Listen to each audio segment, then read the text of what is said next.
Welcome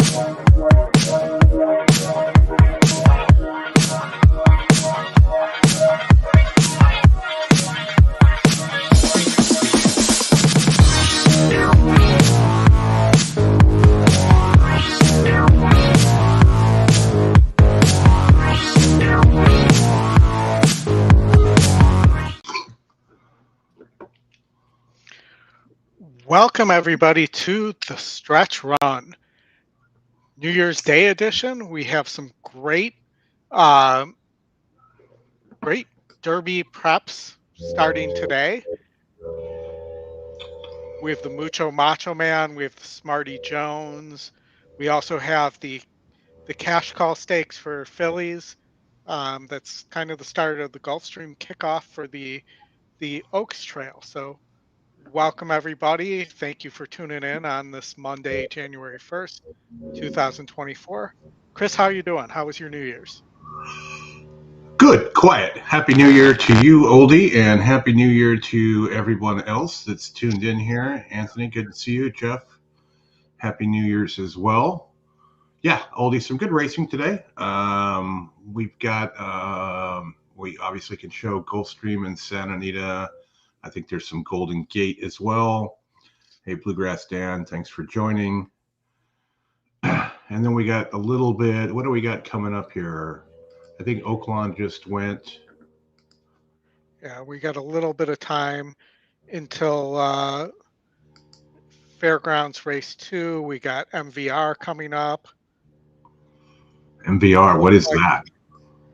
Mahoning Valley, or Topher Valley as it's also known. They're coming down the stretch here at Oaklawn, and the 6 looks like it's going to get away and be the winner. 6, 5, 10, 11. We also have a Scotty horse to watch coming up in Aqueduct Race 4, as well as Gulfstream Race 5, I believe. Yeah, let me get that list up here. And, you know, in the meantime, I'll mention the Fairgrounds Open with an E long shot winner. Nice. Who did go off as the favorite, but it was still the E long shot there. Yeah, it's always annoying when it goes off as the favorite. Yeah. But what are you going to do? Yeah.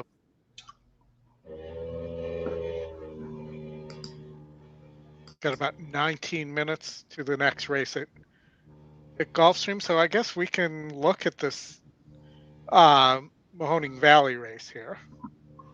You're going to make me look at it, huh? I didn't say we have to bet it, but we can look at it. Happy New Year, Angela. Happy New Year, Wiz. All right, so Mahoning Valley, your top win percentage is your second pick, Chloe's Angel, 25%. Jockey trainer combination in 363 rides is 21%. Your second choice is your top pace, Sushi Q. Is it snowing there? It's sloppy. I've not looked. It does say light snow. It looks great. Does it? Yeah. Well, let's look at our wet GSRs then here and see if there's anything to be found. So you have the one who's 3 for 5 at the distance. Does have a win in the slop. Also has races it hasn't won in the slop. The 8, your top wet GSR. Here does get a 4-point bump in wet GSR. Did beat 42s going 6 back in August. Does not look like much here. I will say your second choice top win percentage horse, the 4 Chloe's Angel, 1 for 3 at the distance. You know, hasn't really shown much as of late, with the exception of that win at 6 furlongs. and has not run all that well in the slop, granted mostly against better. So, the one other place maybe to look is the 9 horse, who's 5 for 17 at the distance.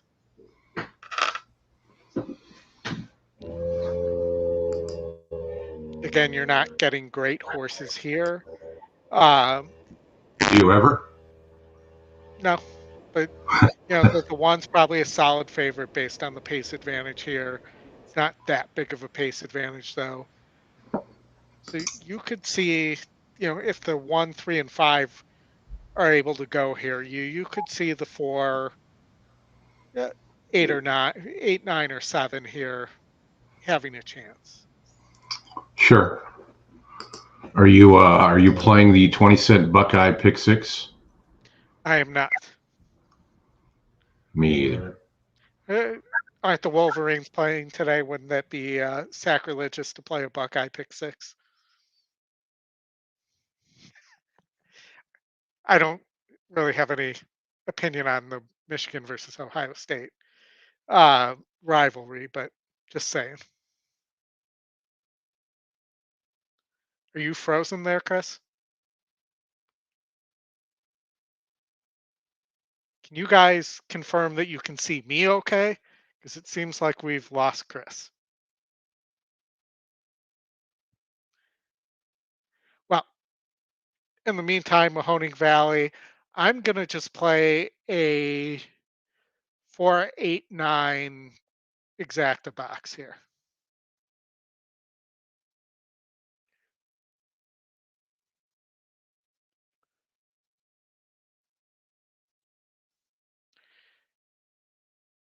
Yeah, hopefully he'll be back on in a minute, but um,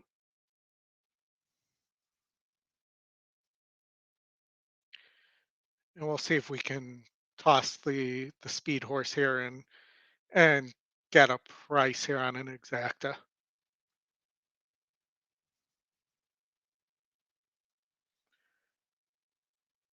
Thank you, Graham. Happy New Year, the Traveler. Jeff, thank you for letting me know that.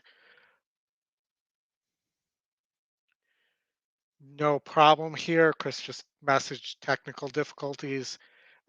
He will be back on as soon as possible. But in the meantime, you're stuck with me here. And here he is. Technical difficulties. It might have been that Mahoning Valley track. My computer It didn't gave know you what to do. technical difficulties. My computer didn't know what to do. It's like, what is this? All right, so I'm playing a 4-8-9 exacta box here. 4, 8, and 9. Yep. But I'm not happy that the 9's now the favorite. The whole point of going to the 9 was Well, yeah. that it was 9-2 at the time I put that in, but it is what it is at this point. That's what happens at the at that Topher place. Valley. Let's see if I can get any audio going here.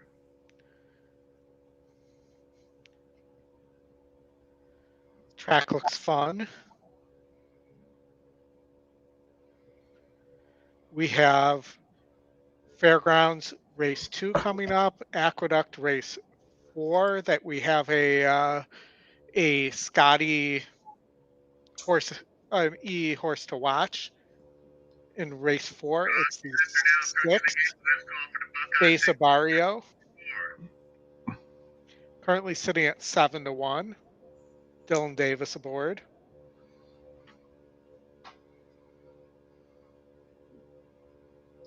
At where? At Aqueduct? The Aqueduct, yes. Race 4? Race 4, the 6th Face of Barrio.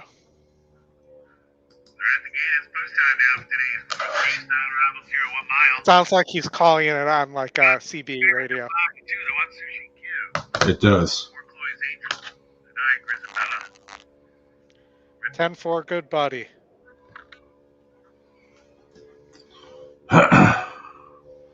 Hey, welcome to the Traveler. Happy New Year to you.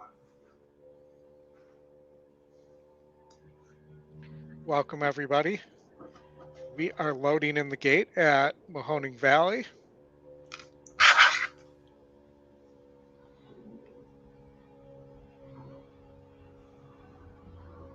Thank you to everybody who's joining us on Twitter as well, or X as it's now known.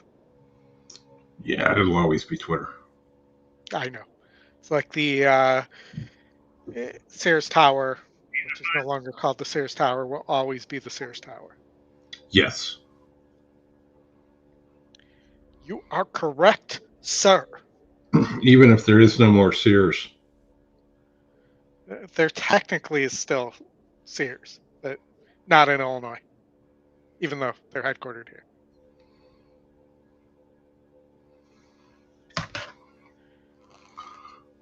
All right, it's taken a while. We're having a lot of gate issues already today. We had that one at Gulfstream. Yep. Looked like people were pretty upset about that horse, too.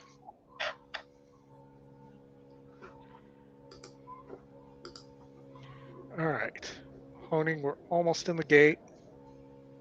Looks like they're fully in the gate, but Now the nine's not in yet. Angel in, Grisabella to the outside gate. One broke in and didn't get the lead, nope. and ain't happy about it either.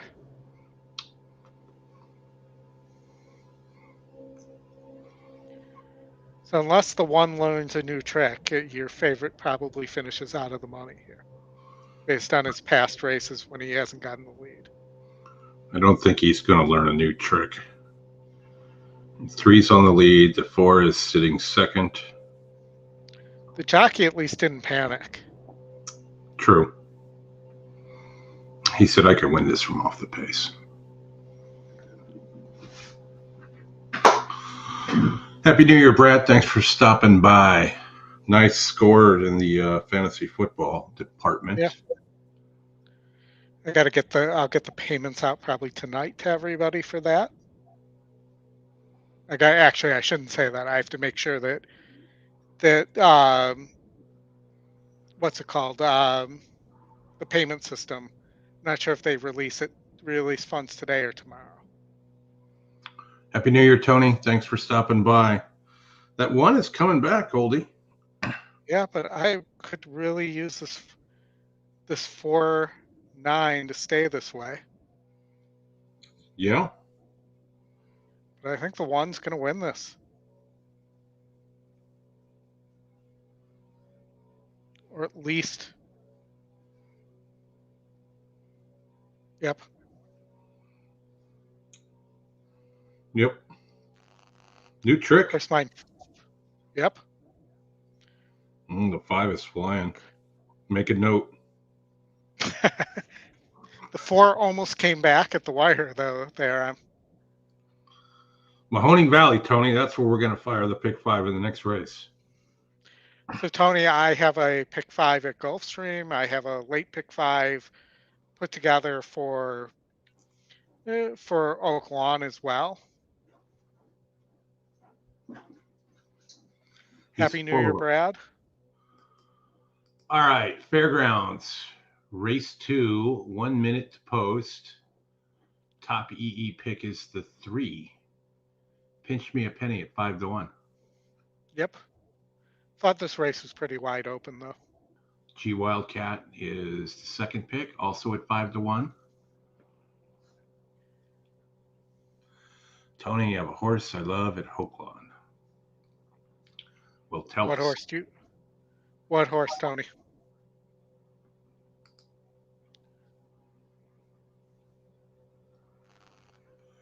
Happy New Year, Jeff. Thanks for swinging by.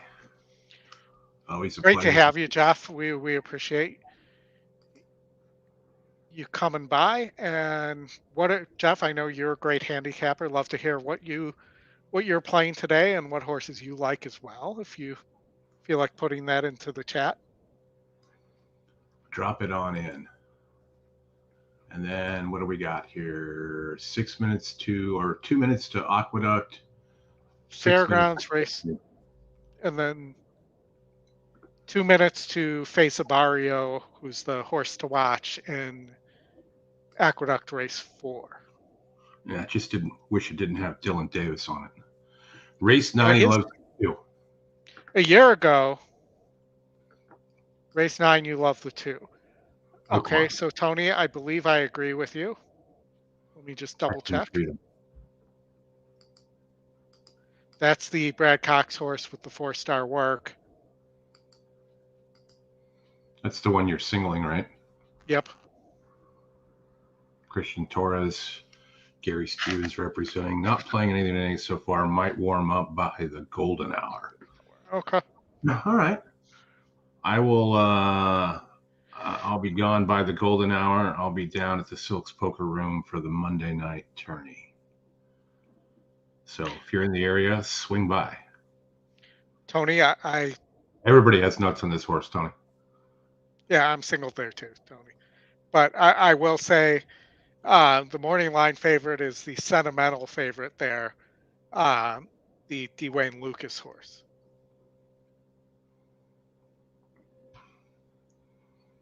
All right, they're going into the gate at Fairgrounds.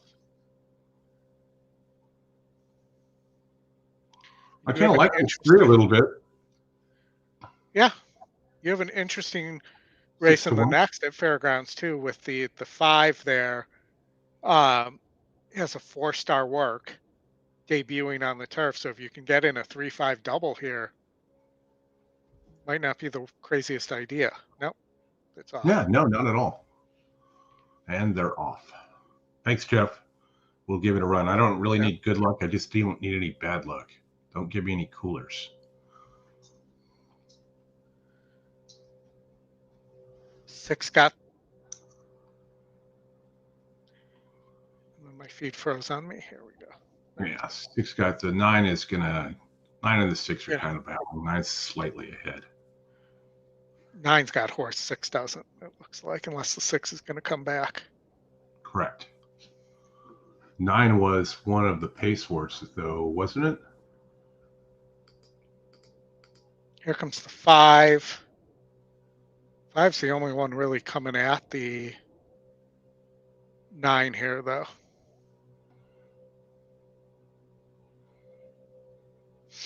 I think we've seen a lot of stretch runs at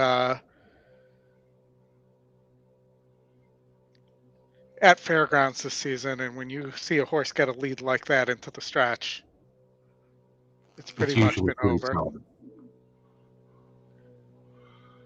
9, 2, 3, 6.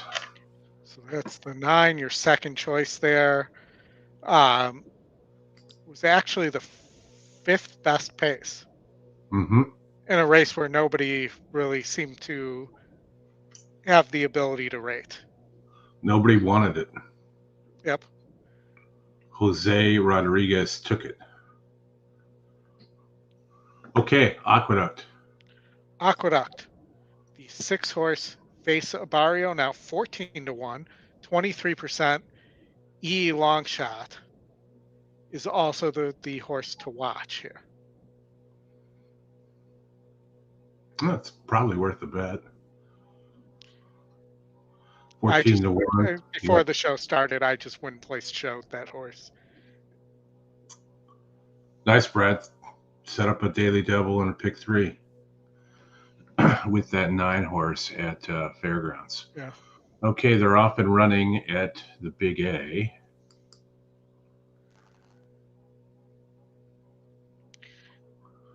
Really, I'm surprised at how poorly Dylan Davis has been riding of late. Last year around this time, he was having a great season. Yeah, I'd rather have Katie Davis. So the 6 is got the lead slightly and going at a nice pace duel on the in the middle between the 4 and the 8, or 4 and the 1. 4 and the 1A.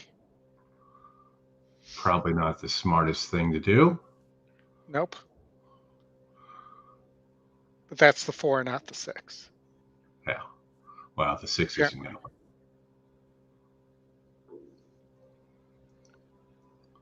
6 May.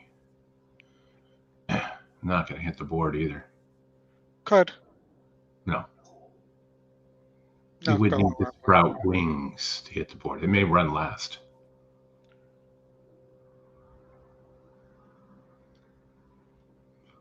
Four, 1A, 3, 1, 6 beat the 5. 5, yeah. Beat one horse.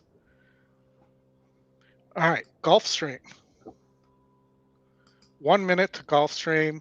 As I mentioned to Chris, our buddy Billy is alive to the 3, 4, 5, 7, and 9 in the early pick 5. What was that again, Oldy? 3, 4, what? 3, 4, 5, 7, and 9. 7's his best one at 11.98. But yeah, you really are hoping to beat the 4 and the 5 here, I would assume. Yeah, the 4 is paying 335 and the 5 is paying 484. Yep. We didn't have any GP. No. Nope. The one that everybody likes that's been talking about this morning is the 6 or the 4 in race 6 skipped a line. All right. Yes. And we'll talk about that horse after this race. Who, by the way, is not the favorite in the double. That would be the 6 in the next race. All right. We are, let's pull up the Rainbow Six post full rate here. $115,000. Still time for wagers. We're on the turf. All right, well, still, we're on the DERF. I swear he just said we're on the DERF. Guys, we're on the DERF. I heard dirt. I think your audio cut out. But they're on the turf. That's actually worse. Oh, they're on the turf. The He dirt. definitely said DERF. 3's got a little bit of a 3 and 7 are your pace here. Tony's saying the 1 is dangerous, the long shot. Yeah, Harry Hood. I was looking at this too. Jeff heard DERF as well, so you're right. He said DERF. He's on the DERF. Your favorite here, the 4, is a 48 GSR here. That's it? Dropping, so it ran at 8.5, had a 71 GSR, and is dropping to 48 on the going from 8.5 to 12 furlongs. Wow. So this might be a chance if you're looking to play against a favorite here. The 2, King Curlin, might be an option too. Maybe the 5. No, the 5.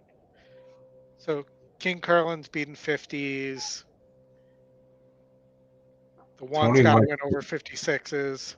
Tony likes the 1 to upset or finish in the money. 3.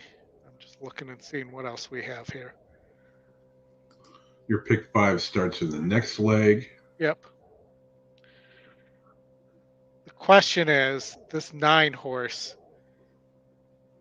So Wilkes is picking up Irad on the 9, who's the first choice here. Somebody's a David Bowie fan. They're 22%, only 9 races as a pair. They're currently sitting at 3-1. You have a nice morning line angle on the 7. King's Secret here. You're not giving any love to Harry.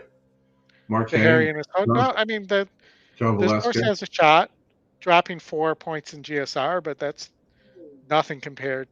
That I don't mind the 2 King Curlin here. I don't think Johnny is going to send on the 1, Tony. He would be not smart to send on the 1 there. They're off. All right. Here's Ocala Dream tugging on Sias as they charge to the far turn for the first time. Harry Hood fighting the rating a touch down toward the inside for Johnny V. And it's a gap of 2 to King Curlin ahead of Rock the Stars. The early trailer is Modern Love. The early leader is You Sam. rock the Casbah, though. Go as slow as he can. Harry Hood's not Rock happy the about it. Casbah and Modern Rating. Love. In between horses, it's Any trailer Ocala would be Dream. good. 3 wide goes King Rock the Secret. Casbah. These top 4 are a length and a half in front of the team of King Carlin and Jeopardy Theory. Well settled toward the back is Rock the Stars, and the trailer is Modern Love. Down in front of us for the first time with just over 1 mile to go. The leader is Sambaru by a length. Second is King Secret. Third is Harry Hood. Fourth is Ocala Dream. Then King Carlin and Jeopardy Theory. The filly, Modern Love, switched off while down toward the inside, and the trailer is Rock the Stars. They make their way to the clubhouse turn of the contest. The leader is Sambaru. Jorge Ruiz has been there from the outset. They lead by a length and a half. Second is King Secret. Harry Hood remains third. There's been no change in position. Up to the outside, Ocala Dream is now fourth. Fifth at the rail, King Carlin. Jeopardy Theory is sixth. Seventh is Modern Love. And Rock the Stars is eighth and last with less than 5.5 furlongs to run. The leader is Sambaru. Into the backstretch, the son of Kingman. There by a length and a half, King Secret. Another son of Kingman latched on to him second. Harry Hood is out the rail in third. The favorite is Ocala Dream racing in fourth, Pink Cap. That's a length and a half back to the team of King Carlin racing together with the Gray Jeopardy Theory. Still lingering toward the back, Modern Love and Rock the Stars. They make their way half a mile from the finish, and John Velasquez, the first to make a serious move. It comes between horses with Harry Hood, who's up to challenge Sambaru for the lead. King Secret, 3 wide and dropping back. King Carlin is at the rail. Ocala Dream is in between horses, then Jeopardy Theory. Not much yet from Modern Love, and Rock the Stars is last as they run to the top of the stretch. Harry Hood on the outside, Sambaru on the rail. They continue to spar. Ocala Dream driven third by Sayas. King Carlin's out kicking him. Off the turn in the stretch drive, King Carlin. He's loose for the drive, trying to track down Harry Hood. It's Harry Hood in front, King Carlin and Chris Amy moving up on the outside now and up to challenge. King Carlin hits the front off a good trip. King Carlin and Chris Amy win. Harry Hood second, 2 better than Ocala Dream third. Rock the Stars is fourth in race 5. Not bad, Oldy. Well, and I will point out it's Chris Emma, not Chris Amy. All right. I'll take your word for it. Long time Arlington jockey. Yeah. Long time second place Arlington jockey in terms of number of wins. So you like the pace number, huh, Steve? Yeah, pace numbers are pretty good. All right, so as we come up here, we're 1 minute from Oaklawn. Okie doke. Do we have anything at Oaklawn?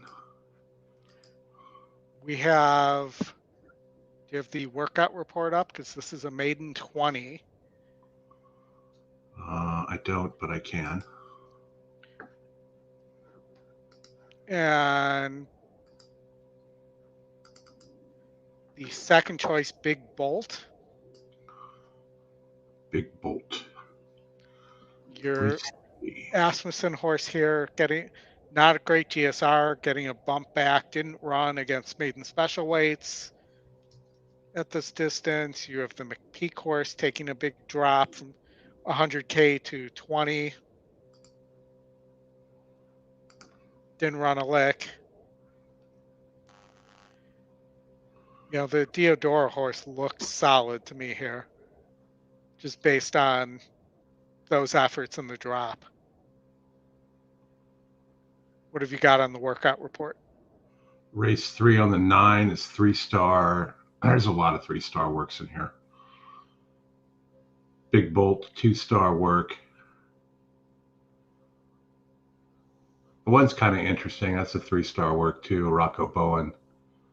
He boots home prices there for sure. 7% with first-time starters. Let's look at this another way. So your top GSR is on the 4. Mm-hmm. Second-time starter for Scott Becker. He's 34% with second-time runners. Your 6 is a money bag, also a second-time starter. 0% with second-time starters, though. Yeah, but that horse is also just 1 tick below the 4. The 12 with the 60. I don't know how that 12 post is going to play from there. but this particular jock is 20% with 20 horses with this. With this condition, first race for Wade Rarick. He looks like he's won with 4 of those. And, your favorite has the boat anchor, or your co-favorite has the boat anchor aboard. Yeah, he's been Better, yeah. he's been better here, or since he's gone to Santos Inc. But this is somebody he regularly rode for before. Yeah. Too.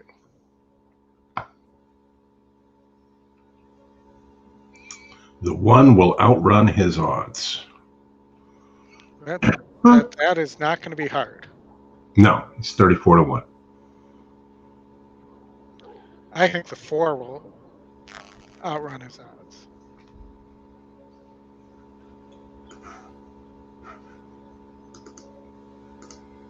Oh, damn it.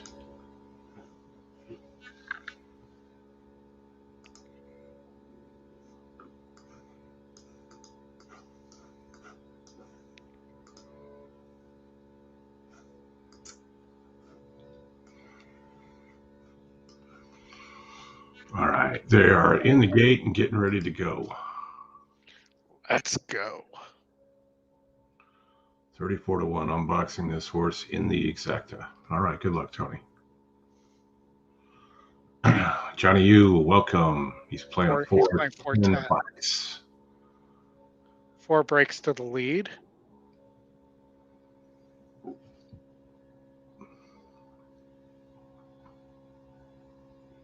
$13 sitting on its outside. 6 is sitting nicely too. Mm-hmm. 7's creeping up, kind of paired with the 6. 9's by himself. Making a move now is the 10. 2 pairs of 2. 3 pairs of 2. 13 in the 4. 4 could be done. 7 in the 6. 10's coming. 10's coming. 13's going to be tough.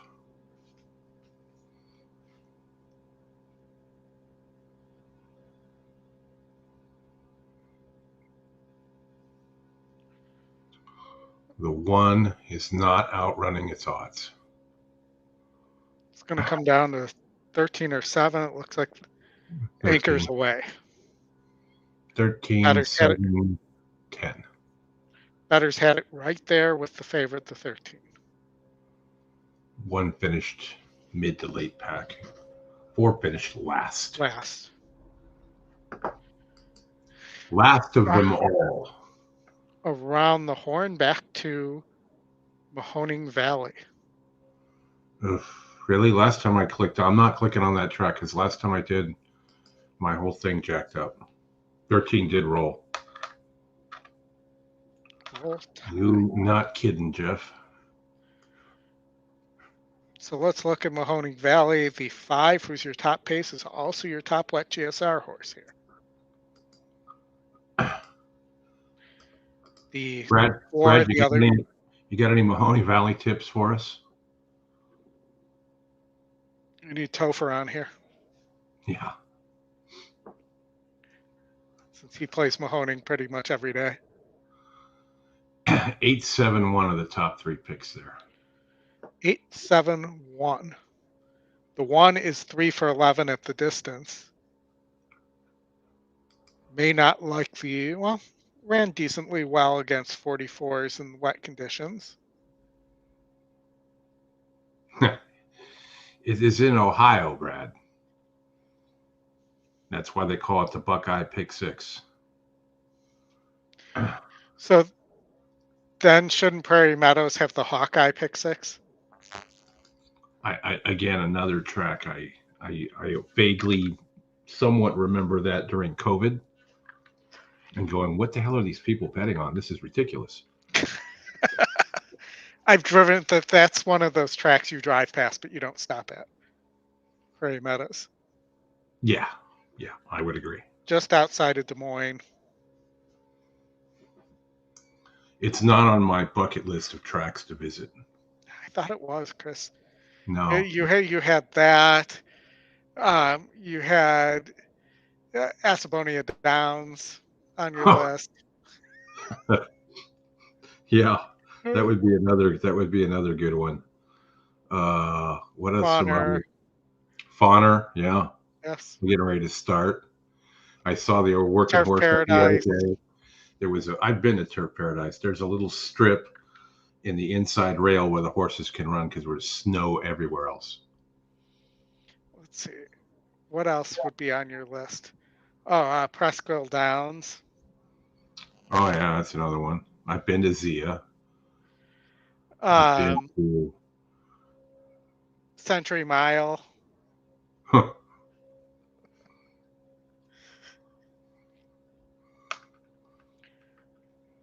There is a growing movement to have EquinEdge do a live show from Turfway Park. It's an FYI. I could drive down there. That's not a problem. Turfway Park in Kentucky, right? Not Turf Paradise, right? It's like a. Look at Greg. Greg says, I live pretty close to Perry Meadows, and I even drive by it. Ooh, Will Rogers Downs. That's another good one for you. Oh, yeah. Those are fantastic. All right, in the chat, come on. We got to come up with some more good tracks for Chris to visit here. I wouldn't mind going to a lot of those like mom and pop ones in Australia. Some of those look pretty cool. Okay, Oldie. But they should have like the didgeridoo pick six or like the kangaroo pick six there. The kangaroo pick six. Yeah, and the whoever does the in-house can like wear the old Captain Kangaroo suit. That guy was creepy AF, man. When you look at some of that stuff now. Oh, absolutely. A lot of those children's shows were. Not the Muppets, though. Not the Muppets? No, the Muppets were solid. Whenever you get like, Alice Cooper to go on the Muppets and whatnot. Mark Hamill. Cool like that.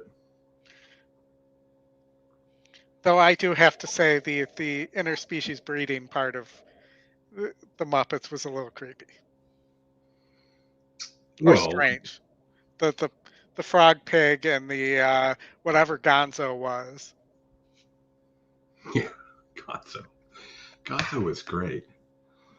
That's one of my favorites. Tony, after Mahoning Valley, we'll look at the Gulfstream Pick 6. Pick 5, I mean. If they can get to the gate any quicker. Well, they got to get the money in here. I don't know for what pool. But I guess I can start pulling that up now for you. And then we can talk about it. Like it's starting to snow pretty good, too.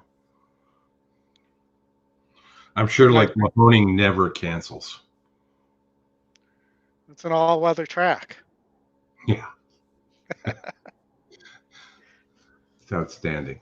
Just get us past this one. What do we got coming up here? All right. So round in 7 minutes. I am single to the Chad Brown in race 7. I did not. It's a case here where I did not like any of these other horses. That's the main reason why. In race 3 at the fairgrounds? No, at Gulfstream race 7. Ah, okay. So just Tony, FYI, we need to talk after the Mahoning race as well about this 4-horse who is have to arrogate, but that may have good and bad to it, and we'll talk about that in a couple minutes. Everybody in the chat group is all in on that 4-horse, so except for me. I'm the one who tried to put the brakes on everybody on this horse. Probably end up being wrong and have egg on my face, but all right, they're off at Mahoning. Mucho Primo with the lead. Well, which is expected. Top pace and was top wet GSR. That was Thanks, Parker. And looking dangerous. That this might be an angle. Top pace, top wet GSR might be a wet track angle for people here.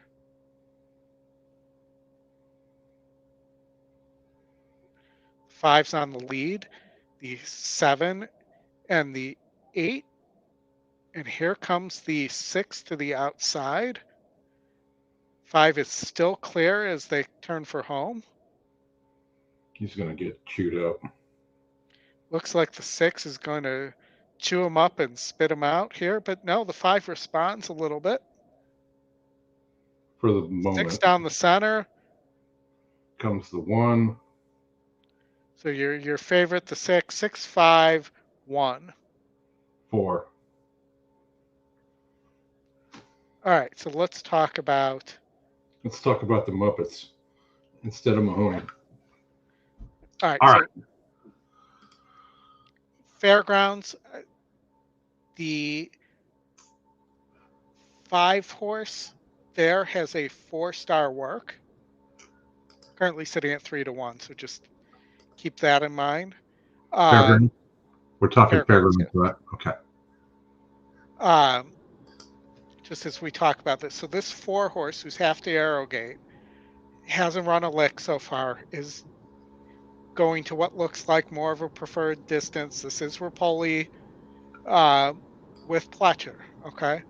But the negative here is that the dam, this is the first horse, she's the first horse since 2020 that she's gotten to the races. Other than Arrowgate, her progeny only one other of her progeny has won more than a maiden race. And most How many has she brought? How many has she brought? That have actually made it to the races? Yeah. It's 5 other horses. Okay. So a decent number. Okay. The GSR obviously partially inflated because of Arrowgate. Yeah. There was a tap at half to Arrowgate that won a low-level maiden claimer at Tampa a couple years back. That's the last win, I believe. So, this could go either way. And maybe you're getting value right now at 9 to 1 on the 8 horse. Here, who's 22%. Mm-hmm. 7 to 2 E morning line and track morning line. And I did like this 5 horse a little bit for Maker. Grade 2 placed on the turf. GSR fits. Horse is working strongly. And, this is second off the layoff for Maker, who's 19% off the layoff. So we'll see. The 1 could steal this on the front end too. I did not use the 1 because top pace, no other algorithm matches as a low percentage play. So looks like we still have 2 minutes to Fairgrounds. This race, the 8 has 2 wins in 6 tries here. At this distance, nobody else in this race has a win at the surface and distance.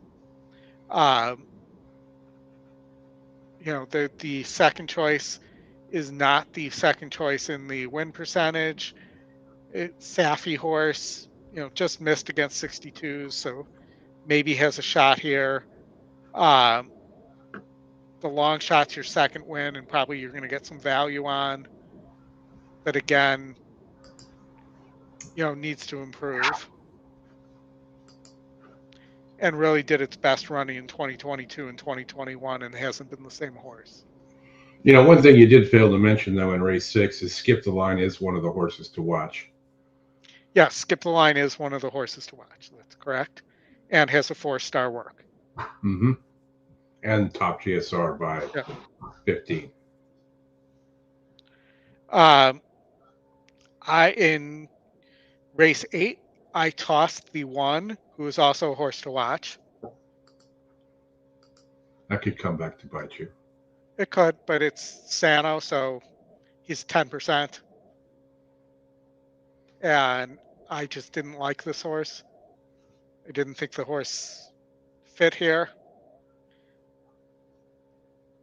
Um, I like the 3 who's already beaten 62s, is stretching out, gets a bump in GSR. The second time starter Gargan horse who may sit a perfect trip here, who's your E top pick. Don't like the GSR though.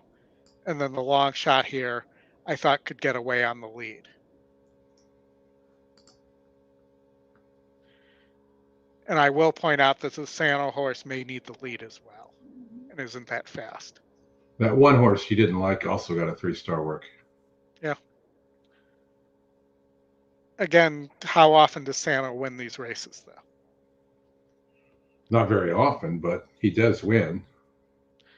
All right, we're almost to the gate at Fairgrounds. Now you're getting 4-1 on that 5-star work.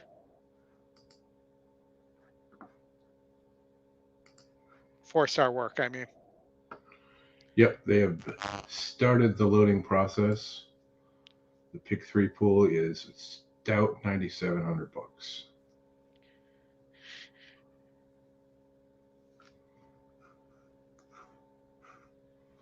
And this is another race where. Who did you have here, Brad? Who did you have here in your double in pick 3?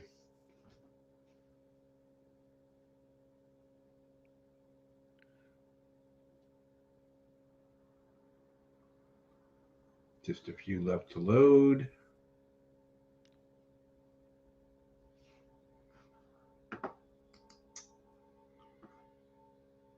Three is top pace here. Who's the 4-star workhorse, Oldy? Who is that? The 5, who's currently at 9-2. 3, 5, and 12 for a net of 14-1. 3, 5, 12. That those are Joey's picks as well on the from Twin Spires. And we're off. The 3, as expected, is on the lead. The 1 is coming up the rail. And the 5 is sitting right to the outside.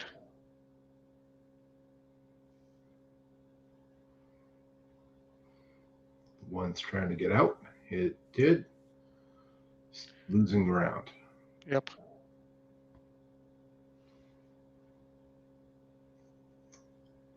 I'm not sure the 5 has anything for the 3 here. 1 is coming back. 1's coming back, yeah. But the 3 kicked away. Nobody really coming. The 4. 4 and the 5. Definitely some bumping going on. But it looks like the 3's gone. Yeah, kicking clear. Yep. 3, 4, 7, 5. 3, 7. 7, 4, 5. Way to go, Brad.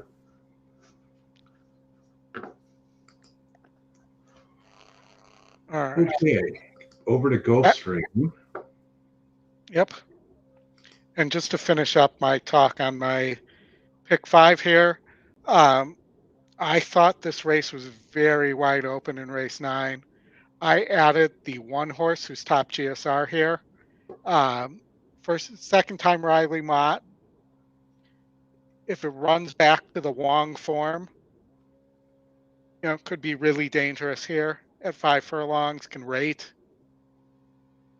So I was hoping you see with the GSR jump from 60 to 78 here, you see a strong effort there from that horse. I definitely think that horse with the morning line angle could outrun those odds. I like the 11 a lot there as well. It was your E top pick. And then in the last, I was the E picks here. So the 4, the system loves. I preferred between the 2, I preferred the 6. Though if I had to choose one, gets IRAD, has experience against similar at the distance and won by almost 5. should get a good trip from Irad. And then the long shot, the 1, beat 58 as a maiden at the distance by almost 7 lengths and gets Jose. Yep. That is a boom, Brad. We'll be rooting for Yep. your 3 in race 4. Good one. The man up front here. Go get it, Brad. And Gulfstream. I will say I was very close to singling the 6 in the last here, but the 1 could get an easy lead. And I actually really like this 2 horse that scratched for Delgado, the other Delgado here that was going to have Paco aboard, but unfortunately scratched. But that's my early or late pick 5 here. 2, 4 through 6, and 8. Yeah. So we know a lot of folks in the chat are interested in the 4. They're still prancing around. About, yes. Real dirt today, not sloppy, very nice. We had Santa Anita creep it up here too, Oldie, in 9 minutes, race 1. Very nice. There were some interesting works at Santa Anita, I believe, today too.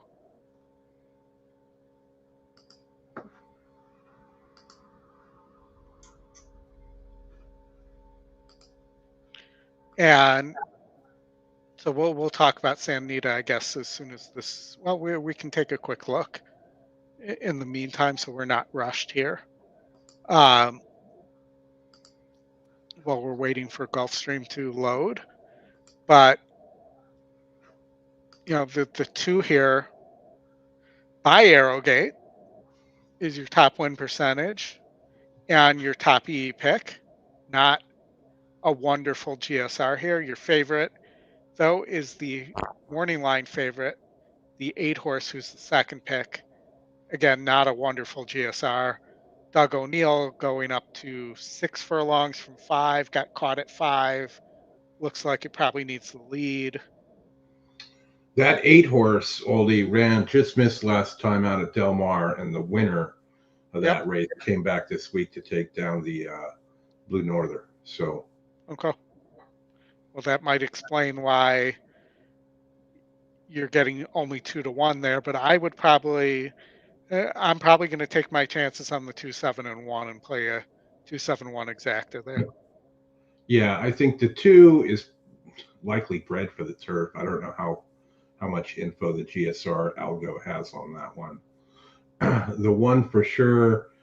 I like that one more underneath Sheriff's horses. I have a hard time putting them in the first slot. The 7 is a Baffert with JJ. Yeah, and the 3 is the Phil D'Amato horse that coming in from Ireland. 3-star work as well. Yeah. Gets Kimura. Yeah. That's not a bad thing. Has gotten firm turf before. Is going short for the first time, I believe. No, was going short previously. All right. The jockeys are putting the goggles on at Gulfstream. Looks like they're getting ready to make the little trip over the synthetic over to the turf.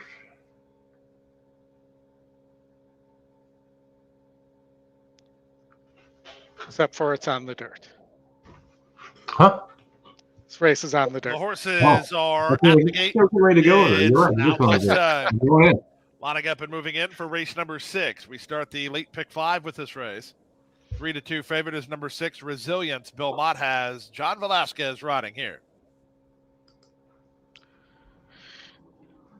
John Velasquez. Vinny and Leo. Now skip the line. 5-2 on Stop skip the press.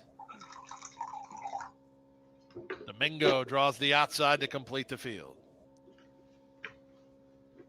Late pick 5 on its way past $350,000 with Domingo and Tyler Gaffleone to take the outside gate.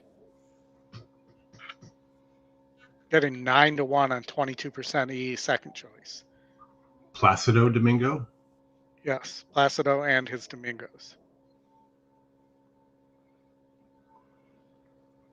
And they're off. The favorite was away excellent. Resilience reaching out for some forward position. The man up front driving to challenge, and he'll take over. It's the man up front for the first turn on top of Liam's Journey in second. Tony single the horses, Resilience is now a joint third, improving out the rail. Moonlight Road. Domingo's out a bit wide. Then it's a length and a half to Stop the Press in front of Skip the Line, and well back early is Vinny and Leo. Around the first turn they go. The pace setter is the man up front. He leads by a length. Liam's Journey is second. Domingo's in the blue on the far outside. Resilience held up between horses, and at the rail it's Moonlight Road. They're followed a length behind by Stop the Press. Down at the rail goes Skip the Line, and way back to the trailer, Vinny and Leo. 23-3 for the opening quarter. They go to the first finish line here. Five's definitely doing the dirty work. The man up front. They're stride for stride. John Velasquez and the Resilience. They work between horses. Domingo's on the outside. Moonlight Road is toward the rail. Moving next is Stop the Press. Ortiz gave him the green light to launch a bid, kicking 3 clear of Skip the Line, and Vinny and Leo has been far back throughout. They went to half and 47-2 as they round the far turn. The man up front. He still has the lead. Liam's Journey is second. Hooking to the clear and going on the move now is Resilience into third from Domingo, who's back to fourth. Not much running home with Moonlight Road and Stop the Press next as they run to the top of the stretch. Here's the move from Velasquez on Resilience, sweeping up 3 wide to engage the embattled duo. 3 quarters, 1:11-3. They're at the top of the stretch. Resilience has put his best foot forward, and he sweeps by to take the lead. Back to second is the man up front. Here's a late run from Skip the Line. Skip the Line charging hard and up into second. Resilience is 6-5, and he's an easy winner. Resilience by 4 in the end. Good run from Skip the Line to get second ahead of Liam's Journey third. The man up front. He finished fourth in 1:43-4. Chalk. Chalk. Rock, chalk, Jayhawk. All right, 5 minutes to San Anita. We're going to get the whole tri-box set up here. We have one more week of 7 hours of commercial-free football. Free football, yep. Then we're going to have to pay. Uh-huh. Or we're going to have commercials. Yeah. All right, so let's go back and look at, we have OP race 4 and we have San Anita race 1 coming up. Oaklawn Park race 4. No horses to watch here for Oaklawn. None today. Any at San Anita to start off with? Yes, no, race 1. Race 2 back on track. Okay. All right. So, I mean, I think this 8 looks like solid chalk here. The 10 Master of Arms doesn't look bad either at Oaklawn. But I think that the 8 looks pretty solid. We are in the 6 furlong chute. The score on the 8 is, makes that one look pretty solid too. Horses this morning, Jess? Yes, I did. I was so happy to tell them happy birthday. She was so happy. In case you guys didn't know, racehorses do officially change. So when I used to go to Santa Anita all the time, Jay Cohen, the track announcer, before the first race would play Happy Birthday. Do we want to maybe play a pick 3 here? Where? At San Anita, I know they're dollar pick 3s now.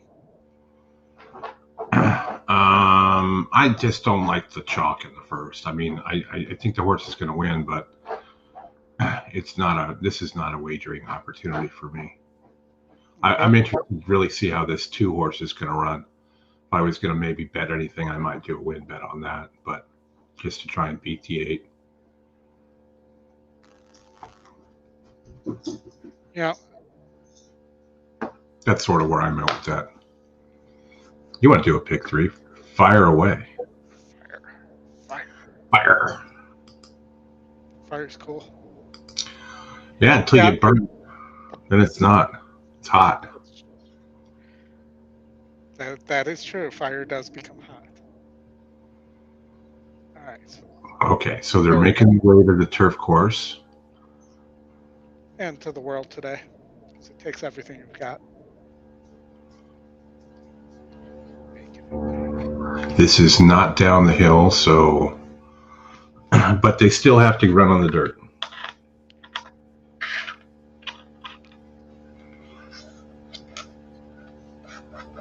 I'm going to add the 7. We're going to make this a $9 pick 3. 1, 2, 7, 5, 4, 6, 7. So I'm tossing the 8, who's your favorite here, and I'm tossing the 4 to 5 favorite in race 2. Then it will pay. You just need to get to race 3. All right, 1, 2, 7.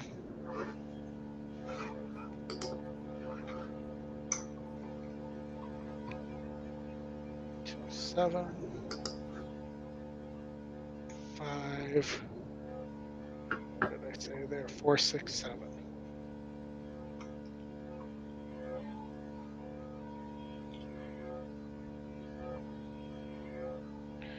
All right, let's see where we are here. Are we getting close? We are going in the gate. Going in the gate.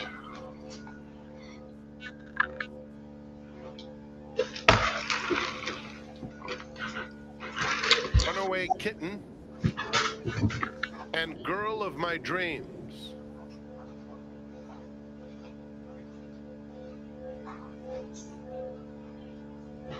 They're in the gate. And they're off. Ashley and Girl of My Dreams are both out quickly. Girl of My Dreams sprints clear. Elegant is in second. And Ashley coming through along the inside. They're followed by Shop Till You Drop, who's racing in between horses. Hamble comes through at the fence, and Sweet Voyage is 6 off the lead. Ellie Moore on hold in between horses, and another 2 back to Runaway Kitten. They pass the half-mile pole, and Girl of My Dreams leads a length and a half to Elegant into the far turn with Ashley, and Shop Till You Drop racing 3rd and 4th. Ellie Moore is on the outside, 3 deep, 5th, 4 lengths off the lead, moving up to take the 3rd spot, and then comes Hamble down at the rail. Another 2 lengths back to Runaway Kitten, and then it's Sweet Voyage as the field turns for home. Girl of My Dreams just in front of Elegant. In behind them, Ashley is racing a joint. Did not third. quite get my Moving win to the bet in top on is time there on the for Shop Till You 7. Drop. Ellie Moore on the outside as Elegant now sweeps up to take command, and it's going to be Elegant to win it by 2. Girl of My Dreams was 2nd. Photo for 3rd. Runaway Kitten rallied inside of Ashley to get the show dough. Baffert and JJ on the turf there.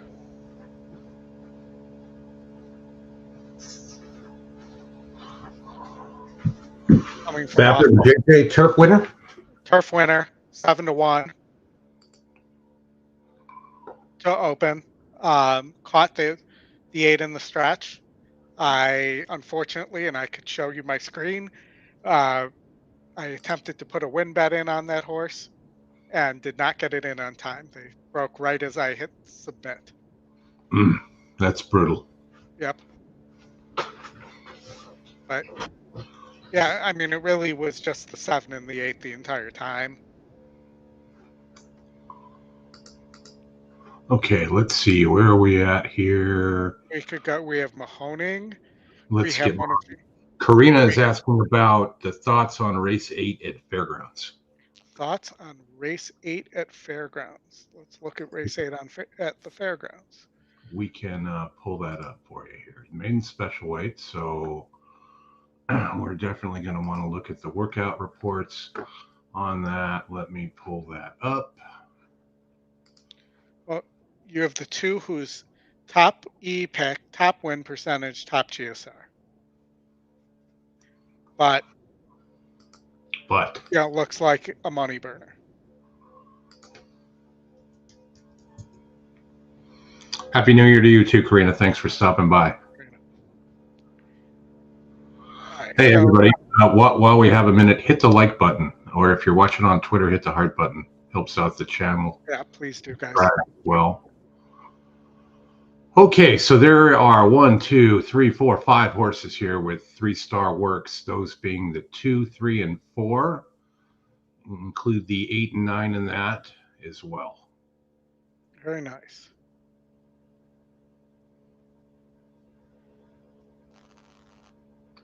All right. So, The 4 is interesting. I don't like the GSR on the 4 though. Here by Cairo Prince, who's not a great turf sire. You know, looking at the top 3 GSRs are the 2, 6, and 10. Yeah, this is Brad just brought up a good point. This is 4 years, mare's 4 years old and up. So Yep. 9 is a second-time starter for. So what's the work on the 9? the 9 ball is a 3-star work. It worked with another horse called Perrins, and Perrins was better in that workout. Okay, so the 9, second-time starter for Albert Stahl Jr. Is gaining 2 points in GSR, moving first-time turf, and is your 4th highest GSR, tied for 3rd highest GSR. And unlike some of these other ones who have failed to get across the finish line a bunch of times, is lightly raced. Multiple times. Yep. I mean, the 10, you have Floron for Brandon Walsh. 6 really hasn't run at all. Previous turf effort was poor. Let's see if there's any notes on this. Inside no factor, so it doesn't look like there was any excuses there. It looks like once you get past the 3 and the 12, you have a huge drop-off in GSR. You do. That's a really good thing. From a pace standpoint, you got a lot of 50 to mid to low 40s horses here. So, John, are you talking about the long shot in race 8 at Fairgrounds? 3.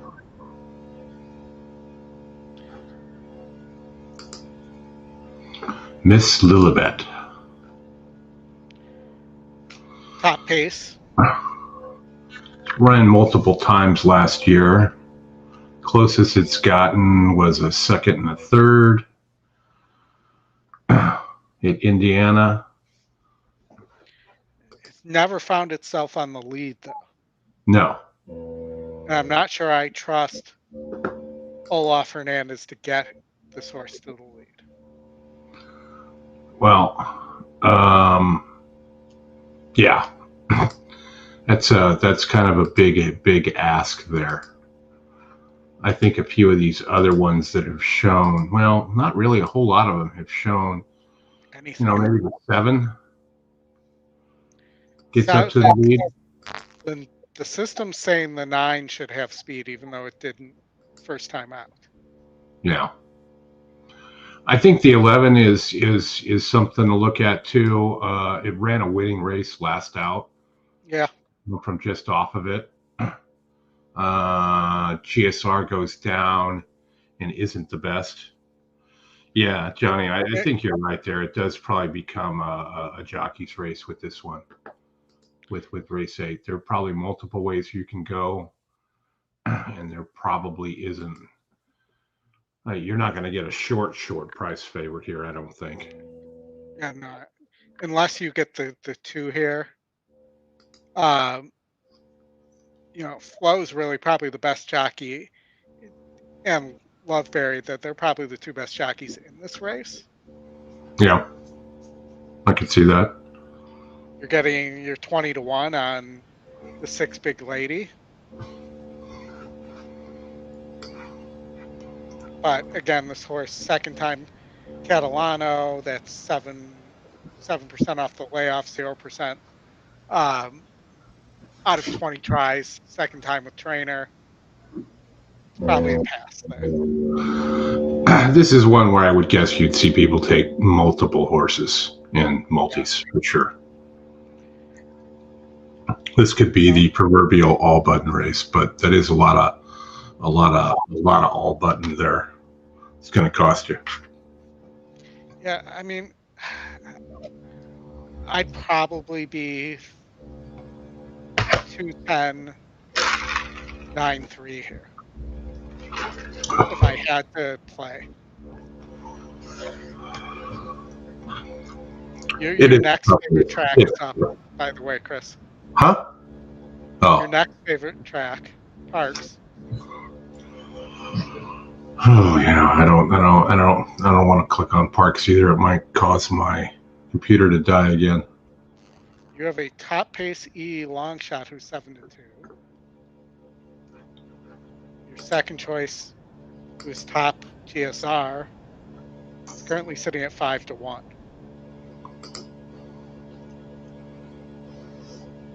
It's a little interesting here. It's just missed a couple times on the turf here. This may be going back to sprinting, maybe more of what the horse wants. More chalk at Topher Valley. And you don't appear to have a you do not appear to have a Brittany Russell or Lake Horse or Jamie Ness here. So Where at Parks? maybe, The at one horse. Parks, One horse is Jamie Ness. one horse's Ness. I missed that. The Kraken's Ghost. Looks like needs the lead and isn't the fastest horse. Well, maybe you can rate a little bit. But You need to go. I might be, if I were playing here, I might be 6-4 here. But all right. I'm not playing, but good luck to those that are. Fairgrounds race 4. I know that Bruno liked this 3-horse, Officer Quigley. Is that the same guy from Quigley's Corner at Santa Anita? I don't know. Isn't that also the sheriff or the officer in The Simpsons? Could be. That's also Albert Stahl. You do have coming up only 2 back-to-back horses to watch at Fairgrounds with the 5 in race 7 and the 5 in race 7 and the 1 in race 6. Yeah, and let me point out also that the E top pick, top win percentage, and top GSR on the 6-horse Cash Fever is currently sitting at 9-1. Yeah, I'm gonna do just a Colt pick 3, 6 with 1 with 5. Punch that a few 6 times. with 1 with 5. Okay. Yeah, that Bruno horse is interesting, Brad. At Fairgrounds, it did not run until late in the 4-year-old season. So obviously something was amiss. Something was amiss, which seems like a name for a horse too. Probably was. You could go type it in, see if it comes up.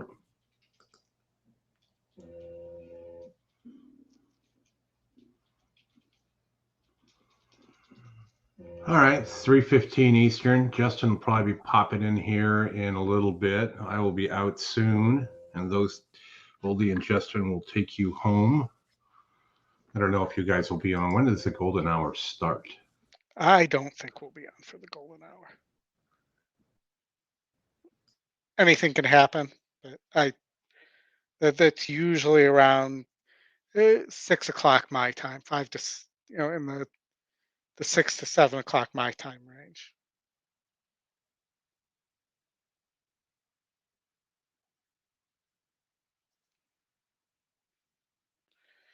Still 2 minutes to Fairgrounds here. I do have a note on this 5. Blue break, so not a useful note there. I'll also note that this was a Safi horse. It's no longer with Safi. And 0% second time with horse. Second time with trainer, I mean. And, you know, this one horse, or the 8 horses, was better with Diodoro than it was since. Stopped last time out against 58s, which is this group, but it was pretty tough on the lead. You're getting 6-1 there. And we lost Chris here again. Apparently the mere mention of Parks made his computer freak out there. Bruno owns the horse.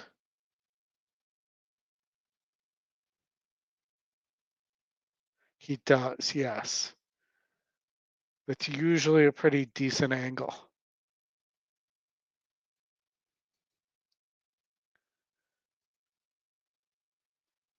So I am going to play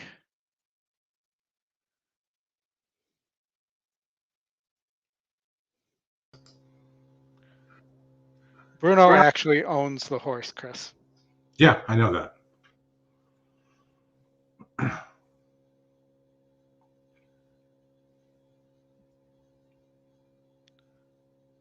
And he liked it too today. Yep. All right, just finishing loading up. This will be the last show with the current Mac, Oldy. You decided to invest? Well, sort of. I have 3 more of these that are the same kind. I'm just going to have to get a new fan swapped in and. Mm-hmm.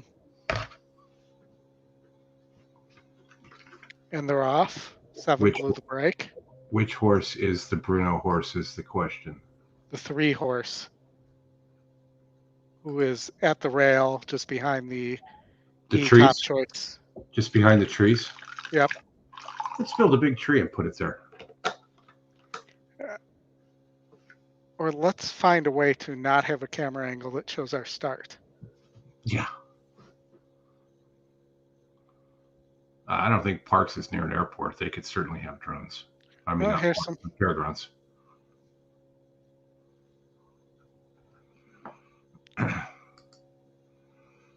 Well, he's going to get asked the question here shortly. Yep.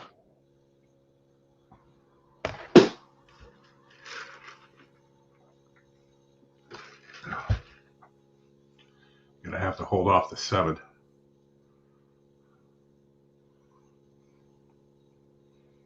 Looks like he's going to do it. 7 blew the break. That's really the difference here. Yeah, good ride by the good trip by the 3 for sure. 3 went off at 1-1. Or even money. Yeah. Yeah. You know I do that, so. I know you do that. I like to remind everybody that's even money as well. Okay, 1 minute to deduct. Race 6. To the duck, to the duck, to the duck, duck, duck. 2 money bags in this race. 2 and the 3. Which one would you go with? We don't have much time here. You got to pick one. Boom, Brad. You had that 3 and the pick 3 singled and the daily double. Correct. Happy New Year, Chuck. 72-1 on the pick 3. Nice. And I know you didn't have it for $1. 7. Well done. Maybe you'll have that BCBC entry by the end of the day that we're on your way to.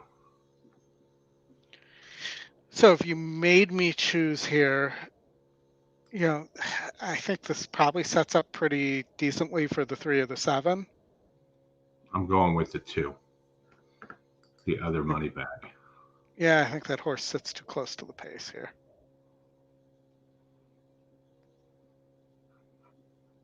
Or is part of that pace. Chuck, when do you get down to Florida? When are you down to Tampa? February?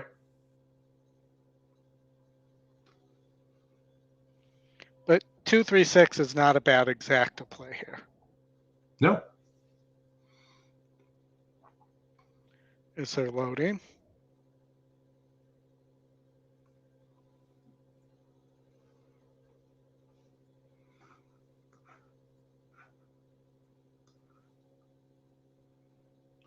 February 5th. Be there for the Sam Davis. Awesome. Sweet. I will see you down there a few times, if not for racing up at the top of the grandstand. All right, they're off. 7's closer to the pace than I thought. The 2 is not. 2 and 3 are sitting pretty calm. Mm-hmm. As they make their way off the chute into the main track. 1A ends up getting the lead. The 6 is sitting right off, just pressing. The kind of token pressure. Thanks, Chuck. I'll have to see what our schedule is that day since it's a Saturday, but if I can make it down there, I will. 2 and the 3 are right together. Yeah. They're poised to pounce. They are, but the 7 is also poised to pounce. The 7 is poised. Tightly grouped bunch here. Yep, who do you like? It's too soon for the who do you like here. That doesn't come till after the quarter pole. 2 trying to sneak up the rail. Yep. 3 going needlessly wide, and the 7's going to win the race. The 7 is going to win the race, but the 3 might get to second. I don't know. The one's coming. One's going to just... Yep.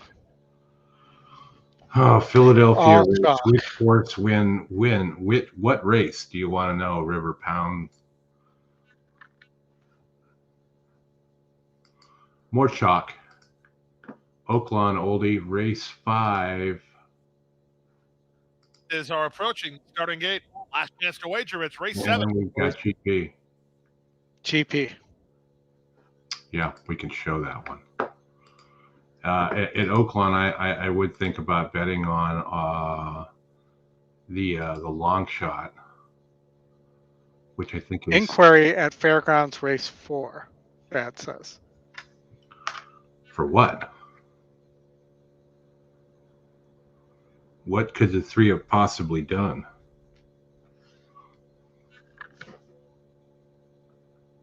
I would assume it wasn't on the 3. I didn't see anything. All right, you keep this up. I'll go back to Fairgrounds and monitor, but I got to get something out of the car here in a minute.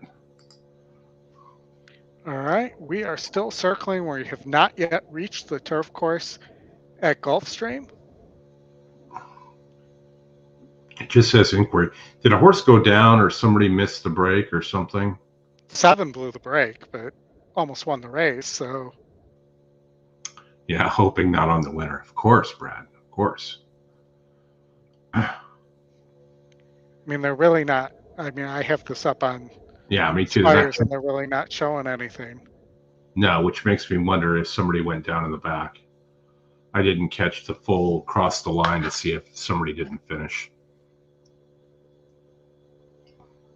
I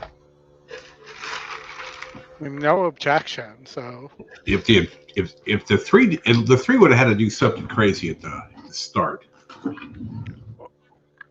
or even mid race that we just missed.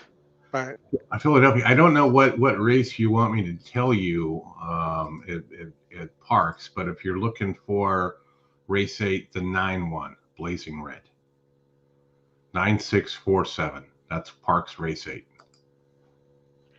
Here comes Justin. Justin, buddy.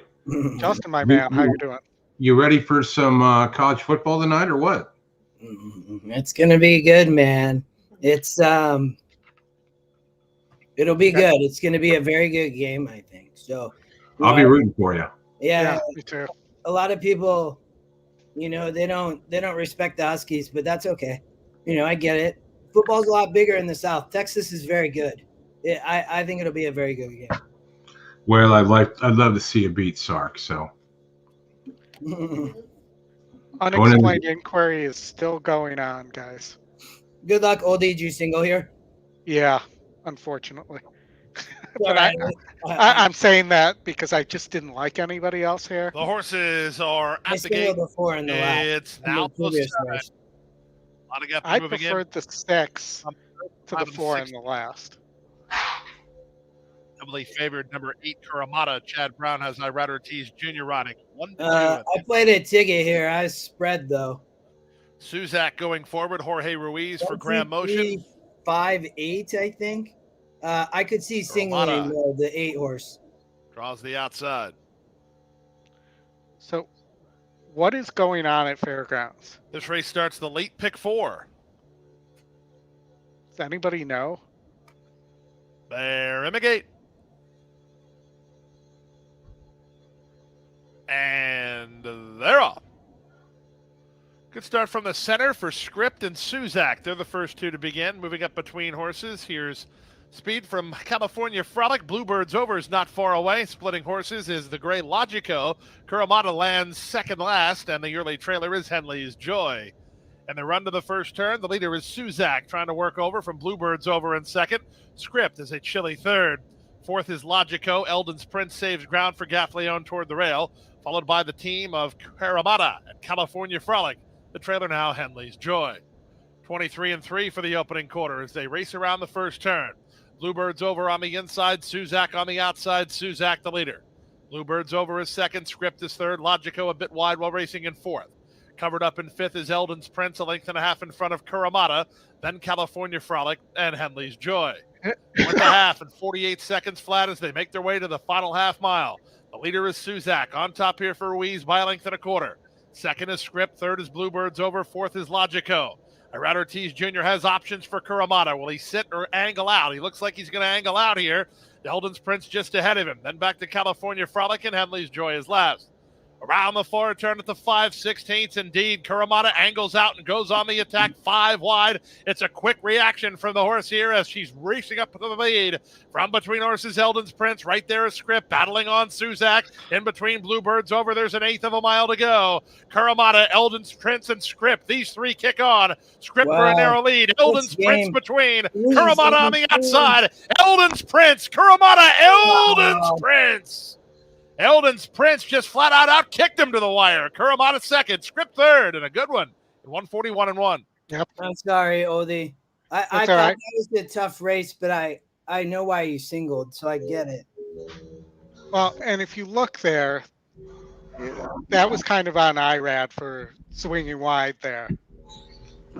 Well, I mean, it was not necessary to do it. And then he comes in here on the 3. And kind of runs into the 3 when he was making his second run. 3 was game. I mean, 3 was. I mean, look, that horse starts to pull away right there at the end. But 6 ran a good race too. I just thought this was a very tough sequence. I thought, in my opinion. But you lost that in a photo, huh, Oldy? Yeah. Yeah. That's brutal. And again, the decision to go 5 wide was probably what the difference was, the extra ground covered. Yeah. Brad said they're looking at the start on the 7 at Fairgrounds. Distant starter held the horse after the gate opened, possibly. Okay. Wait, you're going to take the second place finisher and make the horse a non-starter? That doesn't make sense. It doesn't, but... All right. I have Oaklawn it up. Race. Oaklawn race 5. Will be a 3-6 exact. You have a very heavy 3-5 favorite in Royal Act. Yeah, he ruined our day, Scott, on Saturday for sure. What about the 2 horse, the long shot here? Is an E morning line angle as well. Lone pace square here at Oaklawn. You've also got 3 minutes to Santa Anita, Oldy, too. Yeah, if you're going to take a shot against the 3-5, the 1-5 favorite here, I like the 2 at Oaklawn. They went off, I think, Oldy. Yeah, they did. Okay, they did.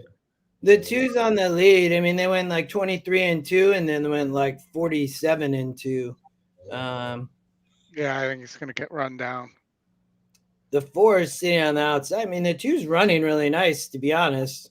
3's getting a nice pocket trip, but And that horse looks like he's got horse. 1 to 5. Wow. A pocket trip? Are you guys watching harness? No, he was right in the pocket. And it opened up and he was able to just take a slight angle out. Yeah, that's exactly how they do it in the harness. New game, man. I think the two might be gone here. 10-1. No, I think the 3's gonna get there here. Let's see. Oh, get over. You gotta get that horse to see that horse. He's gonna do it. Get up. 2 game, but 3 again. Get up. Wow. Yep. It's Santa Anita. The 1 horse is a horse to watch here against Clubhouse Ride. And I like the 5 here in the pick 3. I agree with you, Oldy. I would only just bet the 5 to win. I agree with you on the 5. Prince, bred by William Graham in Ontario, a 5-year-old Grey Roan horse out of the tail of the cat mare Cat's Garden. Eldon's Prince, colors of the Gentry Farm, and All right, let me get the right sound on though. The winning jockey is Tyler Gaffleon.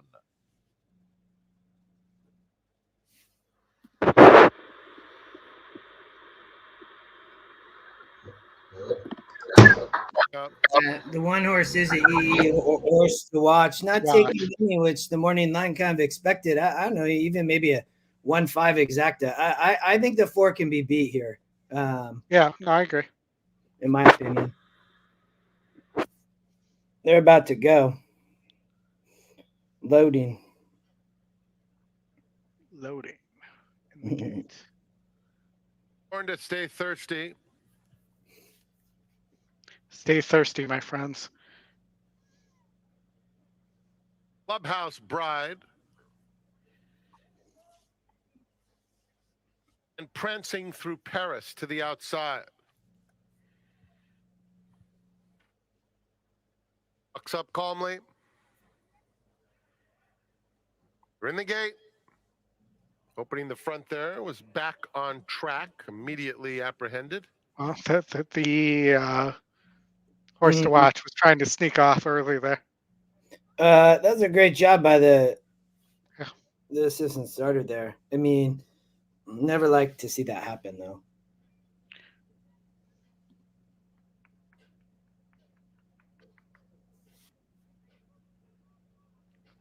Chris continues to have his technical difficulties today. Price on Clubhouse Bride. Yeah, it's bad. So they did take that 7 down at Fairgrounds. Made it a non-starter. One of the weirdest things I've ever seen. What happened? The horse broke bad. It got held by the starter, but finished second. And they took the horse down. And, it's like no race, but the horse finished second. Hello, Sono. Thanks for stopping in here. Was the entry fee really more than the finishing second would have paid? No idea. That wasn't a stakes race, was it? A fast start for Clubhouse Bride, who's joined by prancing through Paris and Born to Stay Thirsty close up 2 off them in 3rd. Cocktail Cutie is 4th. And back on track, who is off a step slowly, is the distant trailer, more than 10 lengths off the lead already as they come to the half-mile pole. And it's the heavy favorite, Clubhouse Bride, carving out the fractions once again. One is absolutely loaded right now. Paris in second. Another 2 back to Born to Stay Thirsty, followed by Cocktail Cutie, and back on track has gotten closer. They're covered by 5 around the far turn. And Clubhouse Bride is in charge by 2. Prancing through Paris, back on track, has made steady headway all the way up to be 3rd. They're followed by Cocktail Cutie as they pass the quarter pole and it's at the rail. Get up 5. Clubhouse Bride prancing through Paris, threatening in second, a length behind and closing in with big strides. More game, it is Clubhouse Bride has to finish the job. Prancing through Paris is a length and a half back. Clubhouse Bride digs in gamely, prancing through Paris. Wouldn't run fucking straight. Very close. Get up! Clubhouse Bride held on by a nose. I singled the 5 in the pick 3. Just missed. Back on track was you did. I singled there too, man. I'm with you. I played it was a small pick 4. Yeah, I only play I paid $6.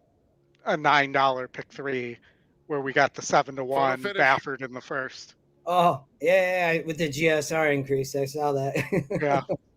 Yeah. And I couldn't get my win bet in time. It's like all of a sudden he's got horses that run on the turf, man. He was like, what, 0 for 14 so far on the turf or something like that? 0 for his last 5 15? just wouldn't run straight for long enough that it ended up mattering. Yeah. All right, we got 10 minutes to fairgrounds, or roughly thereafter. So we'll do our shameless plugs here.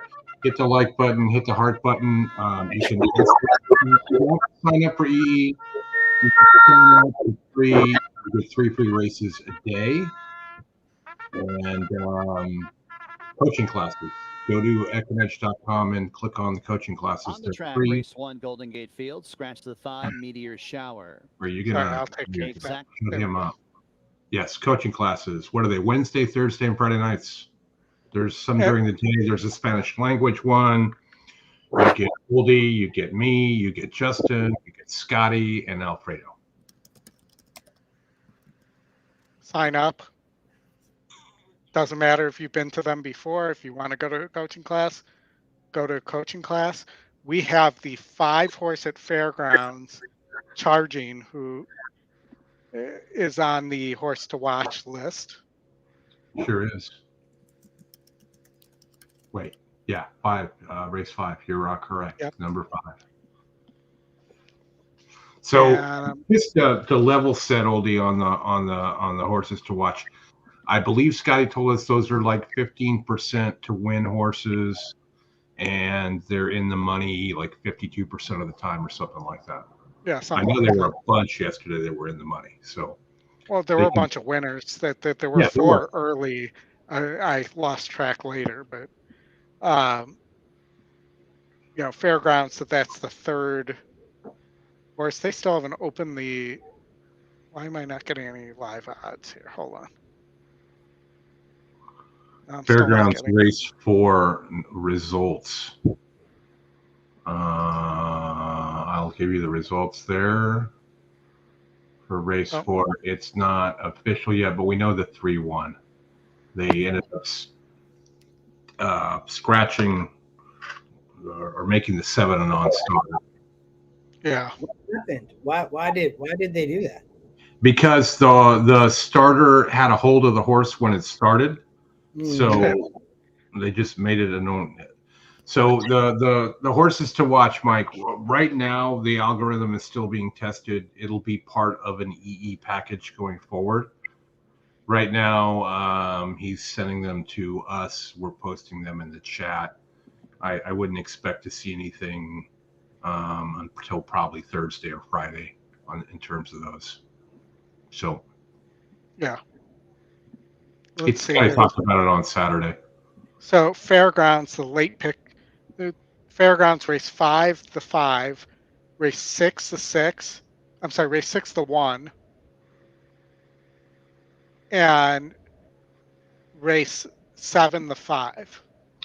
So Mike, Buffalo Mike too. If you scroll up, way up till this morning in the WhatsApp chat, I did post them there. You will find them all there, whatever is left for the day. I appreciate that you did that because I saved it. Yeah. And if you want to join the chat, the WhatsApp chat, maybe Oldie can drop the link in the YouTube chat. Maybe if you're nice to me. All right, I'll grab it. As well, guys, you have a horse to watch coming up here.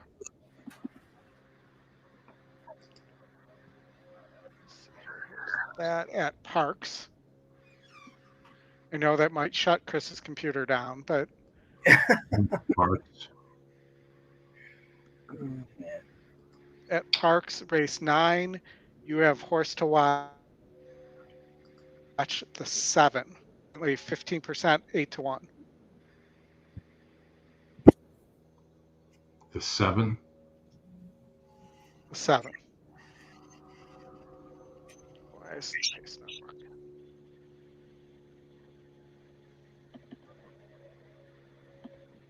Mike, I'll post it. I'll post it one more time so you don't have to scroll up. Yeah, and there's the WhatsApp chat link. So the 7.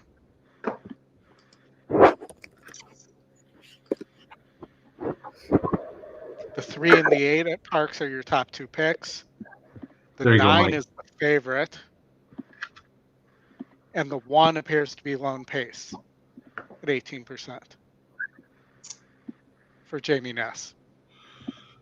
So the question is, what make you have a horse to watch? It's a new algorithm they're testing that Scotty created, and they're testing it, and it looks for price plays.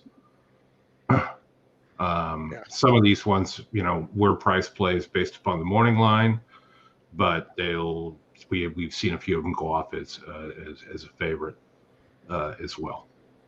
And it's also an attempt to, essentially hopefully give you some more value. Yeah, and right now they're usually around 15% to win, and around, I don't want to give the exact number because I don't know it. I'm going to say 50% in the money.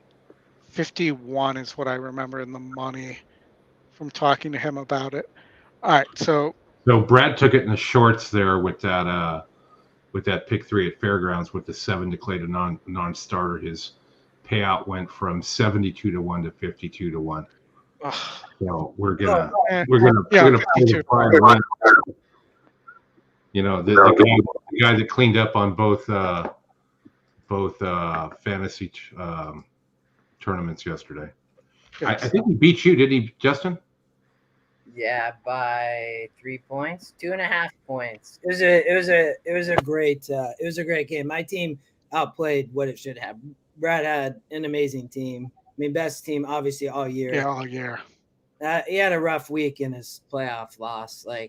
He had a lot of talent from keeper standpoint, and then drafted well. So, but it was great. It was a great league. It's the first year I played it, and it was a lot of fun. Awesome. So, Justin, did you happen to have a chance to look at Oaklawn? I know Tony's asking about a late pick 5 there. I did do one. If I can get the system to load Oaklawn here. Thanks. There we go. There's a lot of. So Brad, but before you get into Oaklawn, the incident at Fairgrounds. So the reason why they did that is because the horse, gets a better start and whatnot. So the fact that he was held at the gate by the starter, per the rules, makes him a non-starter. So this race really didn't happen. So I know that sucks, but if you get into a situation to where, it finished in the money, so let's let it run, then that allows for shenanigans down the line in terms of starters holding horses and whatnot. So he didn't get a fair shot. They didn't declare Golden Pal a non-starter when they held him in the Breeders' Cup Turf Sprint in 2022. This is true, but we're not going back 2 years. We're just trying to explain why they did what they did. And sure, if you're the owner, you are pissed. But you still did 52 to 1. I mean, shit, that ain't bad at all. All right, Tony, this was I'm going to sign off, guys. I'm going to go get my stuff done. Happy New Year, Justin. Good to see you. You and Oldy take them home, and go Huskies. I'll be rooting for them tonight. Hopefully I get home around 2 a.m. from my trek down to the Downs. All right, man. Good luck. All right, good luck. We're Thanks, all guys. on you. Take it easy. Bye-bye. All right, bye. So at Oaklawn, I thought these first couple races were wide open. Do you get the race fave number 3 at Fairgrounds 4 since 7 was a non-starter? I believe yes. Yeah, I would assume so. Yeah, I would assume so that means my pick 5 is still alive at Fairgrounds. Then 2, is that right? Yeah, I think so.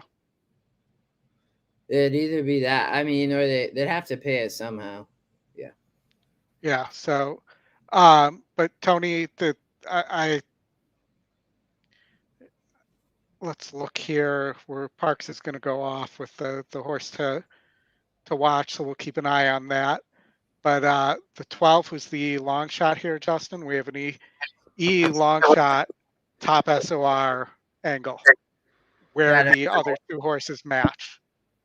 Yeah, yeah, those are must that- use, man. Like I Yeah. mean, you win bet exact using the exacta. Now we're probably gonna sit a great outside trip from that post. Like would be my perspective. Yeah.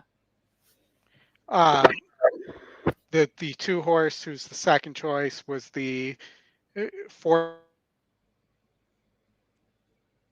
Looks like words out on this horse. I actually like the 6 Gettysburg Address, the other Cox here as well. And you should note that Pratt is staying on the 6. And Christian Torres is riding the 2. So I may be taking a risk there that may not pay off. But I didn't particularly like the 3 for Asmussen at all here. Even though, it did beat 66's last time out. Mm-hmm. And this race, I am 2, 3, 11, 12, top 4 win percentages. I thought the 12 for Maker was very, very interesting here. And, based on the SOR has a really good shot. You also have the 3 dropping, but is a kind of a money burner or a hanger. And I'm not or not. So at Parks, the 6 got to the lead. I like the way the horse to watch is sitting right now. What horse was it, Oldie? Maybe not. I'm looking at the wrong horse. It's the 7. The 9 is the one that I actually think looks good. Yeah, the 9 probably gonna win unless the 8's still Unless running. the 8 holds on, but yeah, he's kind of wandering on the track. Oh, look at the 2. Where's this horse come from? Get up. 14-1 on the 2. The 9 gonna win. 9, 8, Looks like. 2. It looks like. Yeah, that was Alright, close so- to second. And they're going to. Let's see if they're off at Golden Gate. Yeah, I thought that I'll probably play a pick 4, Oldie. I didn't play a pick 5, but I do think the EE horse to watch at Golden Gate in the next race is a potential single. That 6. 13-1. Yep. Yeah, that's I thought I would have had to go all in the first leg, man. That's nice to get a horse like that. wow. Yeah. Yeah. So let's look here. We're looking at Golden Gate. No level claimers. Second best pace, but sometimes the top pace horse doesn't run. Easy lead there. Mm-hmm. But all right, so let's look at Gulfstream Race 8. For me, I really like the 3 here. Yeah. The other horse that I did not like the horse to watch, the 1 here. I thought this horse was interesting, Oldie, but the win percent is the top win percent. But keep going. For me, the horse I thought was at least a little bit interesting was this 2 horse coming back to dirt. I was on 1, 2, 3 as my top 3 horses, to be honest, in this race. I thought the 7 was extremely vulnerable. I could be wrong. I didn't even use the horse in my pick 4. So I believe I used 1, 2, 3, 4. I need to look real quick. But I was on the 1, 2, 3 predominantly. I used 1, 2, 3, 4, 6. I went all but 1 and just didn't even use the 7 in my pick 4. But I also I played it heavier on the 1, 2, 3, 4. So I played it 3 times. I'm single to the 11 in the next race. Very nice. And this 6 had some interesting works, I know, going back in September and November. I was on 1, 2, 3. They're sprinting on the dirt. I think all 3 of those horses are going to be dangerous here. But Paco gets on the 6, right? He gets off the 2 or whatever went on. I don't know this trainer, Oldy. So Paul Valeri, I mean, hitting at 22%, but I have not seen that name. So I don't know if anybody knows who this is. But I thought this horse was a little bit interesting. I mean, it's Ramsey bred. It ran and it won in a 52, like just kind of dominated there at 6-1, and then came back, took money, but that was a 70. So this horse could improve is what my comment was on it. And I thought it could be dangerous. My main thing is going to be what's going to happen with the pace here, Oldie. I mean, Paco's probably sending with Ruiz, I'm guessing. But there, I don't know. I thought that could be interesting with the 6 too. Paco's going to be aggressive. Yeah, no, I agree there. And what I find interesting though is we all like the 3, but the 3, has Edwin aboard.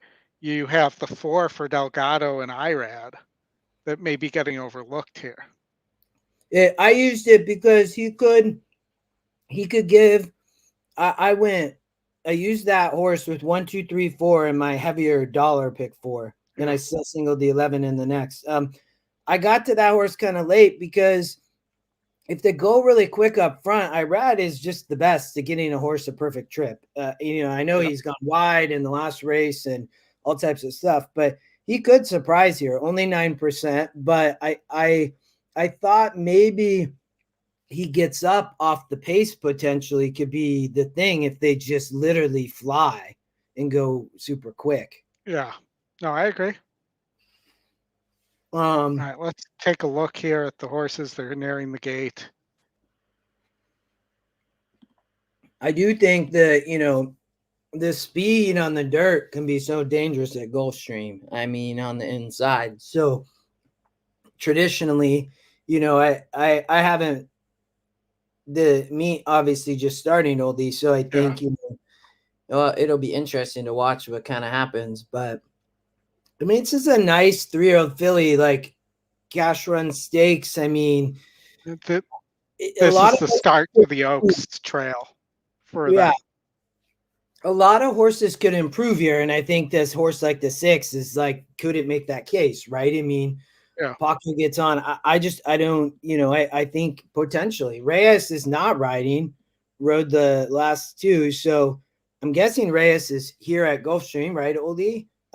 Yes, Paco, yeah, Paco gets the mount. So, but I love these races. I mean, these are all just nice young 3-year-old fillies, right? And should get a pretty competitive race.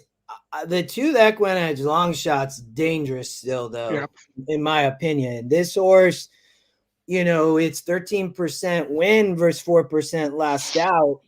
It ran in those 70 SORs, Oldie. So, I mean, this horse has talent, former Sweezy horse. Needs the lead, I would guess, Oldie. I think this horse has got to get on the lead, but Paco is going to be aggressive with the 6, I bet. Yeah. No, and Paco's been riding exceptionally well at the start of this meet. Yeah. So keep that in mind as well. And he may have had the choice between the 2 horses. Mm-hmm. I will say that Ruiz and Stormfelt are 3-0, or 3 for 3 as a team. I saw that, Oldie. I thought that was very interesting. It's good to call that out if people like the stats angles. I mean, 100%. This horse gets back to the dirt too, done enough. Gets off the turf and doesn't want turf, like GSR tells us that. So I think this horse is going to be fast on the dirt here. and could be dangerous. For sure. I think it's very dangerous here.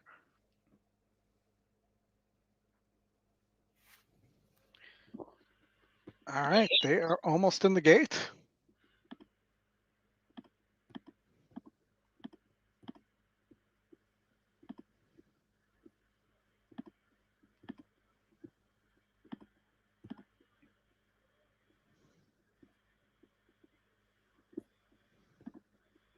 Sound, Oldy? I thought it was on. Hold on, let me double check it. Here. No, On it the wasn't there. inside, out in the center goes Sweet Hazley. Widest of all is Queen's Martini. Second last early is Power No, Squeeze. wait, And the Two other just trailer might is be Steve faster Regresso. than the 6. In the run out of the The chute, horse leader has looks done fast. enough. In front 3 parts of a length, Sweet Paco Hazley is might second. be trying Up to on the far race. outside, but it's Queen's Martini. In the between That us horse is is- Power Squeeze. Look, At the inside, that's he Steve wants to try Regresso. to rate off the Shuffled to the 2 back is now what is Chi-Chi. Paco looks to be In the run trying to to the half do. mile point, the leader is still done enough. But the On top, 7's Jorge getting a Ruiz, really done enough wide lead. trip too. On the inside, I didn't in like the that center of the being racetrack, out it's Sweet there. Hazley. That was my Widest of all concern. on the course is Queen's Martini. Next at the inside goes D Regresso. Working between horses is Chi-Chi as they pass the half-mile marker. They make their way to the far turn. They went 46 and 3 for the opening half mile. From the That's not outside, Queen's fast on Martini the begins front a end, it 3 was wide bid at the 24. top. From the inside, it's done enough. From Mhm. between horses, it's Sweet That Hazley. second half On from the inside, D quarter, Regresso, if then that Power time is Squeeze right. and Yeah. Chi-Chi. Still all to That play was for good here as for they them. run to the top of the stretch through a 46 and 3 Rad, opening half mile. we talked about it. 4 He's gonna wide, try it's to stick Power the Squeeze. grip. 3 wide, Easy Queen's long shot on the Martini. front Long end. shot done enough, digging in gamely toward the rail. 3/4, 111 and 3. They're on their way home. The leader is done enough at the rail. D Regresso Yeah, down my the center lad. and Power He's a Squeeze 7. from between That's the Queen's trick, Martini. man. Who do you like here? Power Squeeze closing I good was ground down the winning. center. Irad Power at Squeeze and 8-1. Irad Ortiz Jr. have swept by them all to win the cash He- run. Power just Squeeze going got the away. perfect Queen's trip. Martini was second. They went Yep. just a speedy second quarter, Oldie. I mean, look at that. The 2 started to get pressure. Ruiz did a great job in the first quarter, but like got pressure from Paco because that you could tell the 6 horse wanted to go, Oldie. I think that they wanted to try to rate, but that wasn't going to happen. And I would imagine that this horse is now second win at 8 furlongs probably is likely to be, whether it's in the Holy Bull or the Fountain of Youth, whichever one it goes to next. I'm sorry, I'm thinking Derby, not Oaks, but is likely to be among the favorites on the Oaks Trail for the Gulfstream piece there, and based on that, even though the run style doesn't necessarily fit Gulfstream that well, and got a really excellent setup there. Great ride by Irad as well. That's a pretty horse. I mean, she I had a horse that looked similar to that. Like, he has the white face. Like I mean, he runs races like that. Those are the races where 8-1, which is wild, but just comes up over the top and wins kind of for fun. But great ride. I mean, it was. Tony, you like the 8 here at Oaklawn? Well, Oaklawn, it looks like the 4 at 12-1. Boom start. And yep, much the best at Oaklawn from the 4.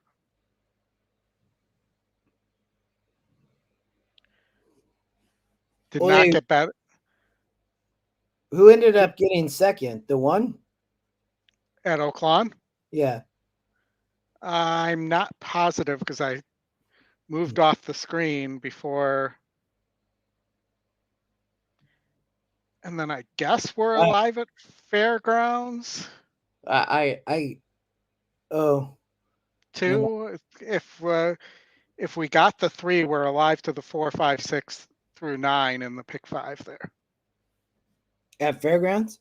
At Fairgrounds, yeah, because we had the 7 who was declared a non-starter, so I believe we got the 3 who was the morning line or not the morning line, the post-time favorite.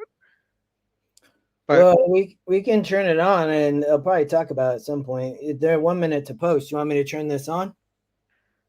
Sure. All right. What are you? So you're 4, live. 5, 6, 9, And the 9, I believe, at Fairgrounds is a horse to watch. You want to flip your EE screen over to Fairgrounds? Yeah, hold on. Greg, the 11, where at? Horses are approaching the starting gate.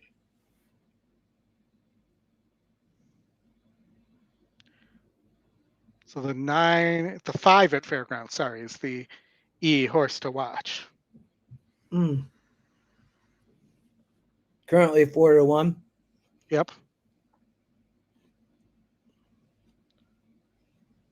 Well, yeah, I put a note there. I looked at this race only really briefly, Oldie. I thought there was a lot of speed in this race. Yeah, there is, which is why the 8's taking all the money. To be honest, you know, I can see it. It is the top EquinEdge pick. It's only 5%, which, you know, doesn't really concern me too much because it is the top pick. I have a similar horse at Gulfstream in the next race that I singled. So I can see horses taking a lot of money, though, which is good. Brian Hernandez Jr. Chisler's in. You could see a crazy try in a race like this, to be honest, too. Yeah, I thought this was a great race, but I thought it was tough. I didn't have a huge opinion, but the 5's taking money, it's charging. And is the favorite in the pick 5. Oh. I could see a price here, though, too. I mean, I could see the 4 winning. The 6 is the second EE pick and is 8-1, and that's a price play. Yep. I can't tell who. The 5. 5 got the lead. Charging gets the 6 sitting right off, but the 5 was loaded out of the gate, man. I mean, starts a bit past the half mile. In the meantime, let's see how fast this is. Progress to 3 furlongs from home. Charging's the target. Got an easy lead. 22-3. I mean, Dragon Trails. The quarter was 22.71 seconds. Chasing Charging coming toward the quarter pole. 6 is running really nicely. Has horse. Is handy. Into the Sunrise is pumped up. Here's Into the Sunrise, who's now getting into top gear. Just say went on the 4 outside. 4 on the outside. 5 has horse, man. Jockey's just now asking. He's basically handwriting the horse. 5's gone. Yeah, I mean, he Charging. That horse was loaded. Horse to watch. Wow. Charging gate to wire by 2.5 from Dewa Jack Chief. I mean, went off. That was 9-2 on the morning line. Just got that down. 8-5. The 8-5 favorite. Is that what I'm seeing? Yeah. Oh my. 9-2 on the morning line. People knew. Yeah. Wow. That horse took a lot of late money, though, Oldie. I thought the last I saw was like 3-1. Yeah. Yep, the 8 was when we were discussing it, the 8 was the favorite. Really fast. Any thoughts on Fairgrounds? I'm sorry, Anita race 3. I looked at this race. I thought I really liked the 4. It's taking a lot of money. It's at 9-5. I thought that horse had a big shot. I also thought the 1 was a little bit interesting, to be honest. It's, coming off the layoff, apprentice rides, like it's only 8%, but I thought at Stay in Line had potential, Oldie. I thought that the pace here, there's all this cheap speed on the turf. So, the 1 might be it's going to be the horse probably get the first jump. The 6 is going to be coming late with all this cheap speed, but I don't know. I thought the 1 was a little bit interesting. I thought the 6 and 7 can win the race. I didn't have a big opinion, Oldie. If I had to pick a winner, it's probably the 4 or the 1 is who I liked best. I might even just box them together. But I did think the 6 or 7, had a shot, but I was on the 1 and 4. I thought the 6, but I don't think it's playable. Yeah, I like the 4 best probably. Strong in Oh, third. they already They're went. followed by first time. Oldy. All right, I'm going. Jordan is down at the rail, followed by With Love. Last, and then it's a gap of about 5 lengths to the stage. One got a pretty easy lead, though. It's Stay in Yeah, Line leading no, the way by I a know. length. One Smoking Moon is in second. I mean, the Jordan 6 really on the First Time drop in Forever. class here. Mahina is in 5th, 6 lengths off the pace. Another 3/4 back to With Love, who's 2 in front of Ropers and Wranglers. Down the back stretch, Stay in Line a length. One Smoking Moon in second, and Jordan is just behind the top pair. First Time in Forever, allowed to sit comfortably in 4th while snugly in hand, and Mahina has inched up just inside of her. Another length back to With Love, 4 off the pace. Very slow. Look at Ropers and the Wranglers. second quarter. Rounding the turn. 51 Maybe. and 1, man. One I mean, too Moon slow. in second. You First get a Time little in apprentice, Forever, man, and outside he With he Love just with a sets 3 this wide slow bid. pace on the Jordan front has end. lost some ground along the inside as they pass the quarter pole and turn The for horse home. is probably done Mahina is though. trying to get Yeah. involved. Gosh, the Top of the 7's stretch, Newbury loaded. can wait no longer and lets loose on First Time in Forever, who spurts away. A Yeah. 3-length lead at the 16th pole. Lights out. First Time in Forever, traveling kindly throughout to score decisively. With Love completes the exacta. Mahina 7 was was third. much Stay the in best. I Line mean, and Ropers that's and one Wranglers. where you want to put a note on that one that it ran an extremely slow second quarter Mm-hmm. and stopped. Yeah. All right, so we have Mahoning, we have Parks, and then we have Aqueduct Race 8. I'd say, Oldie, that you either go to Aqueduct, Fairgrounds, or Golden Gate. I personally am not. I never play Mahoning or Parks. All right, let's see here. I'm just checking the list here. Golden Gate, we have so you had a pick 4 you might want to share here, I think. Yeah, we can. Why don't you either do Aqueduct or Fairgrounds? You have a Fairgrounds ticket, so why don't you look there? And I'll do I would single the EquinEdge horse to watch in the first race here, the 1. I think this horse might wire the field, to be honest. So that's my opinion on here. Oldie, I need to look at race. I think it's 5 or 4 still. So if you want to look at Aqueduct, then I'll give a pick 4 here. Okay, let's look at Aqueduct in the meantime while Justin's getting his pick 4 together.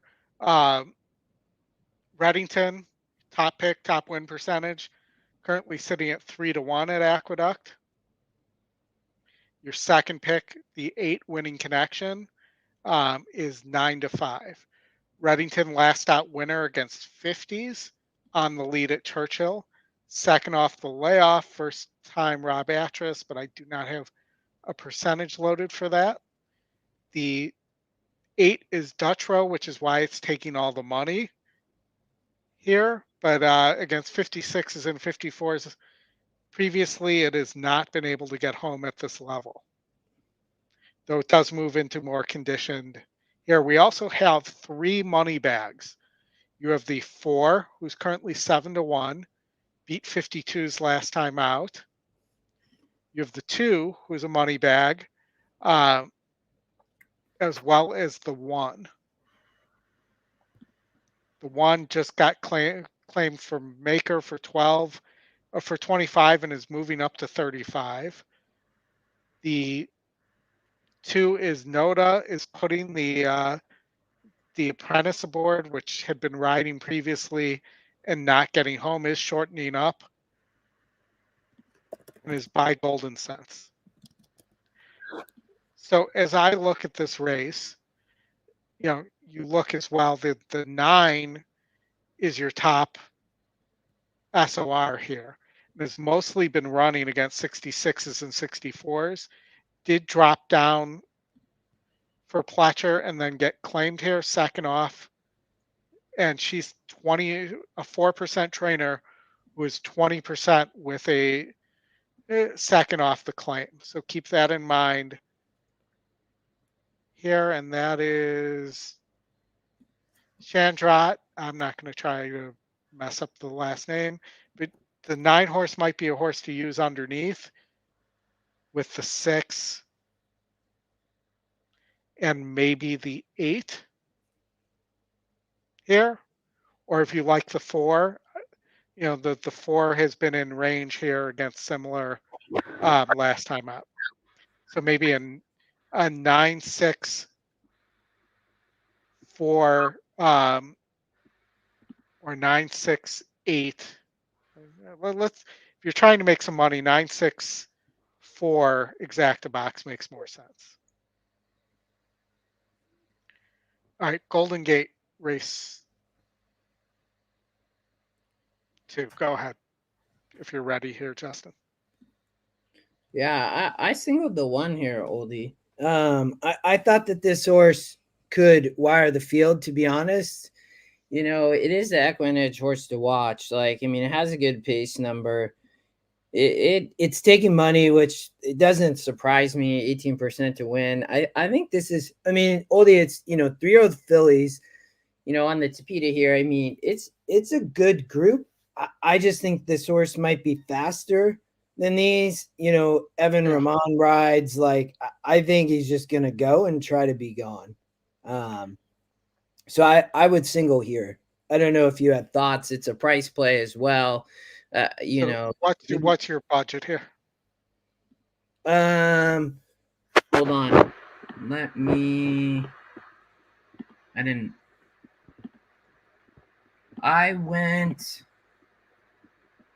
Let's do $60. Okay. And you singled here. Yep. I really, in the next race, Oldie, I didn't, the ticket generator wants to spread. So I don't necessarily disagree, to be honest. I think the 5 could be tough on the front end, but I think a lot of people are going to take this horse. They're going to try to single. I just thought this was competitive. Starter allowance can be tough, in my opinion. It is 44%, but the win percents tell me it's fairly wide open. I think that, you see a horse like the 6 that has a big morning line angle. It I think even has a shot, to be honest. I don't think that the 5's that big of a favorite. So I though, Oldie, I just went with the ticket generator here and went all. Okay. And then here in race 4.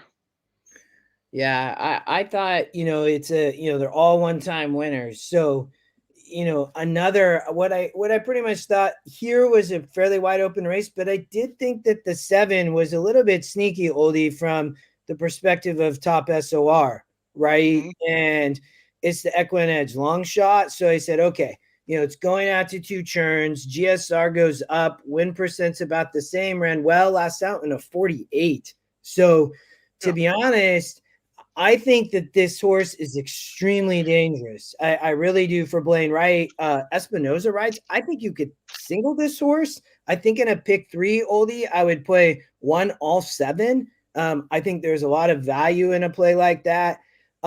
I did use other horses here in the pick 4, but I didn't use a lot just because I thought that you're going to have this horse on the 4 horse. It's a lot of speed, Oldie. And they're on the Tapeta. I traditionally don't like speed on the Tapeta. This on the front end really anywhere. It stopped big time last out with an easy lead. I don't like to see that. I talk a lot about that in the coaching class. So I didn't necessarily want that horse at 2%. I just wasn't going to use it. So, and then what I tried to do is say, okay, I do think the 5's live. So I used the 5, the 2, the 7, and then the 8. So I did not use 5, 2, 6, 7, 8. Yeah. I think I only didn't use the 4 and the 1. Okay, so you use the 3? Or is it just 5? Yes. Okay. Use the 3. So 5 through 8, right? No. That way? 5 through 8. 5 through 8. Yep.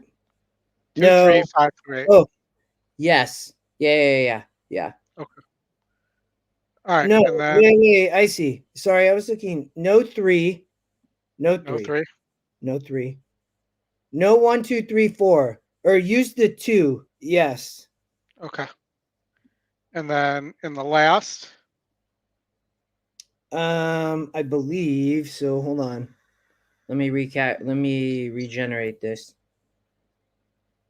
So I thought that the 3 and 7 both I thought were kind of uses, Oldie. I mean, the 7 at 29%, then the 3 at 12% here. You have another horse like the 1, right, who's going to be on the lead. So we still got 2 minutes. Okay. I'll make sure. And if the 1 was, if Wong was still here, the 1's the favorite in this race.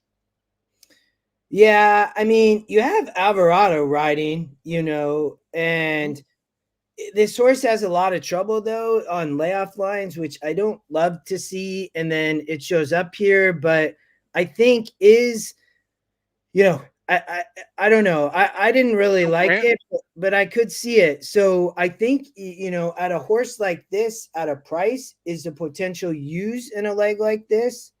In my opinion, the 5's the favorite, but I didn't use the 4 Oldie, and I didn't use the 6. I mean, mainly I don't like a 9 to 5 morning line and then game 5 to 1, but I don't know. I'd expect somebody maybe come off the pace. I think you can try to beat the 4, in my opinion. Okay. But I did use the 1 because I did think, Alvarado could be dangerous here. I mean, the horse has a lot of speed, sprinting. I mean, it's an allowance optional claim. I used the 3 and the 7. 3 and the 7. What about the 2? Yeah, this is where Oldy, I said, okay, what I'm already singled to a price here in the first race at 7 to 1. And I do think, right, in race 4 could be another single, just so, with the 7. So I thought that the 5, I would probably just use them both, Oldie, I think, and play this a little bit more and use the 2 and the 5. 1, 2, 3, something like that. 1, 2, 3, 5, 7 is what I would use. 1, 2, 3, 5, 7. Yep, that's what we've got. So $75. Yep. Yeah. That's how I would play this. I think I'm trying to. This one horse floated up to 7 to 1, so I love that. Right, it was taking a lot of money at the start. So you have some favorites, but I think it's a good sequence. I really wanted to just play against the 4 here. So I didn't necessarily love the 4. I think other horses to win, but the 1 I think Oldy could be dangerous on the lead. Sounds good. Let's get it. All right. So that is Justin's ticket. They're going to the gate. I'm going to get this up here for everybody. To move forward.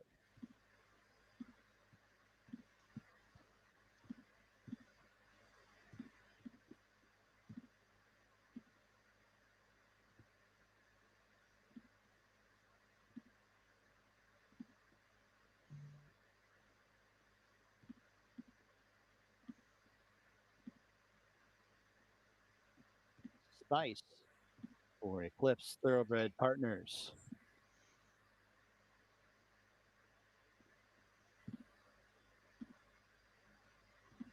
Dory Miller,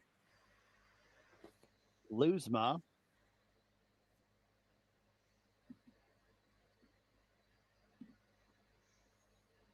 and Tour Queen.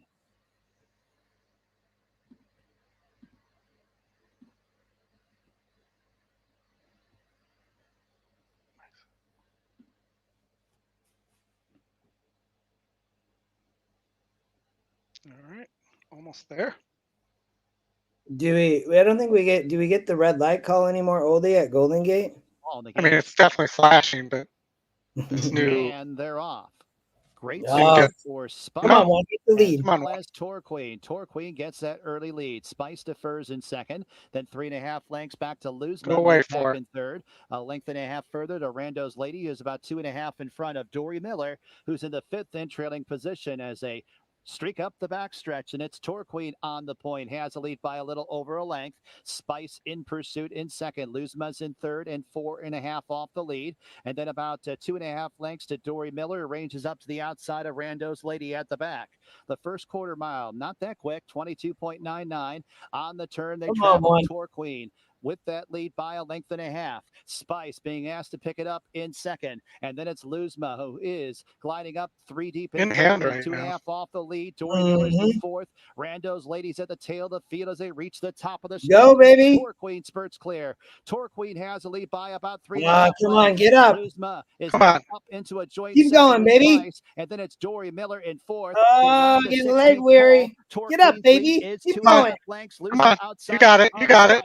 Boom. Torqueen, give Roman 2 on the Nice single. Luzma, Yeah, second. thank you. Third, Spice. I mean, Dory Miller. EE horse to watch too. So Oldy, I don't know. I've just heard about it from you and Chris recently. So, you know, I actually need to talk to Scotty and obviously learn more. But I thought that horse would do exactly what happened, Douglas. Like on the lead, I'm single to the 11 Oldy at Gulfstream here in a pick 4 for $1.50.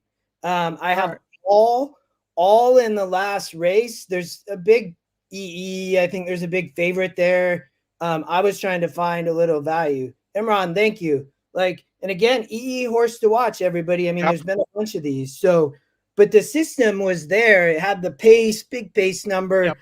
The horse was working well. I will also tell you, What did we end up getting there on the price, by the way? 7-1. Okay, I just played a win place show there, but I'll take it. Yeah, 7-1. Even though I'm sure you're going to get it, you're going to end up, I think, with a really nice pick 4 here. The pool's not the size of the Aqueduct $36,000 one, but I think I think there's some bad favorites in this sequence, and you could end up, you know, 5,000 plus here. I thought that the 7, we talked about a pick 3 there to play it heavy, just 1 all 7. If anybody played that, like I thought that was also just a great cheap play. I mean, it could pay really well. We'll see. I thought the 11 here was very, very interesting. It's the top EquinEdge pick. You know, Isabel Alexandra, you know, an Ireland horse. I thought the speed here, they're going to be lighting it up at 5 furlongs on the Gulfstream turf. I think that the 11 could sit a really good trip in you know, I have known to some extent, Oldy, about, is it Oyson Murphy? How do you pronounce his name? No, the 11. Oh, the 11, the jockey. I'm not sure how he pronounces his first name, but yeah, he's top jockey in or was in 2020 and 2021 in Great Britain. Yes. I've watched him ride. I mean, he's no joke on the turf, right? So I think this horse is extremely well. I mean, a single. It's only 4%, but I think this horse could sit an amazing trip from an outside post, and I think he's a great jockey. I think this is a great race. There's, you know, the 7 is the top win percent, Oldy at 12-1 bedtime story. I think the 1 is really sneaky here. It does have the big GSR increase, and I know we talked about this. I just, on the rail with all that speed, it could hit the board, right? I mean, I don't know if this horse can win, you know, but you called it, you know, GSR increase. This horse could run a great trip at a price. That's going to be tough, I think, on the rail would be my only concern. Yep. I want, you know, the rail is at 73 feet. This turf course is going to be so the horses are approaching narrow, Oldie. 1 minute. I bet you that because they split the turf course at Gulfstream. If you I hate when they do that. Hate it. Well, that's what it just gets torn up so quick, right? So this gate's going to be like completely the width of the turf course. I bet when they got this rail at 73 feet, they used to have the 2 turf courses, but not anymore when they put the Tapeta in. So, but it's going to be wild. I think the speed, I do think they're going to be flying. I mean, gosh, you got Saez and Paco on the front, or Saez and Paco on the 10 and 3. This is going to be a good race. I will tell you that, Oldie. Absolutely. I thought this race was wide open and that there was a lot of pace here. Yep.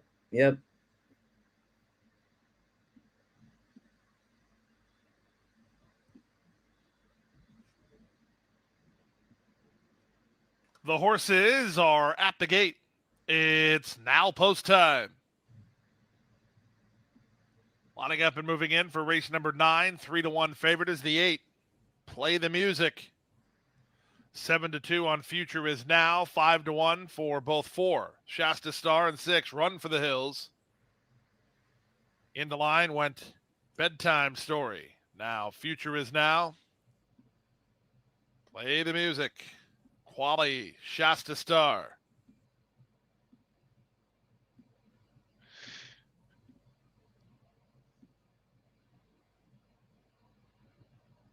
Soul Hope.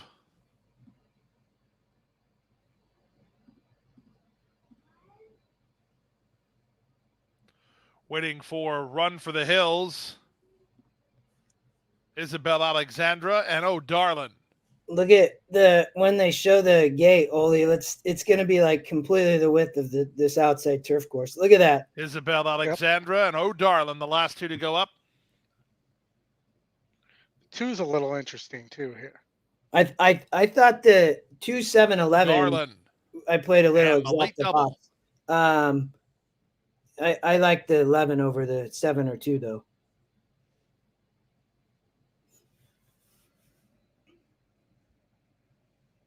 It's a field of 12 at 5 furlongs on the turf. They're in the gate.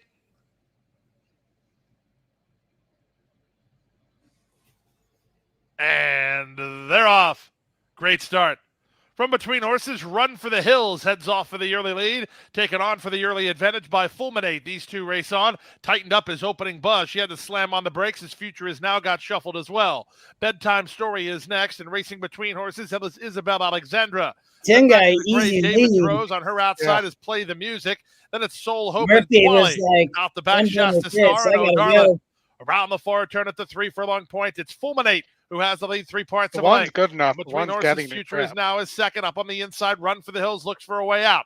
Up on the outside, that's Bedtime Story with opening buzz. Trying to run home from mid-flight is Isabel Alexandra. Looking for room, David's Rose. And down at the inside, that's opening buzz. They straighten for the drive. It's Fulminate still the target. Run for the Hills. Off cover to try to get to her. Bedtime Story and Future is Now are next. Up front, it's Paco. It's Fulminate. Almost there. Fulminate digs in, and Fulminate wins. Run for the Hills was second. Up for third was Play the Music. Then Bedtime Story. Laura Cazares with a great weekend. She wins here in 55 flat. EquinEdge long shot, only 18-1. No, 11-1. 10-1 or 11-1. Yeah, 11. I worried a little bit about that, but I didn't see what happened, why the 3 didn't go. Or, I mean, the 1 was right there, but I thought there would be a quicker Oldie. I thought it'd be a more competitive race on the lead. But great. I mean, good ride by Paco. Got to the lead and was gone. Race 6 at Fairgrounds. The 1 is a EE horse to watch. The 1? The 1. Currently sitting at 4-1. Top GSR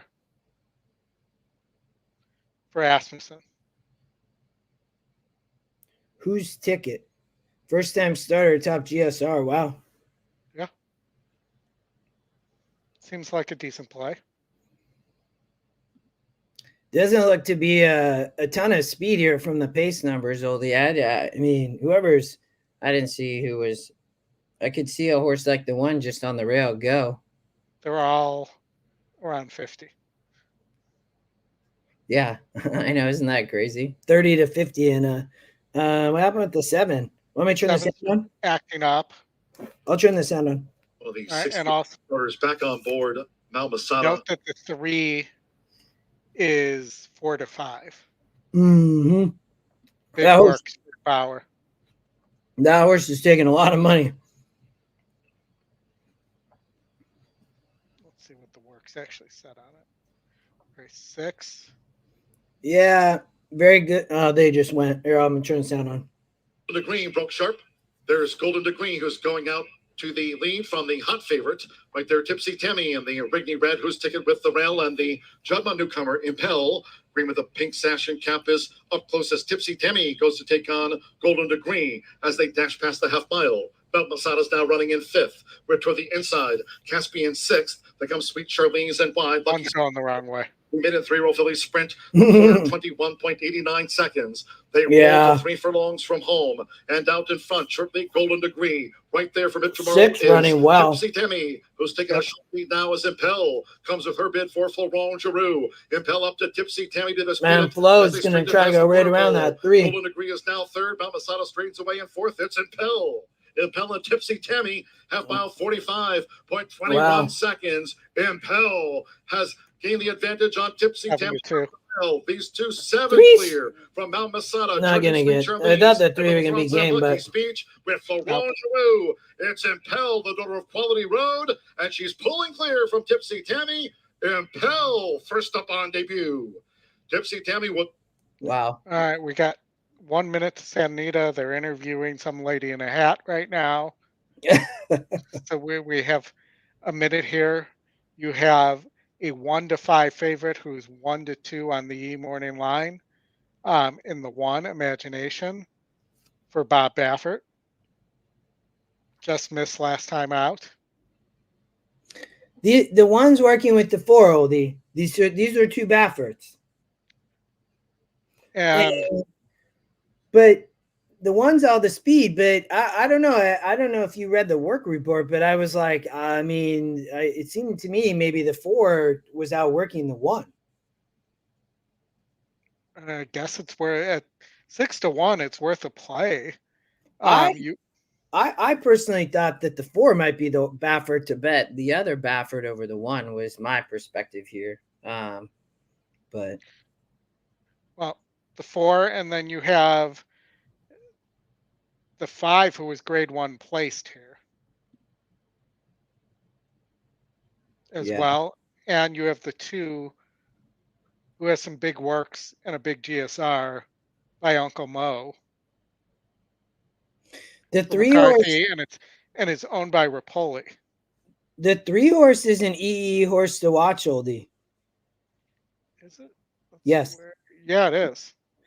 Yeah, I thought that this horse was interesting in a race like this. I thought could be really interesting as well.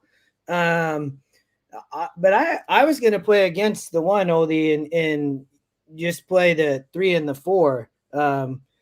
I thought maybe the 4 was you have a long shot, but I thought that the 4, again, when I looked at the work report, the 1 does have a big GSR, but I also don't love Oldie. I mean, the source says 2 seconds and 2 tries. And I mean, that was a 48. I mean, I don't know. Is this horse, should it be 2 to 5? I don't think so. But well, it could be a use underneath there. Yeah, no, right. Yeah. I mean, maybe it's the 3 or the 4 over the 1, or I just, if the 4 horse Frankie can do any, it's going to be interesting. I mean, you have 2 Bafferts here. So, and the 3's probably is fast too, but it's, and this horse is only 16%. So I don't know. It's kind of a wide open main special weight if you get past the 1, in my opinion. Well, and the 4, they may be looking for a Derby horse for Frankie. That was I thought about the same thing, Oldie. I thought I have the 4 over the 1, and then I think the 3 is interesting. We're going into the gate, so I'm going to pull this up here. Loading in the gate for the start of the $1 pick 6. The prohibitive favorite Imagination has loaded.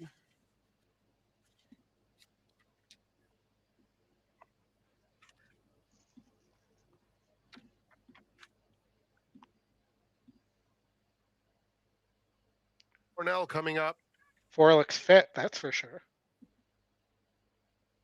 Indispensable will be Big the horse. road. They have dollar pick threes at Santa Anita now. I forgot, Oldie. Yep.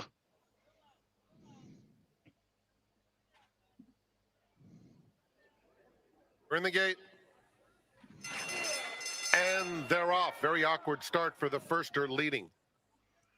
Imagination, Maximum Capacity, and Cornell right across the track. Indispensable comes away fourth and leading with his work cut out at the back of the field. Around the first turn, and it's the heavy favorite Imagination making the pace and opening up about a length. Maximum Capacity Definitely didn't get as easy of a lead because the two 2.5 weird back to start there. Indispensable, who's made it over to the rail in a good spot. But third. I thought that Then might Cornell happen. kept I off mean, the fence, 4 lengths clear of leading. Onto the backstretch, and it's Imagination, showing the way by about a half length now to Maximum Capacity in second. Indispensable and Cornell have gotten a little bit closer. Still 5 back to leading with a half mile left to travel. Imagination and Juan Hernandez, a half length to the good of Maximum Capacity, who continues to keep pace. Indispensable, hugging the rail in third, gets a little shove now to try and get closer as Imagination lets it out a notch. Imagination, yeah, 2 I length mean, lead now. I was as running a great race, Indispensable moves but into second. Maximum Capacity dropping out of it.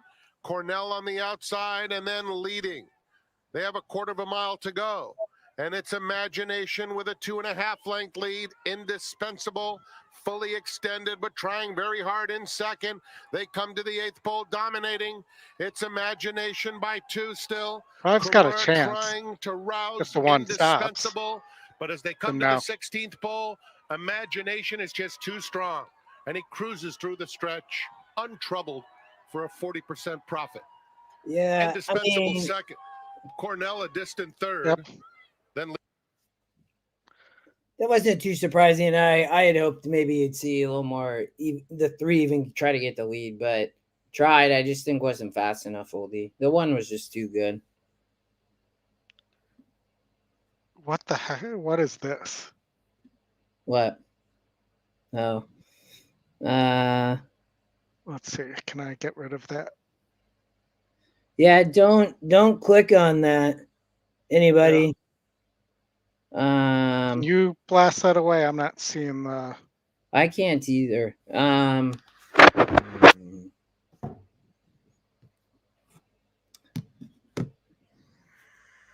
Yeah, I can't either, Oldie. Oh, it's coming from Twitch. Oh, I see that. Huh. Yeah, I don't know, Oldie. Let's go get that out of the main chat here, I guess I would say. If we just, I don't know, if you all can just type, don't click on that or anything, you guys, and whatever that is. But if I'll type a I don't, Oldie, we'll have to figure out because that's through Twitch. I don't know. Yeah, I don't know if we can ban that or how we do that. Tony, I'm glad to hear that. That was, I mean, you got Doug. I don't know. I probably root for Michigan, man. I don't know. I'm not actually. Maybe Bama. I don't really care, to be honest. I have a guy I used to work with who loves Michigan, so I worked in Michigan for like a year and used to go to Ann Arbor all the time. But I don't know. I think Bama could win the game, to be honest. I'd actually probably take Bama. I'd say Bama. That'd be my pick. And I would say so. You know, I grew up. My father went to Illinois. He was on the board there for a long time. So I grew up kind of raised to hate Michigan as a school. So it's hard for me to ever root for Michigan. I get it, man. I think Bama. It's beautiful. It's on TV. 30 minutes till kickoff. This is gonna be 2 good games. Like, I like how they did it. Yeah, and let's ask you the question though. Do you think that your Huskies can win today? Yeah, I bet them to win the championship.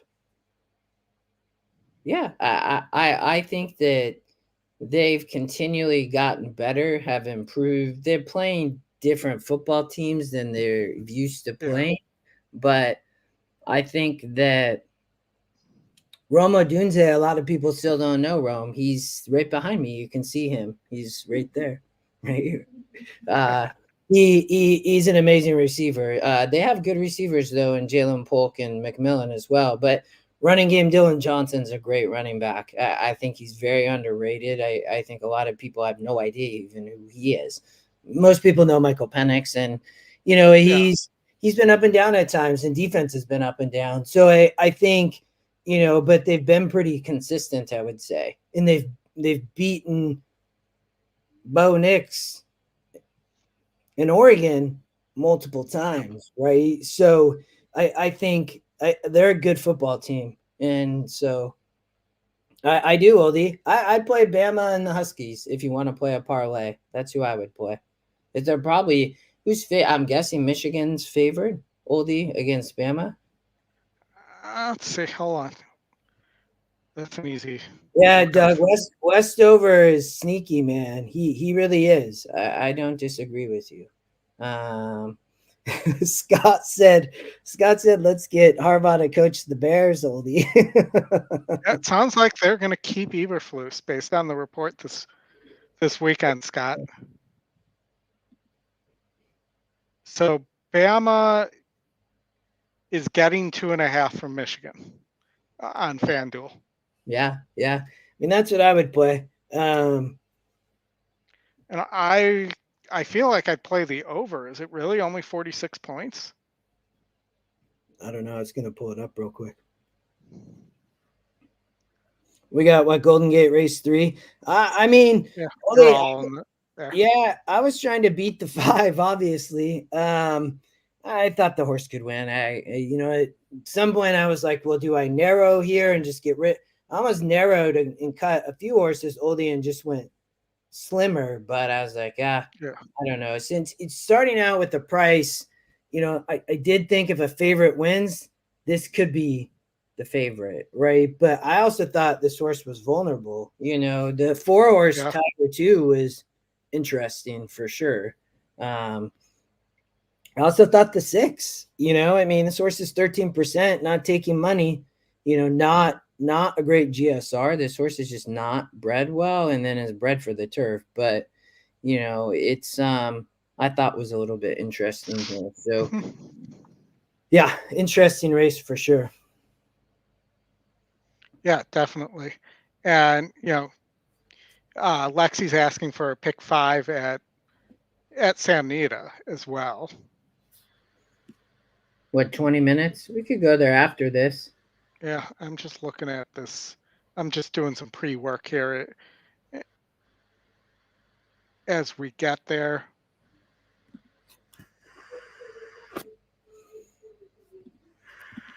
I am wondering though if that, and it also flows into the golden hour. So if you get one right, you probably get the other here. Oh, you're saying on the pick 5. Yeah. You have a grade 3 race 8. So. Yeah, there's an E horse to watch in that race, Oldie, in the 4-horse Chismosa. So, it's also the long shot. We just saw E horse to watch win at Golden Gate 7-1, and didn't we see one at Fairgrounds earlier too? So, I thought that was another potential price and value. It's a nice grade 3, right? And I don't know, the 4 would be a complete surprise, obviously, and kind of blow up the board. Probably gonna be the longest shot on the board. Would be my guess. I believe so. Yes. Tony wants golden hour. Lexi wants Santa Anita pick 5. Oldie, what time we go until? I have no limits. It's up to you. All right. We can definitely go a little longer here. Yeah, I'm all for doing it. I I looked mainly on like the middle towards all the beginning of these. Obviously, I played the Golden Gate, and then I looked at a couple of these. So, but I did look at the pick 5, and that's where I think Santa Anita has always been tough for me. Like I played more Golden Gate Oldie, but I think the Golden Hours is a great bet too. There's a big maiden race right at the end of the Santa Anita card, and there's I don't know. I thought it was an interesting sequence though. I did think it could pay for sure. Yeah, for sure. I think there's some prices in race 7. Race, do I have that right? Race 7. Let me look here. Yeah, it's race. Hold on. Am I sharing the right tab? I am. Okay. So we're still 3 minutes here to Golden Gate. I thought race 7 you could get a price, or a horse like the 4 is pretty interesting. The 1 as well on the lead is interesting here, but only 8%. And there's some other interesting horses here too. You could also go another way and single the 7, who's probably going to be your favorite here on the class drop. Gregorian Chant. Yeah. Yeah, I don't know. I mean, love that horse, but I'm just saying. Yeah, I love the Mas Rapido on the one horse on the the top EquinEdge pick and the top base horse. It just made me laugh. I don't know. I didn't love necessarily singling here the 5 horse. Like I'm like, my gosh, like, so depending on what happens on the front end here, if anybody does come off the pace, I mean, this horse is 16% too, and it's the long shot. Not so it's but I could see, I don't know. I didn't like the 7 at that price. It was a little bit similar to like the 8 at Gulfstream earlier. I'm like, the 7's dropping a lot, but it did race in the 66, and it has all these layoff lines, Oldie, right? That's my biggest concern. Absolutely. Yeah. All right, so let's look how close. We're still 2 minutes from Golden Gate. I'm going to look in on it just to make sure that we're as far as it looks. We are. All right, so I was working on this a little bit, but I've not decided where I'm singling or anything like that. The 6 horse is a little interesting in the last 2, just because it has such a pace advantage. The long shot in the last at Santa Anita. Yeah. Turf sprint. Yeah, I mean, in a race like that, I mean, how many horses here? Yeah, 9 horses, right? So 11%. You have a morning line angle. Oldy, JJ rides for Peter Miller. I mean, for sure. I could see it. I think that horse takes off blinkers too, Oldie. So I am kind of curious on that perspective, but this horse seems to just be the fastest horse here, right? Yep. So, I mean, is going to dictate the pace of the race, I would say. Obviously the 9 might be fast coming off the dirt, but now it's getting on the turf. So I could see the 6 for sure. Yeah, I'm not sure what the deal is with this 88% or this 88 GSR on the 8 though. I mean that's the old sore thumb right there. That sticks way out. That horse is bred really well, Oldie. I mean, so there is a work note on that horse too, Oldie. So I think that horse is for sure interesting, I would say. I mean, with a big GSR like that, I mean, it's going to be a big price. So moving right with her. Lexi, you Both love were nudged along Lex, though, so Lexi, you love the 6 in the last.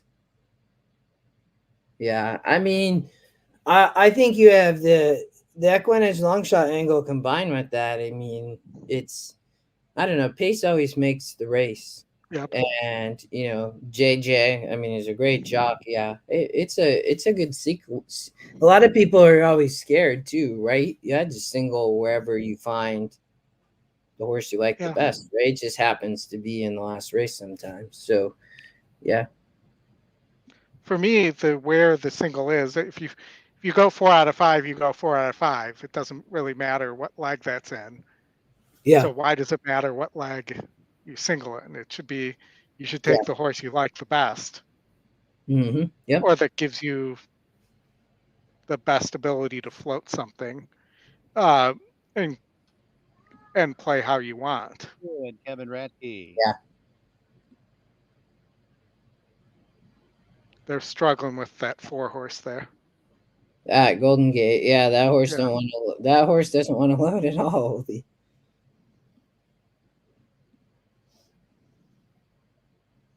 They get it in. Yeah. Goes up and in. Looking to excel. Current favorite at 6-5. And Three Brothers. All right, 5 going to be on the lead, Oldy, but we want this horse to stop. Yep.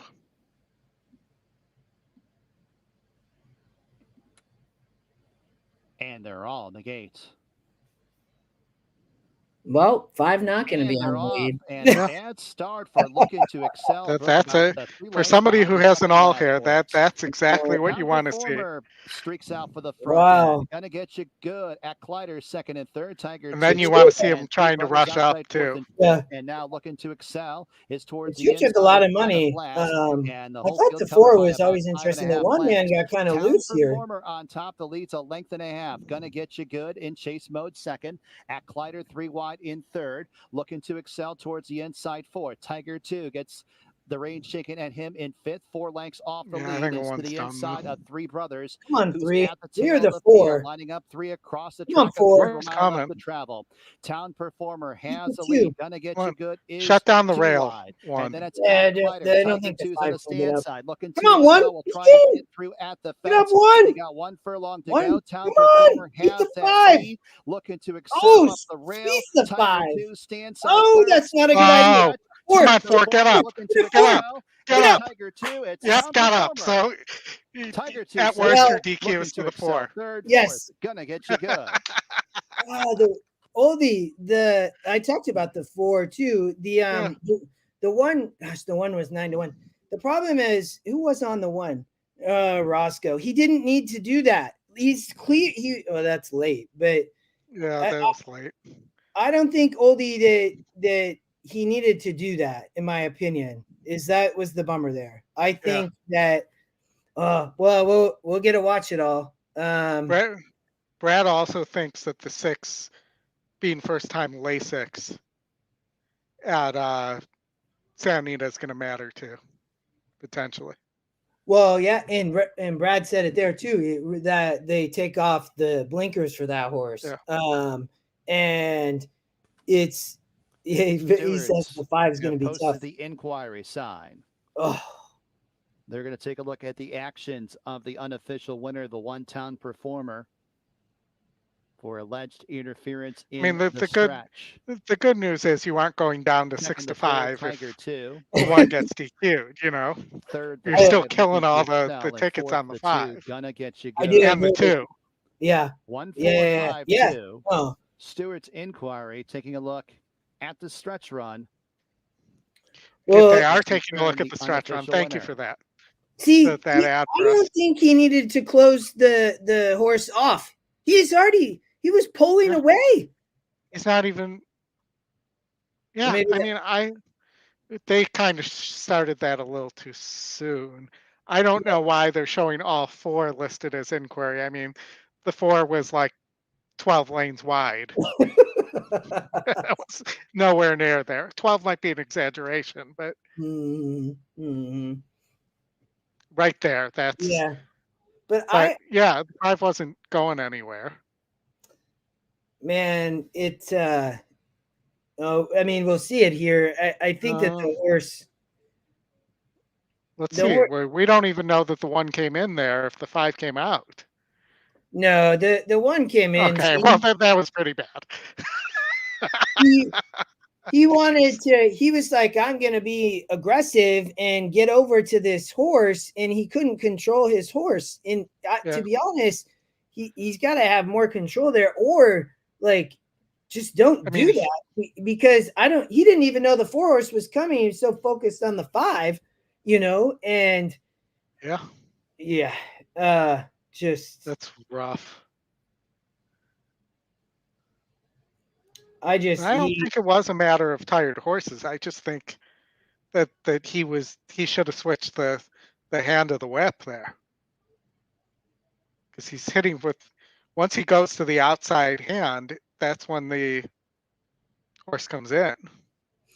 Well, yeah, and then he took the horse over, I think, to see that other horse. He's like, this horse is gonna come up on the rail, and he just went over all those paths, man. While we're waiting, Fairgrounds race 7. Look at Jonas. Oldy. Look at Jonas just said that the wheel pays are better in the doubles and the pick 3. So that I love to see that. I got some pick 3s. I don't think I played any doubles. I played the pick 4 and then I played some pick 3s. I would love to see the 7 in the next race. If anybody played that 1 all 7. Oldy, go ahead. Fairgrounds race 7. The 5 horse is a EE horse to watch. Fairgrounds race 7. Yep, we're a minute from post there. We'll keep an eye here for you on that, and maybe we can do the sound on. I got Fairgrounds. You want me to do Fairgrounds? Yeah. So are you're still alive in your ticket? No, I hit the early pick 5. Oh, I got you. Okay. 5's 4-1 Hunt leg. Sultry Lass. Now Shirley, Roan Giroux going for a double with Brent Ox. With the Roan runner. Where's Jamie Less, like Huntley, both. Oldy, where's Flavian riding? Ben Curtis, Bella Paloma drew 3. Flavian is riding at Oaklawn. Corey Lattery, here's Lady Mercedes in. One more. Tony, there it is. Tony, that's fine. 16th. But I'm probably just going to play it as a pick 4.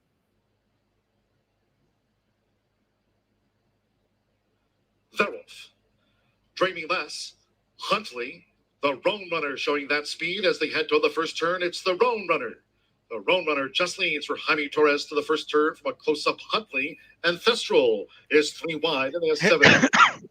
After a sharp start, Dreamy Less on the 4 outside. Sultry Lass holds that position with the rail. And between those two, Super Explosive in tight quarters there and takes back off of heels and settles now. Then comes Bella Paloma with the rail. Lady Mercedes running second to last. And Shirley has dropped back to 9th. The opening quarter, 23.47. We missed Gulfstream race 10 in the meantime, too. That's okay. My pick 4 died. The Roan runner who leads by 2. Ladies and gentlemen, we have a disqualification. In third with Sultry Lass round in 4th. The one-town performer has been disqualified from first and placed 3rd for interference. Oh, we like it. The 4, that's when it's long shot. Looking to excel. So moved up to first is the 4 Tiger 2. Just so you guys can see the Mucho Macho Man. Looking to excel. Drop down to here comes the 3. 3's going to steal this race. Performer. Sultry Lass is 3rd. Ruled that the one-time performer drifted in. We trail back to Super Explosive. Lady Mercedes, Shirley, and Dreamy Lass. On the outside, Thestral, who's taking a short lead from the Roan runner. Looks to be pulling away. 7 seconds. Now the 3-1. The last. No, check about Fairgrounds. Fairgrounds, okay. Bella Paloma is 4th, looks to be 1 pace. Oh, the 1 might get there, man. Here comes Sultry Lass for Deshaun Parker. Sultry Lass on past Thestral. Sultry Lass lands it by 2. Real Thestral in. Well, that Fairgrounds is tough. It's a tough track. It's you can get you a lot of prices though, Oldie. I mean, look at the 3 came in 36 to 1, ran 3rd. Wow. The other ticket that might be interesting here to play at Santa Anita is the turf pick 3. That starts right now. We could try to do it real quick. Yeah, we know we want to single the 6 in the last. Yeah, I'm with you. So I let's look at race 5 because It's about to go. Yeah. I think I was 2 through 5, 7 here. Hold on. Go ahead. My comment just was, this is a brutal race in my opinion, y'all. Like, oof, that I thought this was very tough, Oldie. I think any horse could win this race. To be honest, I think the 5 was vulnerable here. I thought the 3 and 4 were both interesting. The 4, the EquinEdge long shots, only 3%, but I still, it's a long shot. So Jack's Outlaws, 6%. I thought that was another long shot that could run well. The 5, Margaret's Boy's taking this big drop, Oldie. All these horses, many of them have not won in a very long time. Was my biggest note on this race. Many of them, the 5, right? This horse, Oldie, has not won a race since it won 3 in a row 3.5 years ago. Oof.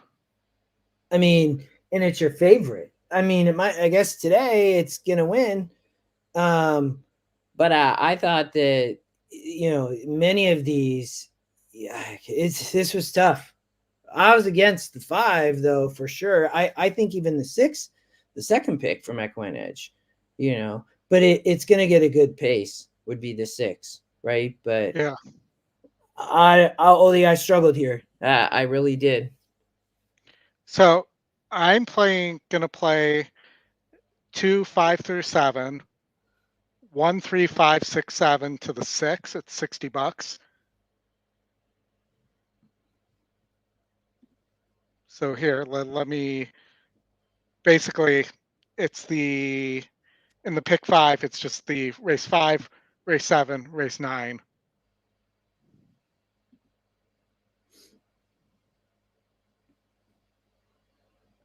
Is the way I'm going to play that. Instead of playing a pick 4 here, I'll play the turf pick 3.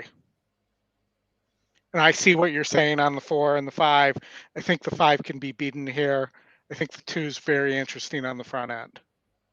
Yeah, I had no idea what to do with that race. I thought it was tough, Oldie. I did. I thought the whole turf pick. I think you could. It's $3. It's $3, so it's very expensive. I even think the next race was tough. I know you talked about liking Gregorian Chant, right? But Mas Rapido, the top EquinEdge pick's dangerous on the front end. No, I like that horse as well. But I think the 2 is very dangerous here on the front end. This horse. Yeah. So in race 5, I mean, this horse, you talk about how a lot of these horses haven't won. This horse has won 2 of the last 4 races, different surfaces. Doesn't seem to care about the surface all that much, but needs to be on the lead. Mm-hmm. Yeah. Yeah. And, the 7's your second pace horse, is moving to turf. I probably would have dropped, if I had more time, probably would have just dropped the 7 right out of there and used the 3. Who's, won almost half the time on the surface. Tony, you singled the 6 in the first in race 5 here. Yeah, I mean, I could see it. I mean, I thought with Rispoli, they are 19%.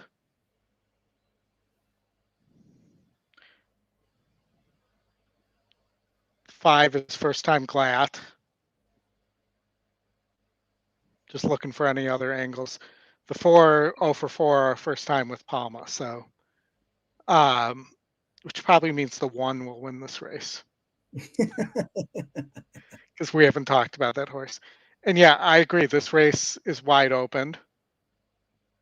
I mean, this 4 probably has a chance too that I didn't use.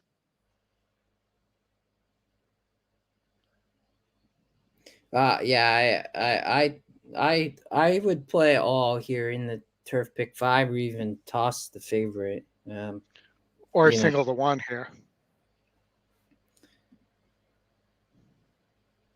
Yeah. Possibly. I mean, you could. Gosh, that race is tough too. I mean, I think a horse like Redline is 16% Oldie. I mean, it's like, what's happening here? But I think it's like you have the 1 and the 5, the 1 on the front end, the 5 coming off the lead.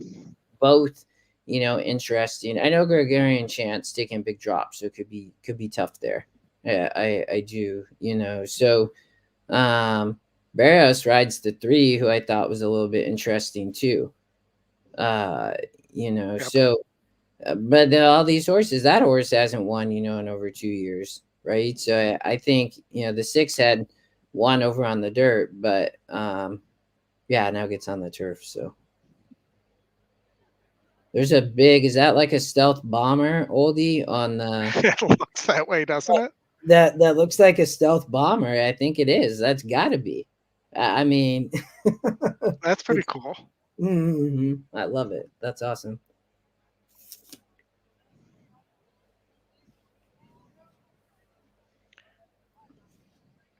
I mean, the other way you could play this, if I pull up the turf pick 3, I don't think there's time to do it, but you could go all 1 and then 5, 6. Horses at the gate for race 5. It's post time. The late pick 5 4, and 5, 6. pick 3 beginning right now. I just want to beat this 5. Yeah, that's what I'm going to do. I'm actually going to single. I'm going to back off my initial one, and I'm going in. going to. I'm playing all. Jack's Outlaw. Singling the 1 in leg Margot's 2. Boy will be next. And then I'm playing 5, 6 in the last. Hi, Sean. It's a good alternative.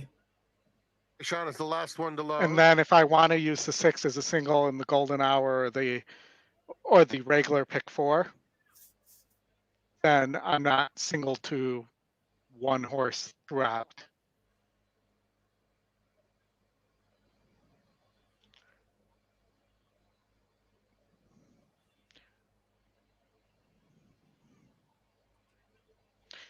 Brad, I like the works on the 2. I was single to the 2, but I think it's interesting that Pratt's riding the Gettysburg Address instead. Jack's Outlaw is out very quickly, joined by Mike Operator on the outside, and here's Mastermind sprinting through along the rail.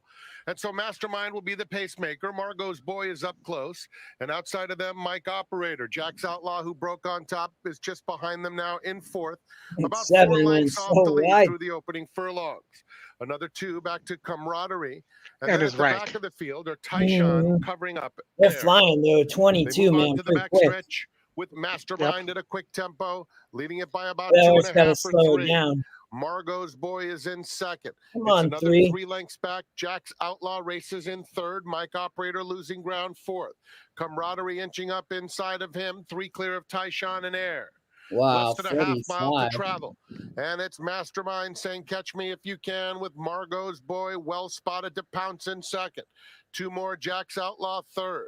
Then Camaraderie, 5 off the pace in 4th. Tyshawn, Air, and Mike Operator has surrendered. Midway on the far turn, Mastermind, Margot's Boy looming, and Margot's Boy runs right by him. But here's Camaraderie posing a threat, moving into 2nd. Long shot. Get up, baby. In pursuit with a furlong left to go. Mastermind has softened up 3rd. They're coming to the 16th pole. Margot's Boy a length and a half. Camaraderie trying very hard to close the gap. It's Margot's Boy, Camaraderie, Margot's Boy, Camaraderie, Margot's Boy. Out Camaraderie. Tyshawn 3rd. Mastermind and Air. Yeah, it's gonna happen. Yep. I mean, people are asking about the Smarty Jones, which is coming up. 10 minutes. Yep. Do we want to go here? Go here. This is a points race, right, Oldie? Yep. 8.5 furlongs. Catching Freedom, who is the second choice, has a 4-star work. A lot of buzz on this horse right now. The 2, yeah. Too, yeah. Gettysburg Address. Interesting, and this is what I was pointing out. Gettysburg Address is keeping Pratt.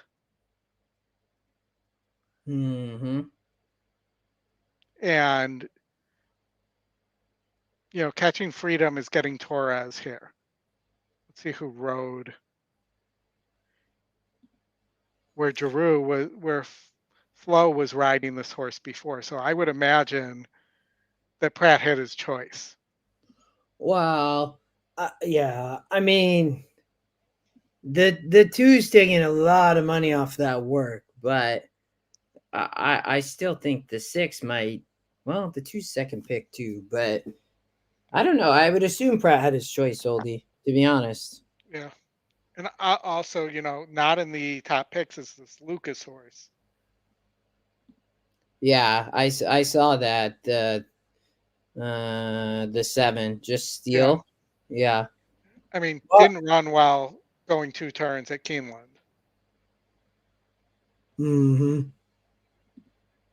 Pace gave way. Is going to be part of the pace scenario here, so to speak.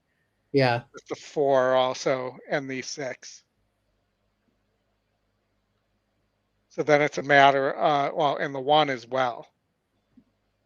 Asmussen has 2 horses here too, and the 1 who's the long shot may help push the pace so that the 3 to set it up for the 3. Well, is the 1 horse going to go to the lead, Oldie? I mean, I thought that this horse is not taking any money. No. I mean, Third in straight sense. Didn't go to the lead. Got to the lead in the stretch and got caught in the slop, going 2 turns. But then cuts back to a 1 turn mile now and stretches back out. So yep. I don't know if this horse really needs the lead. I don't know why this horse isn't taking any money, but I did not look at this race, Oldie, until we just started looking at it. But I mean, this horse is dangerous. Like, I don't, in a race like this, I mean, ran really well last out, right? Going 8 furlongs at Churchill. So I'm guessing they're going to try to sit off the pace with the 1 would be my opinion. Well, then the question is, can you catch the 6 or the 4, whoever's on the lead? And then so let's see, were these 2 horses? Yeah, they were both in the street sense together, the 6 and the 1. So let's look at wet GSR. So the 6 wet GSR was the same.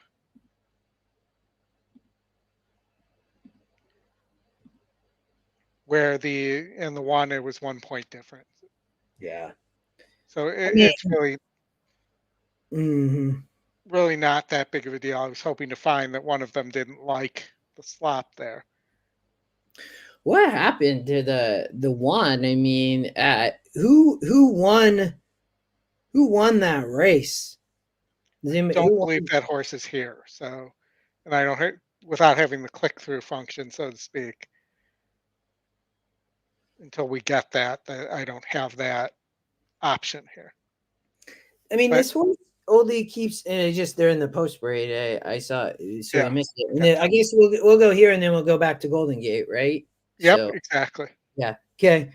I mean, I'm liking this horse even more. I mean, this horse, it does come out of competitive races and has shown the ability to kind of stock off the pace, but it keeps giving it up is the one concern. But these are tough races. So this horse, in my opinion, being lightly raced still could improve. Has never been on the rail, but I think as long as Ricardo breaks okay, I mean, if the horse flies out of the gate, it's going to get the lead. But I think they're probably going to try to sit off the pace.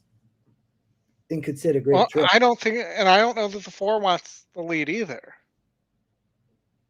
I Or, know you it's with Leperoux. So, yeah, but if you look from McPeak here, I mean, Hernandez has been riding, right? Yeah. So I don't know why is he riding elsewhere? What's the deal? I think he's at Fairgrounds? He must be at Fairground, yeah. Fairgrounds.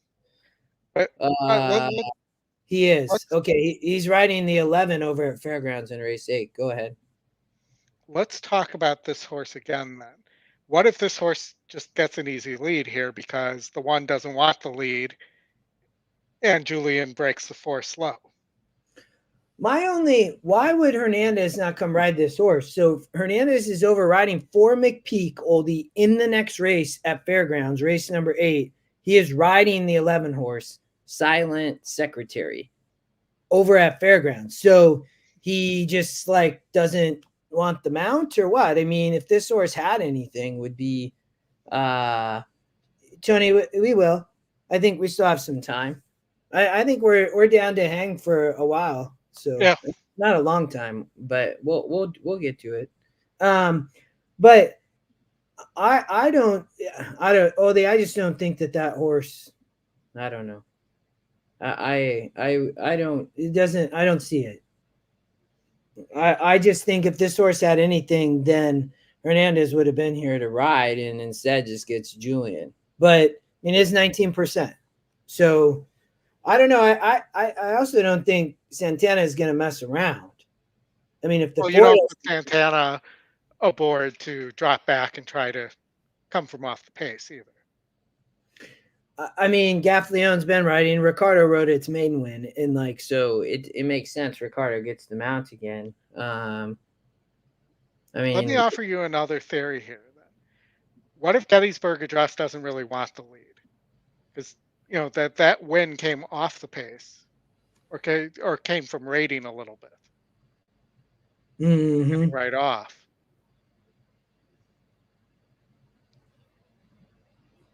So what if, what if they don't go? The 1 could get an easy lead too here. I know.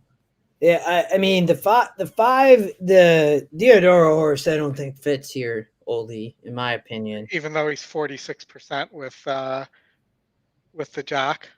I mean, I just can't see breaking it and dropping into the Smarty Jones. I just think it's probably a little bit ambitious. The GSR drop's going to churns. Like, I mean, as an owner, I could see wanting to do it, but yeah. So, but I mean, is this horse gonna mess with the pace? I guess is it? Yeah. It's coming out of sprint races. Is this horse just gonna try to fly to the lead, and they think that's what they can do? But yeah, which it could then. I mean, the 3 horse is not taking any money, Oldie. We didn't talk about this. Is the other Asmussen horse with Rosario. I mean, it's taking some money. It's 6 to 1 on the morning line. Oh yeah. Sorry. I mean, compared to the E morning line, there's great value, I guess. So, I like to look at the GSRs. I think that's why the 2 is so dangerous, Oldie. I mean, it's top GSR. I mean, SOR is big. This horse is working just lights out, right? It sounds like so. Yep. Taking a lot of money. We didn't talk at all about. I'll tell you, I watched the workout and it was strange. It was like in the fog, and it really didn't look all that impressive. Well, I mean, you never know. I mean, visually. I mean, the 6 Oldie is removes and takes off blinkers, Gettysburg Address. So. I mean, they last just absolutely flew, right, in the street sense, tried to wire. So I would assume that now Flavian rides back off the slop, like going to try to sit back off the pace. Because I would guess they're going to try to get the 6 to kind of rate stock off of the lead here. And the third Brad Cox isn't taking any money at all. And what's interesting is he's much better with that with that jockey than the one on the 2. He's 13%, which is bad for Brad Cox on the 2. But with this jockey, Martin Chan, he's 37%. Similar amount of mounts too. Is that? Go ahead, Oldy. This horse isn't taking any money at all.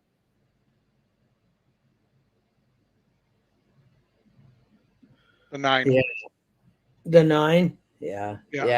But I mean, maybe somehow it's the board or something. I just don't know if that horse can win this race. Yeah, I don't. I mean, did win maiden, won a nice allowance, is now, I think you could question, does this horse want the turf or the dirt? Maybe it wants to go longer on the turf too. But I think Gettysburg Address will be tough. Oldy, who did you have as the favorite here? What did Brad think? Tony likes the 9, which I think is the Deodoro. Oh no, that's the other Cox.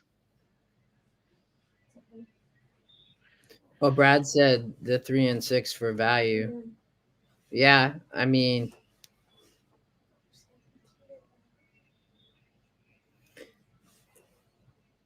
they're approaching. Go ahead. Probably, in case it is the other Cox, you should probably throw $2 on a win play show on the 9 just to cover it. Because if the 2 doesn't finish in the money,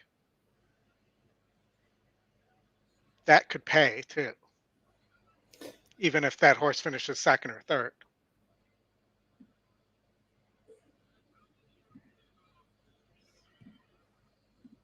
They're nearing the gate. I ended up playing a try here. So I played a 1, 3, 6, 7 try box, and then I played $2 win play show on the 9. I just boxed the 1, 3, 6 in the exacta, Oldie, and I don't know. I probably put the 6 on top. I think that the 6 horse, maybe improves, takes off blinkers, might be able to sit off the speed. I also think the 1, I guess. I like the 1 and 6. I really do. That would be my top 2 picks. All right, I'm going to put this up so you can keep track Golden of Gate. Golden Gate. Yep. Yeah.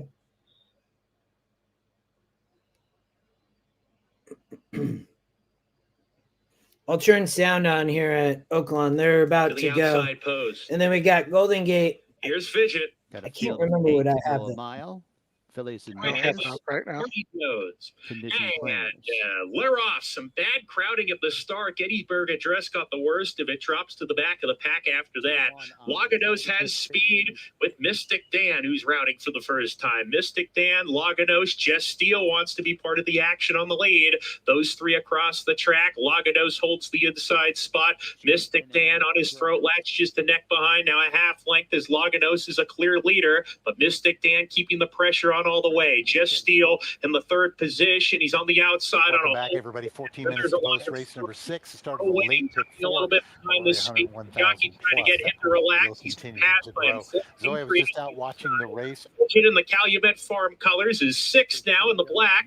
4 lengths off the lead. A length and a half better than Catching Freedom, Chaperone, and Gettysburg Address. After getting squeezed at the break, is last as they approach the 4-turn run. Joel Rosario lets Laganos open a little bit here. He lets him stride out, and he's gone on to set the pace by a length and a half. Mystic Dan in the 2nd spot. Jess Steele is still 3rd, but he's getting closer now. Mystic Dan only a neck behind. Who's still in front. Mystic Dan turning up the pressure. Jess Steele is 3 wide. Informed Patriot right behind them. Catching Freedom's going to get to the outside. He's being pumped upon to get going, but swings to the extreme outside as they come off the Ricardo turn. trying to come up the rail, but is right there to tackle. 7 looks tough. Here comes the 2. Patriot getting bumped around at the rail. Jess Steele in front. Inside Mystic Dan back to 2nd, and Catching Freedom is finding his best stride now. And Catching Freedom. 2 gets up. Christian Torres is Yep. racing there. One He gonna kicks run off his year third. with 10 Kentucky Derby. 6 had the start problem. It Yeah. ran really well after that. Yeah.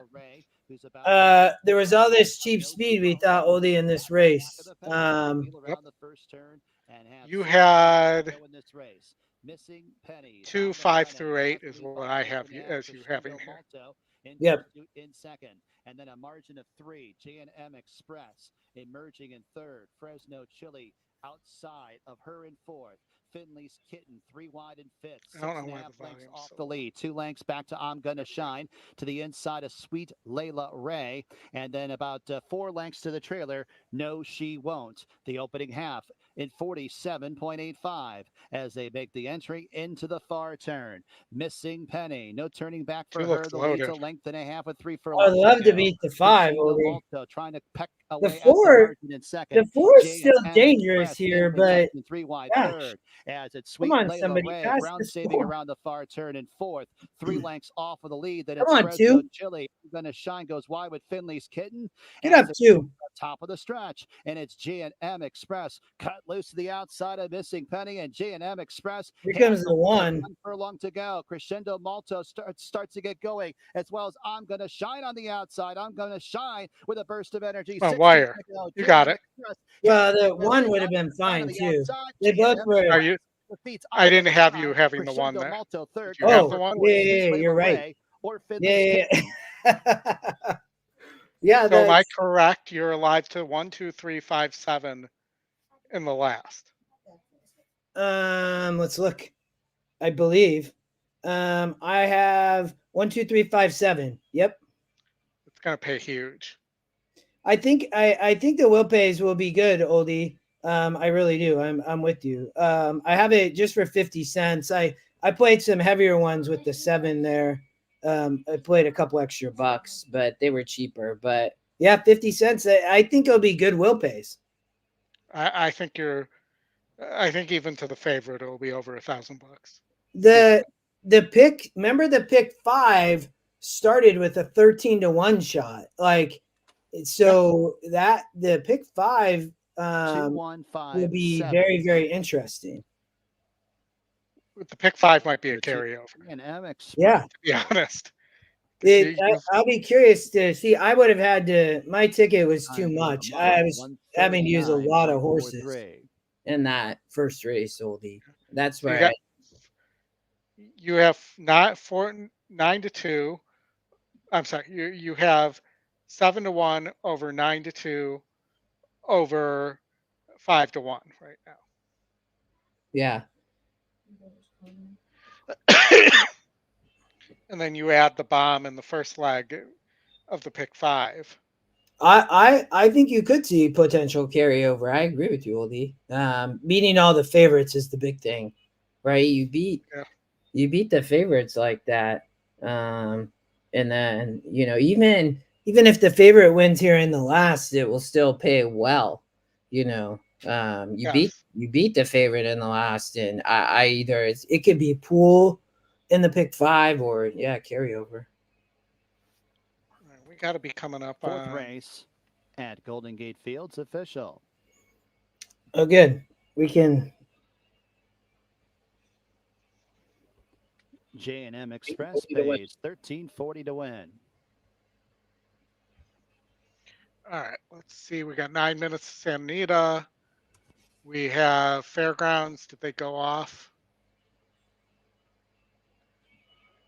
They've not. It doesn't look like.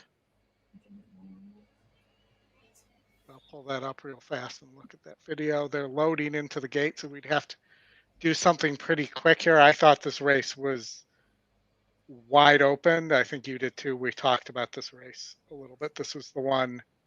Yeah. Couple in the back. Gerard Melanson with Bank Lady. I didn't know where to go here. Brown cap. Battle balance 16. Yeah. One more. Irish Molly. I don't think any of these horses want to win this race. 27. But the 9 was the one that I said was a little interesting. And here's Irish Molly. Art Deco. 73 to 1 odds. It's a great name.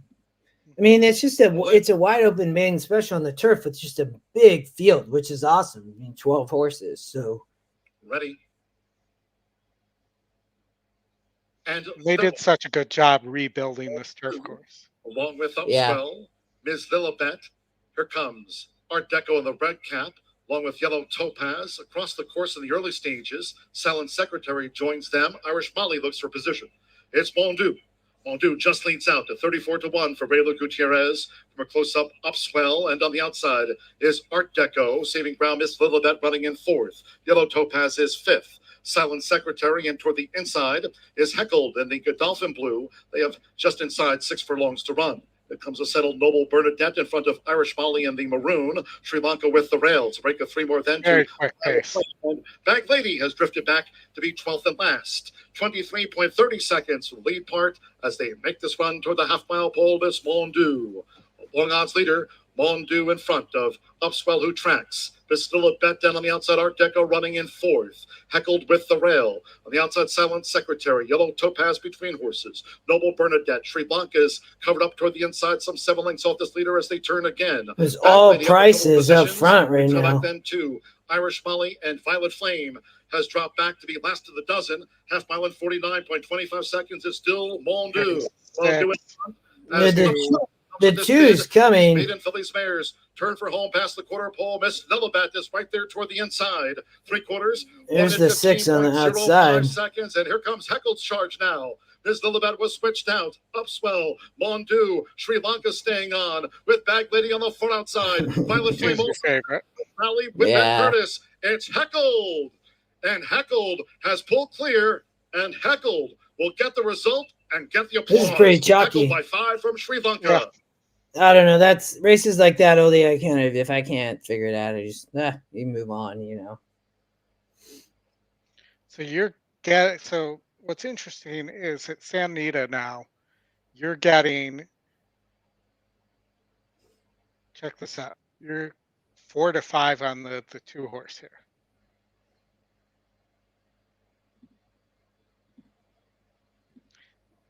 I mean, could get home. But what do you think of this 5 horse on the drop?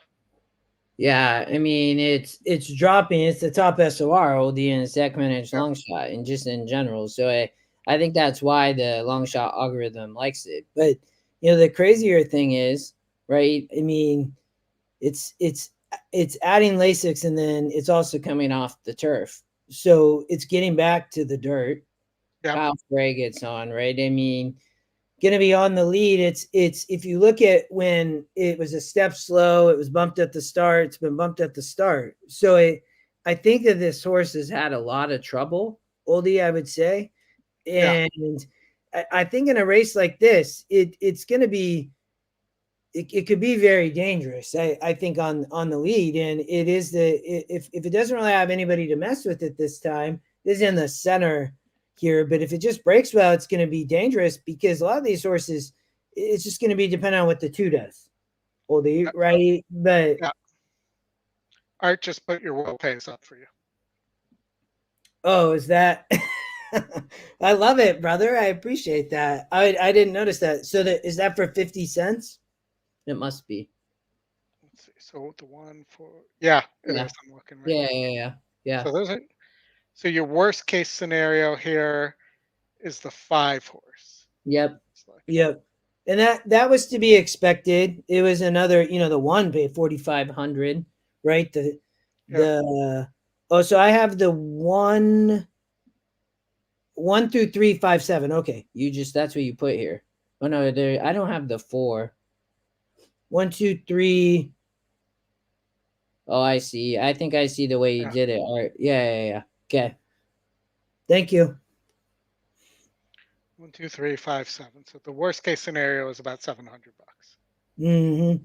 Yeah, and I think we can beat the 5. I do. It's not even the favorite right now. So we'll come back to that though.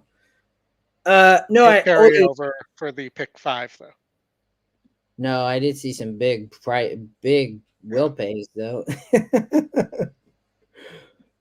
Yeah, I'm with you, Oldy, on the 5 here. I thought that horses that might be able to come off the pace, if you see a little bit of the pace, If it kind of stops back, Oldy would be a horse like the 4, Lightning and Rain, Giovanni Franco rides the 11 as well, but the 2, I mean, this horse is probably going to sit the trip, Oldy, but I mean, it's 0 for 8. Yeah. Doesn't really want to win. I mean, the 5 might just be it's taking more money. I could see your kind of angle there of just being on the lead and going. Yeah, I mean, I was just 2, 4, 5 here.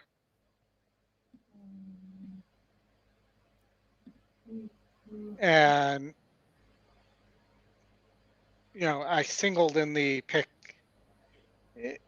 turf pick 3. So on the pick 4 here, I'm going to go my full 1, 3, 5, 5 through 7 in the second leg. I'm actually going to play.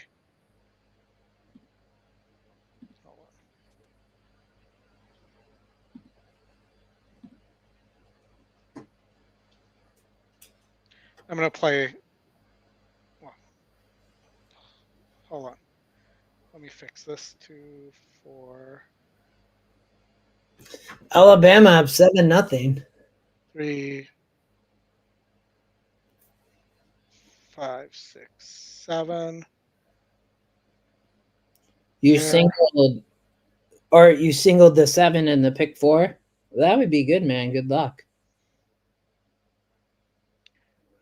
Yeah, Anthony, when you have the pace in a SOR like that, it can be extremely dangerous.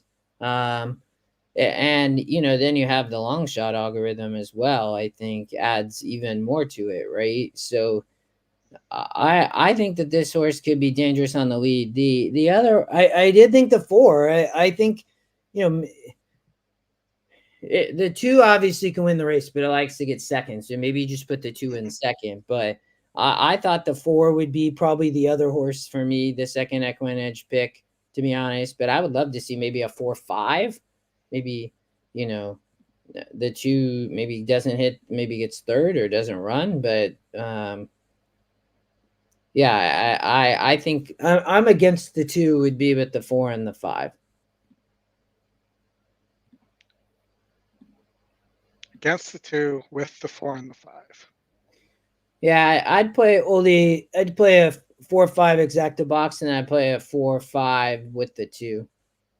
Just that the 2 runs second, but I do think the 4 and 5. I think the 5 on the lead, but I think if for some reason the 4 could come up over the top, the second EquinEdge pick was kind of my thought. It's, I mean, but also, I mean, if I was playing Oldy a pick 4 here, which I think I'd probably just focus on the golden hour versus the Santa Anita. I just like that bet better, and then we'll watch the Golden Gate race anyways. So I'd rather just kind of wait for that to finish than play the. And Santa Anita just kind of beats me up. That's why I like to add Golden Gate in. But I do think you're gonna. I didn't love the next turf race, Oldy. I mean, yeah, no, I know. I thought that it's a tough sequence here. And then you end up right with Hot Peppers is this kind of 28% horse, but maybe beatable in the grade 3. Yeah. And then the last, right, we've talked about the 6 a lot, and I like that as a single. You kind of could bookend the 5 and the 6 in a pick 4 for cheap with pace. Yeah, absolutely. You like the 5 whiz over the 2, 4, 8, 11? Yeah. I mean, that's good. I think all those, I think the 8 and 11 is big prices too. I agree with you. I mean, the 11 was one that I was looking at a little bit as well. I think could sit a good trip out there with Franco. Tiago rides the 6. I mean, if the pace just kind of completely stops, that horse could come flying and hit the board, to be honest, like in a trifecta.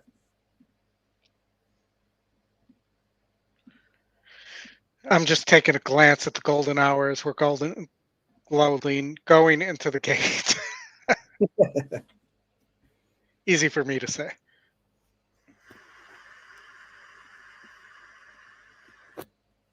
Get the sound on. 2 more. We'll do it live.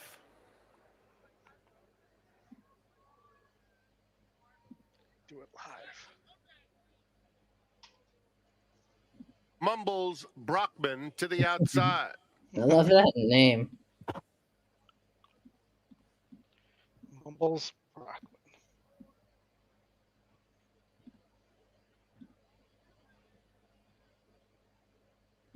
They're in the gate. And they're off. Eva's party gets the first call. Jazzy Empress up alongside, flashing good speed. They're joined by the favorite, She's My Niece, who's a little quicker than both and up to take the lead. We'll do it live. 4, Tony. Well spotted along the rail, just In the 3 grade lengths 3. off the pacemaker, followed by 11 out of 10 with a half mile left to go. Love, Honor, and Pay pushed along in the pink, followed by High Flying Gracie. Lightning and Rain is down at the rail. In between is Coconut Girl moving around the turn with Mumbles Brockman at the back. And now She's My Niece shakes loose. 3-length lead. Will Do It Live in pursuit second. These two are dominating coming to the quarter pole. Jazzy Empress third, 11 out of 10 on the outside. Fourth, then Mumbles Brockman. They turn for home. And She's My Niece with a 5-length lead. Will Do It Live. 11 out of 10 continues to make some progress on the outside of Jazzy Empress. And a belated bid from Lightning and Rain. She's My Niece blows them away. Well, She's My Niece by close to 10 lengths. Guess why it's good not Do to It play Live, that clearly sequence. second best. 11 out of 10 was third. Then Jazzy Empress and a 3-way battle for fourth among Lightning and Rain. 14 minutes left. Okay. Before we go to Golden Gate. Oldie, I'm gonna run the restroom real quick. I'll be right back. All right. Okay. So we have Oaklawn coming up, right? The last race there. Currently, that's the next race on the card, so to speak. So, the E long shot, who's an E long shot, top SOR that fits an angle here on the 12 is a little interesting here at 10-1. This would be a horse I would take a chance on. Then you have your two favorites, the 2 and the 10. The 10, the first choice, second time starter, good works. Ran pretty one-paced and backed up last time, but they was also in the slop. The 2 for Marquette, or Marquette, and this horse has had many chances at this level, both at state bred and in open company, and now is dropping back into state bred from 100K maiden claimer as well. You have the first time starter, the 7 Hess, as well, and sometimes when the existing horses that are there, hold on, Tony. I believe the 4 horse in race 8, Tony, is a horse to watch. If you don't like any of the existing horses who have run, the first time starter, the 7 here would be interesting. Your top pace here isn't that fast. It's the 10 and the 6. 2's right there as well. Could set up well for a horse like the 12 or the 4 here. The 4 was 7-2 on the morning line, isn't getting bet, breaks slowly every time, was claimed for 20,000 and is now being moved back into state bred maiden special weight and is getting Asmussen's other son, who is yet to win a race. Wait, there's another one racing now. Yeah, he's got Keith and Eric, who are both. Keith started to ride pretty well, but this is Eric's first month, I believe, as a jockey. Like first ever mount? Month. Oh, I got you. Yeah. Is carrying a lot of weight. Note that Sky Raven has the apprentice aboard and is only going to be carrying 113. But, doesn't look all that exciting to me as a horse. So I talked about the two who I thought had run plenty of times, and we kind of know who this horse is. Who's the second choice as being tossable. The 10, second time starter, good works. But over as second time starter. You have the first time starter, the 7. Aaron Morris is 16% with first time starters. And then you have the long shot, who was in pretty tough in a stakes race. Yeah, Oldie, I mean, that's the thing with this is a nice horse, right? I mean, yeah. They thought well enough to drop into the stakes race, and I mean, ran good. Didn't obviously break well, it looks like, or has no speed. I'm not sure what happened there, but I mean, the horse looks other than that, but then ran on well. I mean, could get. I mean, it doesn't look to have a ton of speed, so it can't be too far. It's going to be a ways back, but maybe the horses come back to it.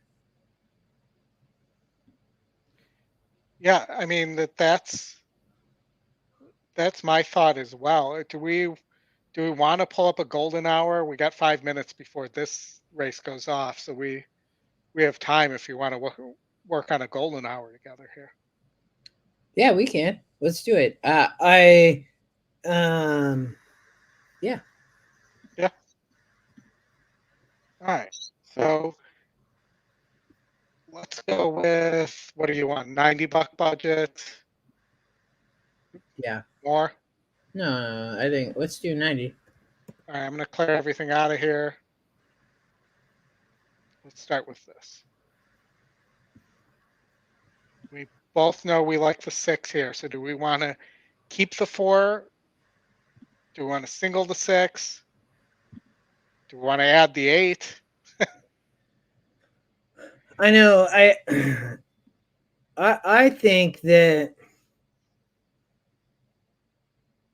Well, let's see if we just. You mean I think maybe we end up just rolling with the same single. To be honest. I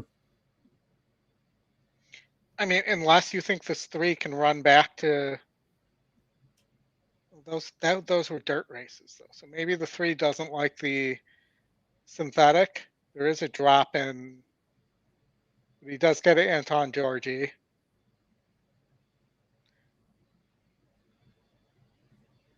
You want to single the 6 here? I feel like that's I think so. I just think that horse is going to be dangerous on the front end. I really do. I mean, removes blinkers, pace of the race, going to be the controlling speed.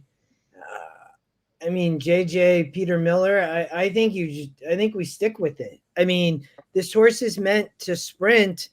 They take off the blinkers, like it. I'm assuming. I think Brad said this earlier too. Yeah, it adds LASIK. So I don't know. I feel like it's the same single. Ladies and gentlemen, 2 announcements for you here. The first. What do you think? I mean, I don't really like the 2. Could be you don't like the 2 horse here. I mean, the thing, I would have expected that horse to win last out, so I don't really know what happened. I guess it was bumped at the start and then was steadied, so maybe that's the excuse. I mean, well, and it was also, it hasn't run since 2022. Is moving from route, so something happened for it to have been out that long.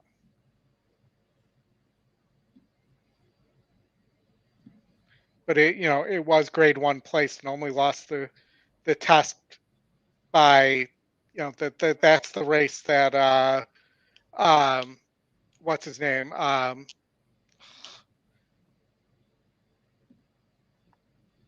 The Asmussen horse that was the favorite 3 years in a row in the Breeders' Cup Sprint. I'm drawing a blank on the name. He actually rated there and caught this horse. But why am I forgetting the name? I mean, I could see this horse, but I mean, for me, the layoff's the concern. But the question is this an all race? I think it could be. I mean, I like the 4 though, so I feel like maybe you don't have to go all. I mean, I have a note on the 4, flying late, just outclassed. Tony said you need the oldie budget. I think maybe if you go all here, then you're at 150.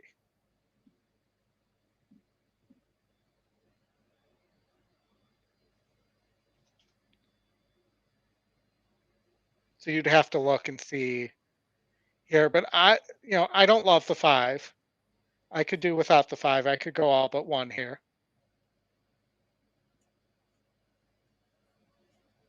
Which then puts you at 140. Is that right? No, it added there. Hold on. Not 1200. I mean, the dirt has been dangerous. So, I mean, speed on the dirt, you mean? Yeah. Yeah, I guess not the dirt. The speed on the dirt. Well, let's look at this last race and see if we have. I mean, that 8 sticks out there, but it's 44s and there's other speed here. Yeah, let's watch before we go to Golden Gate. Let's watch. We'll listen to Oaklawn Park Goldie, and then we'll go. Or before we go to Golden Gate in the Golden Hour pick 4, because we still have a little bit of time, right? I mean, are you good? Oh yeah, we got plenty of time. Okay, but I don't know. I think we might need coverage in some of the Golden Gate races, like those. I wonder if we could go narrower in the first leg and not have to go all. That would be my, because like I do think the 4 is dangerous. So is it possible to? I mean, are we going to use the favorites? Use one of them? I mean, if we're using, I don't love the 3. I mean, it's a big step up in class. It's so hard to drop into graded stakes like that. Well, here's my note: 4-star worker, hot stakes quality for actions pulled away, possible monster to watch. that makes me feel like maybe I do love that horse. That sounds like you should be singling the 3. But yeah, let's take a look at that. Let's just model that while we're sitting here.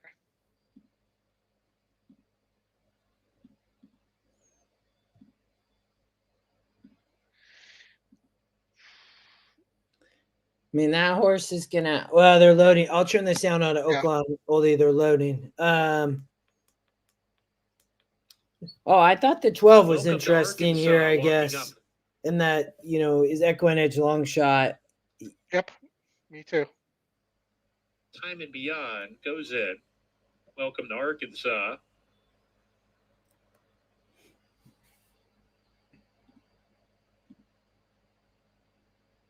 Outlaw Run and Our Heavenly Give. I did not like the horse that's the favorite at all.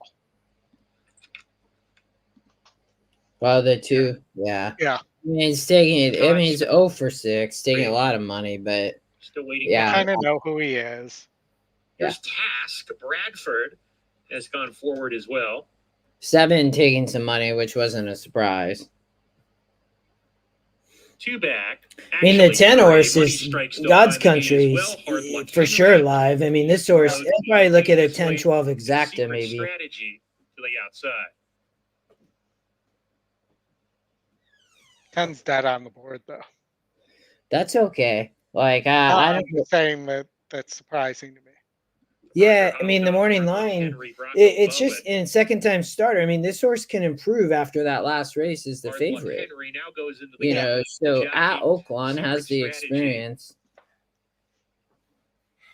You round out the I mean, it's state bred. So and the horses has a great top GSR. We're ready to go in the finale on New Year's Day. And Jose's daughter? The nightcap. Money Strike from the middle of the pack being asked for speed, put into play. A narrow lead in the early stages. Welcome to Arkansas, the long shot, pressing him. God's Country in a perfect position. Third, Stocky LePace. Hard Luck Henry is right behind him. Then there's a wall of horses. Hess is there with Our Heavenly Gotta love to see the Between 107 on the approaching 9 third, a horse. gap of 2 lengths to Secret Strategy. That's Sky Ray amazing. Dex. Bradford is second to last. I love that they didn't just stop it at Favorite will have 99. 99. Yeah. Got about a dozen lengths to make up. Is getting to the outside around the fourth turn. This Welcome to bomb, Arkansas at a big price taking the over. 10, Welcome to Arkansas, 74-1.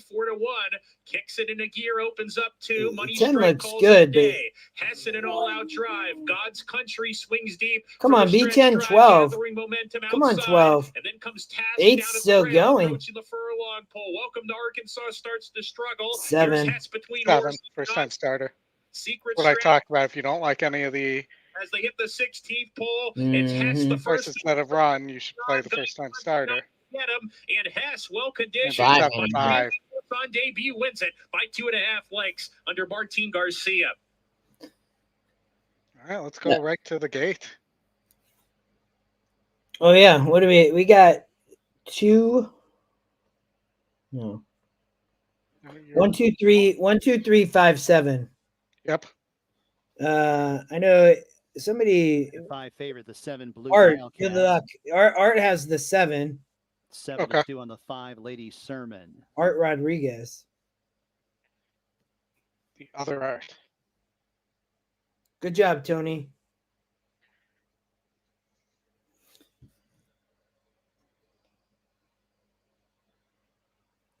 Really trying to just beat the 5 here, Oldie.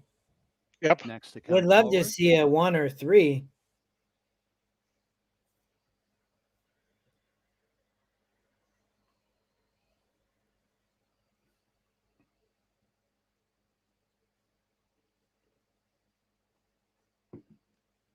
You're cheering for the chalk for once.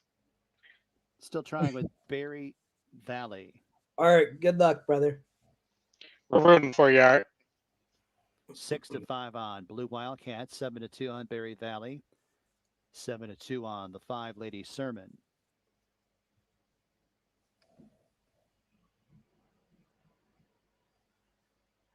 Lady Sermon goes in, Gladriel and Blue Wildcat.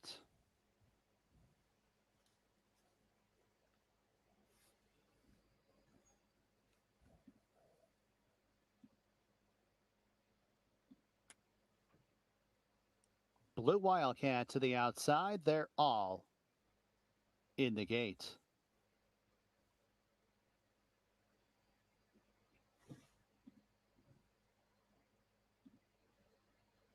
And they're off. Looks like a good start. His Rena from an inside post going out for the lead. Berry Valley displaying speed in second. Gladriel emerging outside in third. A dime for me towards the inside in fourth. Blue Wildcat 4 wide in fifth. And then it is City Glitter who is in between horses as well. And Lady Sermon is at the back as they go on to the 3.5 furlong pole. It's his Rena with the lead over Berry Valley in second. Gladriel outside third. Blue Wildcat improving in fourth. 3 lengths off the lead. Then a length and a half to City There's your Glitter. 7, Art. Come on, I don't have the 4, and so Lady Sermon's at the tail of the field. I'm with you, as Art, they with the arrive at 7. the quarter pole. It's Berry Valley on top. Blue Wildcat got a good split, saved a little bit of ground. Now up into second and about 3 lengths off the lead of Berry Valley.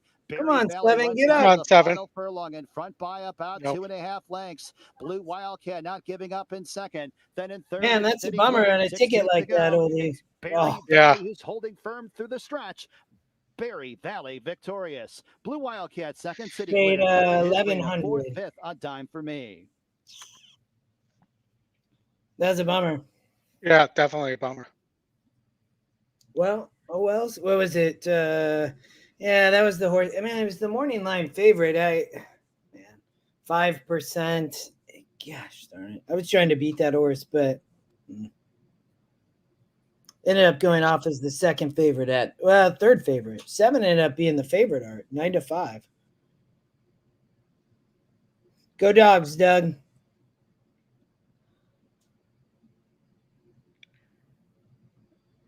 All right. So Brad is saying that he is singling the 2 here.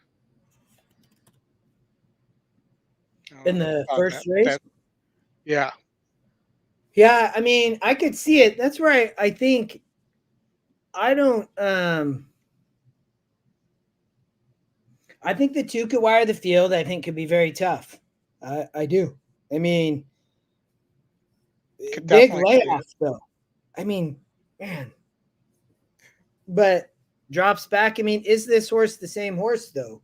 I mean, I think that's the biggest thing, Oldie, is this horse still going to be, it did win a grade 3, right? But I don't know. That's my concern. But it is on the Santa Anita dirt. But I mean, if it's not the same horse, it's not even going to hit the board.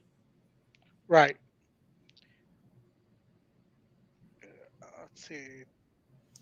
Yeah, Brad. I mean, I think to me, it's a Michael Dubb horse. I think it just has to be, can it beat this field? I mean, the question is it fast enough to get past the 3? Will it break sharply? I mean, it does look fast. It is on its 3rd trainer. It's been off for more than a year. It does have a 3-star work.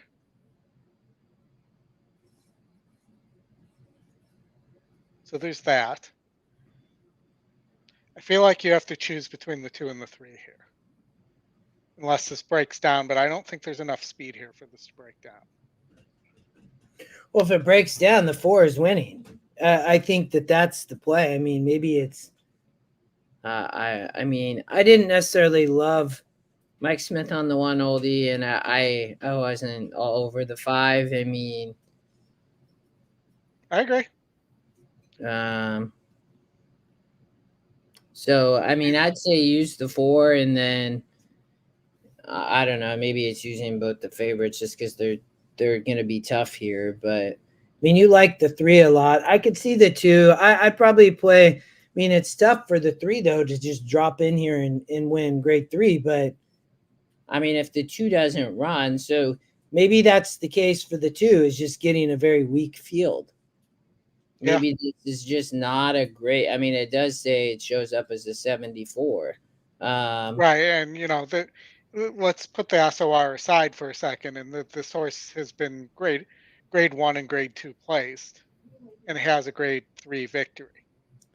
Yeah, and I just think it's going to be if is it a a graded stakes horse now, and it might not be, and I mean you can make a case for many of these, I guess, to get up. This doesn't start one more race.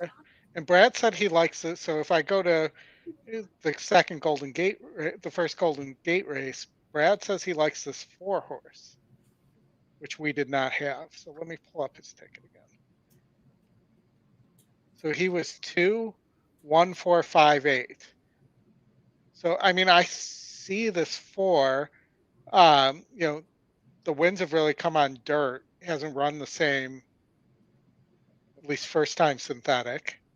Let's see these back races here. Broke its maiden on synthetic. So I guess it could run on synthetic. Second off the layoff, 17%. So he was 1, 4, 5, 8. Here, I think you have to have the 3 here. Yeah, you do. I mean, that much speed on the, sprinting there. The 5 horse though, these, got a big SOR, top executive.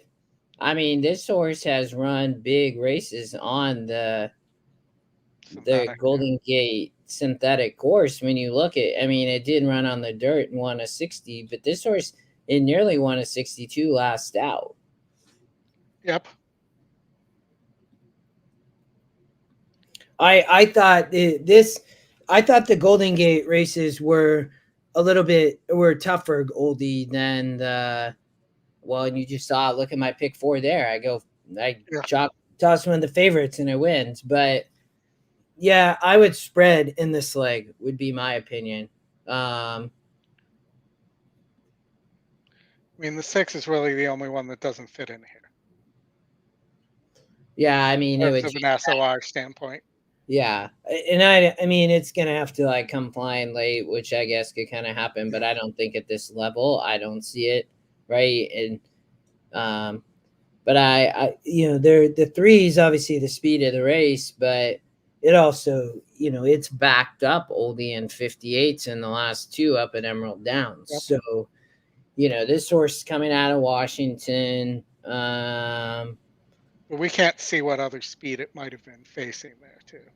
Yeah. I mean, Emerald Downs predominantly plays to the dirt speed, I would say. So, that to me, this horse might back up would be my only perspective, but it is 13% Oldie, and it's its first time on the synthetic course.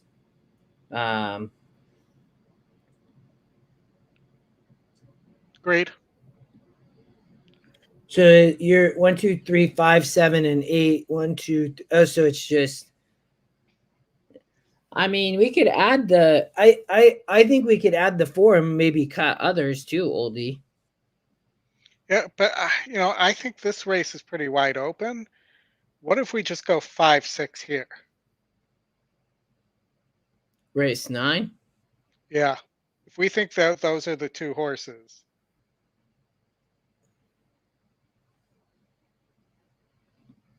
I'm still just you can. I mean, are you going to single and you can. I could play a different ticket too. Are you going to single the 3 in the first leg? I'm leaning that way right now. Yeah, I probably would, at least for me, I'd probably at least use the 4. I still I don't know about the 2, but I don't know about this 4 horse and whether there's really much there. And my memory, no, not that 4. I was talking about in the first leg. You're talking about. Oh, you mean? Yeah, I see. No, I'm with you. I mean, that's kind of why I landed on the 6. Like, I didn't necessarily really like the 4 either as the second EquinEdge pick, but it does have Freysu. I mean, D'Amato takes this horse over coming from overseas. I mean, but D'Amato, I think, is not great first time US. I don't have that in front of me, but let me see if I can pull that up real fast.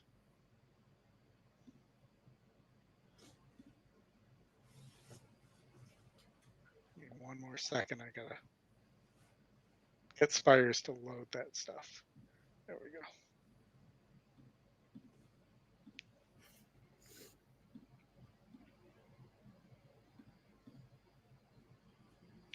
So D'Amato,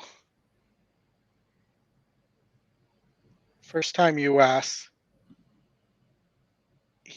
Oh no, I'm wrong. He's 22%.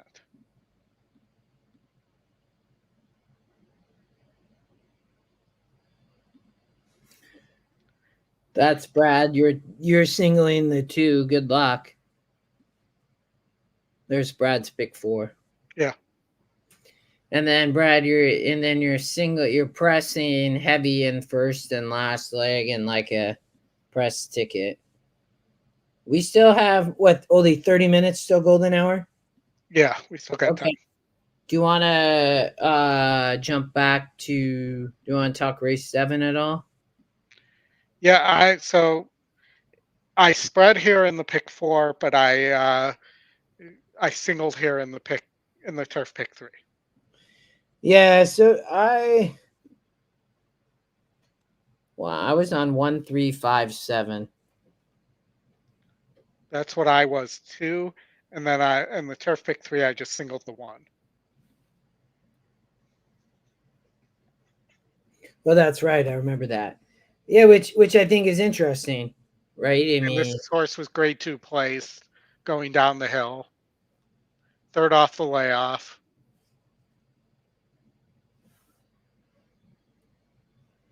Should or could get an easy lead here. And the 7, Gregorian Chant, was grade 2 place going down the hill, and just seems to be the type that never gets home. I know that's That's the thing with the 7 there. I mean, but is taking the drop. Yeah. Um, But my point is the drop is similar on the 1 as on the 7. yeah. I'm tracking.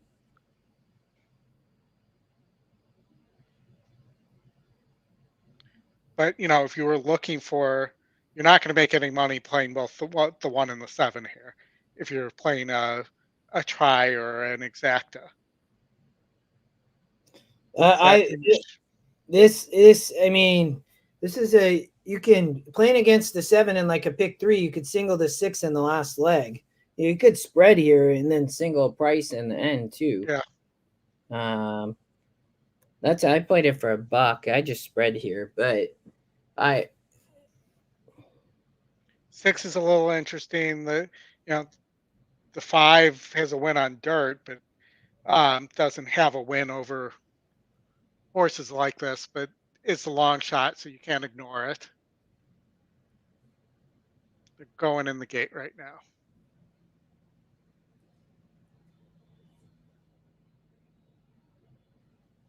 And they're off. Zaffarelli is out quickly. Gregorian Chant with good natural speed. Here's Silver Surfer, and Mas Rapido moves up. 1 didn't get the message. So it will be Zaffarelli. No, I thought that the 3 here. I remember talking about this horse earlier. Rapido, Gregorian Chant right together, and then Barrios. Don't Swear He's Dave gonna on the try to inside steal of it red here on line. the front end. Another 3. They love Sick Blues. Zaffarelli, the target into the far turn. He and Hector Barrios leading it by a length and a half to Silver Surfer. Mas Rapido takes second. Gregorian Chant 3 deep, but just 2 lengths off the lead. Then it's Don't Swear Dave and Redline, who have raced together, and Love Sick Blues at the back. They're coming to the quarter pole behind Zaffarelli. Gregorian Chant inching up on the outside. Mas Rapido in between them. Silver Surfer is on the inside. They're a furlong from the finish. Zaffarelli, Gregorian Chant into second. From the back of the field, Love Sick Blues is gathering some serious momentum. And Silver Surfer on the inside. Zaffarelli on the outside. Love Sick Blues storms into second. Zaffarelli all the way under Hector Barrios. Pick 3, that was good for the pick 4. From Love Sick Blues. In behind them, Silver Surfer, Redline, and Gregorian Chant were battling out the minor awards. Let me pull the screen. So the 3 is Zaffarelli 7-1, and was 15%. Mm-hmm. I mean, when we looked at this race earlier, Oldy, I remember Barrios was riding there, and he's a great turf jock. So. It doesn't surprise me. And he just went to the lead. I mean, the horse had low pace number, but it's like, there's not a lot of pace in this race, and just sent, right? Yep. I mean, yeah. And the 6 ran on, obviously, but there's nothing in these past performances that would lead you to think the 3 would get the lead here. Well, other than you did sprint down the hill near the lead, but that was only a 4-horse field. So I guess to your point, yeah. I mean, but he had one thing on his mind. That was the plan, man. I mean. Well, also, this horse had a habit of breaking slowly, too. It didn't break slowly this time. Yeah. Credit to Barrios there. And Barrios had been riding the horse. It's not like this was a change either.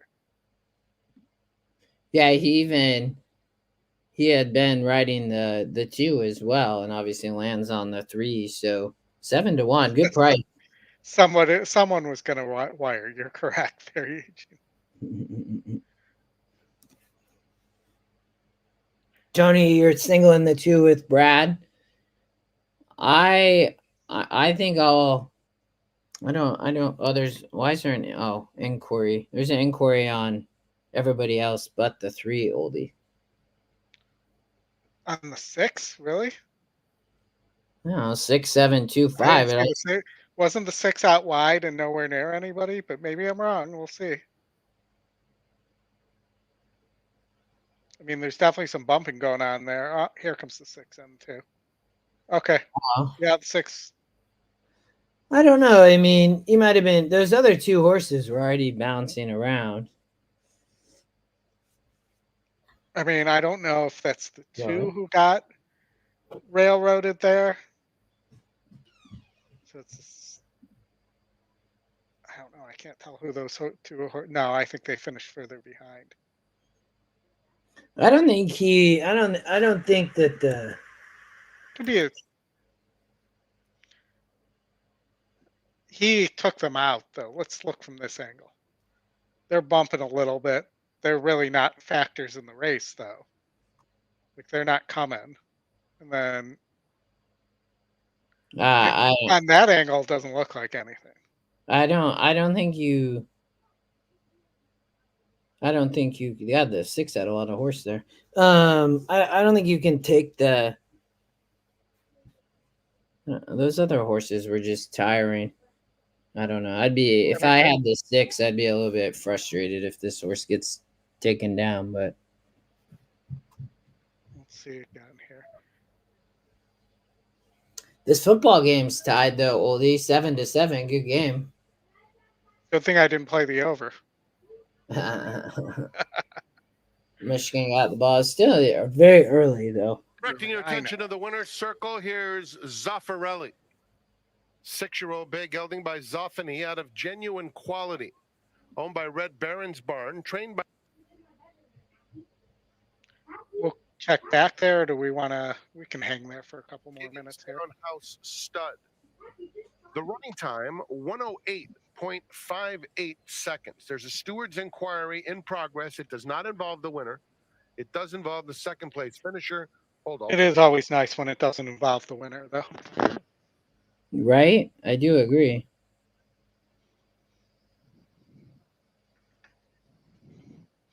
So, golden hour.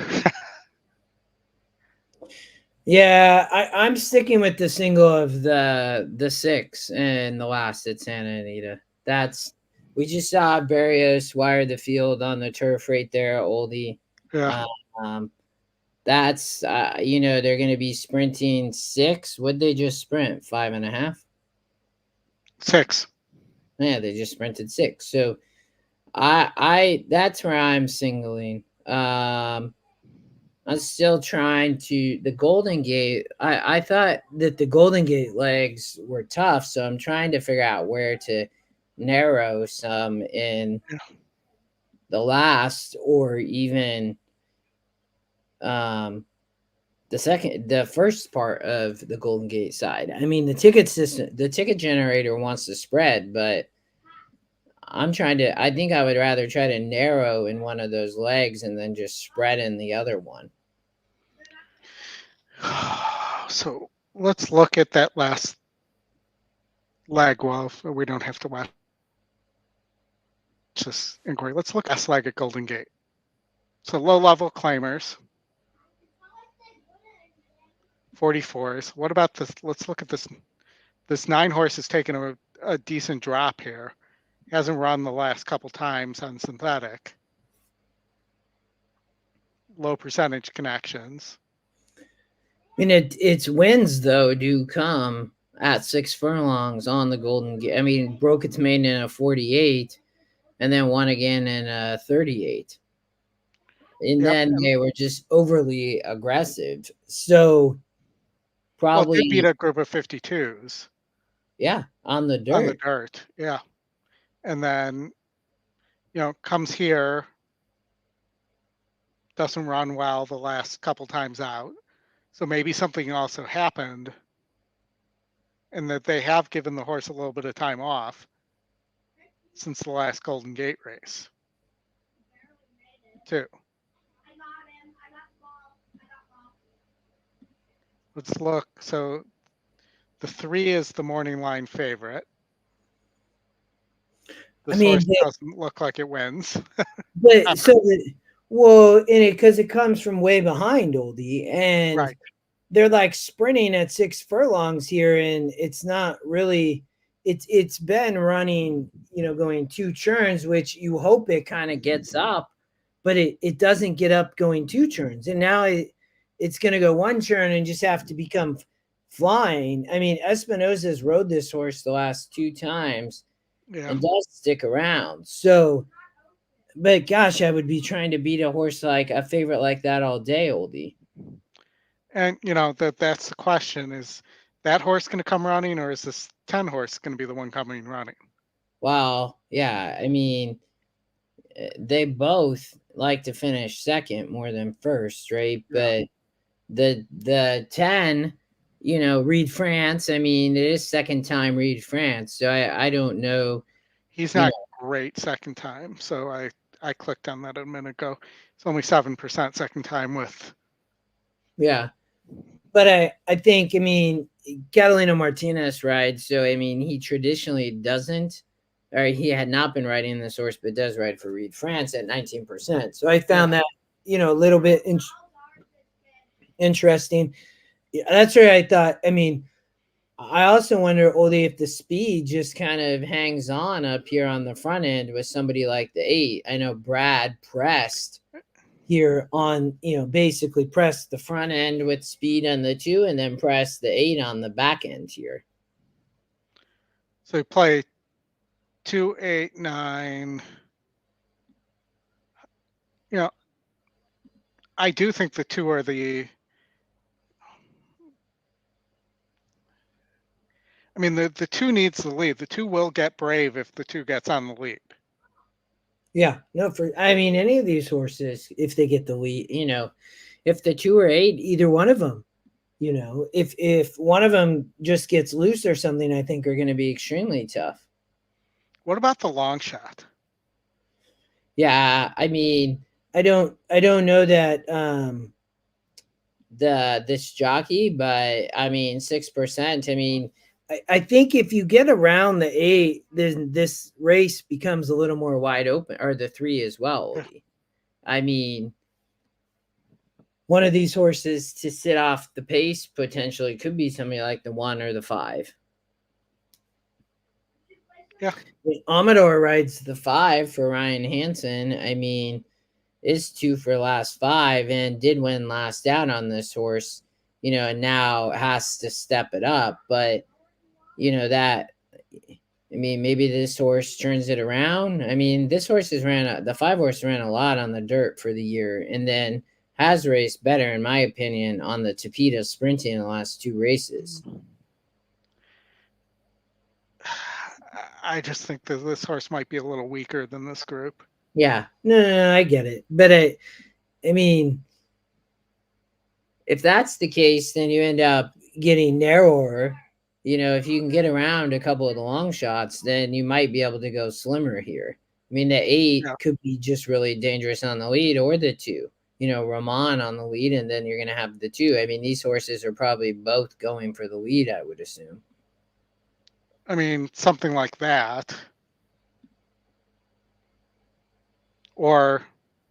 Wait, I thought you were singling the 3. No, I switched to Brad's 2. Remember we were talking about that? But you have your monster work now. So I have lots of those notes. As Chris can tell you. Oh my gosh, that cracks me up, man. That's awesome. Oh. Well, the 3's the current favorite, just slightly, 7-5 versus 8-5. Okay.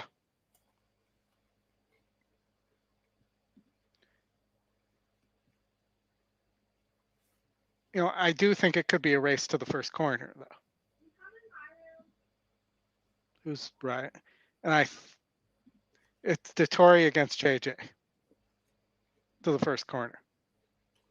Yeah, I mean, I worry about the 2, but I just worry about that layoff. But the horse is working well. Whatever. Do you want to single the? Would you single this 8 here? I just worry that this horse isn't good enough. I mean, the 2 out of Roush, the 2 at Santa Anita race 8.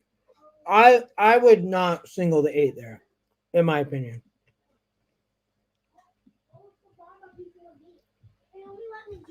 But yeah, I mean,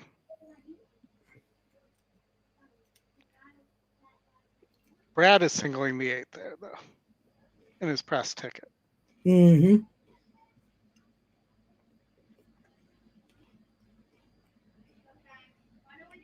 I don't like the 3 there. 3's the morning line favorite at least. I mean, could I could see singling the 8. I mean, especially, I mean, if you get around the 2 and 9, then the 8 just could be up on the lead and be tough. I mean, his top EquinEdge pick 24%, big morning line angle too. Yeah. I mean, top jockey trainer combo. Yeah, I mean, this horse broke its maiden and then really struggled and now I mean, if it doesn't get the lead, it's giving it up though, Oldy. So right, yeah, you're done.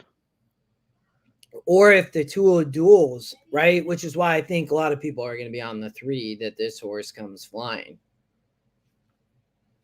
And which is why I prefer the 10 here, I guess. I mean, but the 10 really hasn't done a great job of rating either. Most of its wins have been. So let's toss that too. It's a tough race. I mean, even the 3 really, you have that 1 win. So won 1 race in 2021, 1 race in 2022, and none in 2023. Mm-hmm. And has been at this level the last 2 races.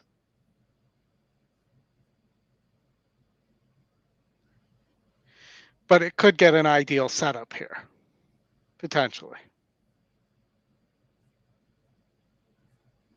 Well, it's if just you just play the top 2 E picks here. Let's put this all back together so we can see if that and top 2 win percentages on the synthetic, which is an angle. And pray. I mean that's $60. No, you could add the 3. Yeah. I mean, I think it's a good ticket, I think. I'm still singling the 6. So in race, what is that? 3? Yes. 3.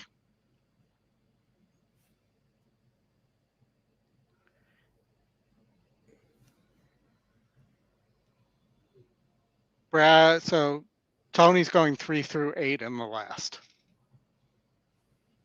which I could see for sure. Yeah, I could see spreading in the last. I think that the golden hour daily double could pay nice if you get the 6, obviously. Well, and if you went like this.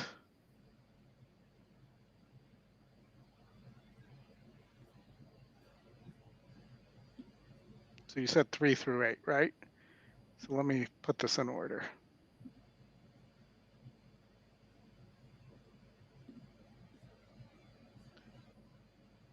Then it would look like that for $72. But I will say, I think the 9 and the 10 have a better chance than the 5, 6, or 7.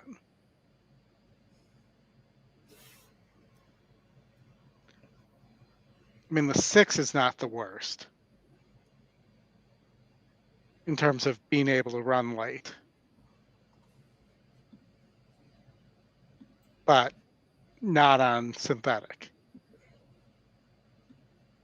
So I'd lean more towards this if I were to do it.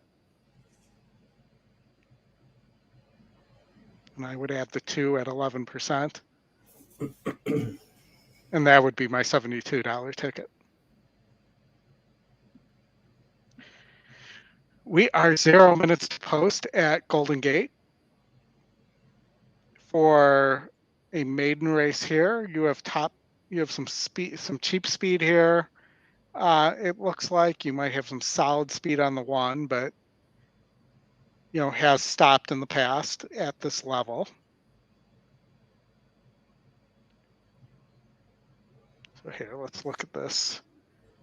See how much time we have before they're going to the gate right now at Golden Gate. Any last thoughts? Any thoughts on this race coming up, race 6?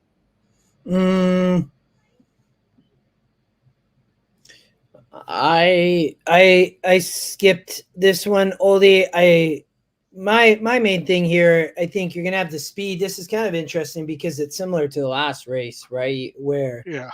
at Golden Gate here, they're going 5.5, and then they're going but 5.5 here, they're going 6 in the last. I think it's, Maiden Clamor, Oldie. I think that there's just all these horses that I had no idea of, right? I mean, it seemed fairly wide open, I felt like, and a lot of them were working well. I thought maybe, I think that the one horse on the lead could be dangerous, right? So I was like, I just was looking at the 1, 2, 3 initially. So I don't mind the 11, the first time starter, who's 10%. And the yeah, no, that's a great call too. I mean, the wide post might be an issue, but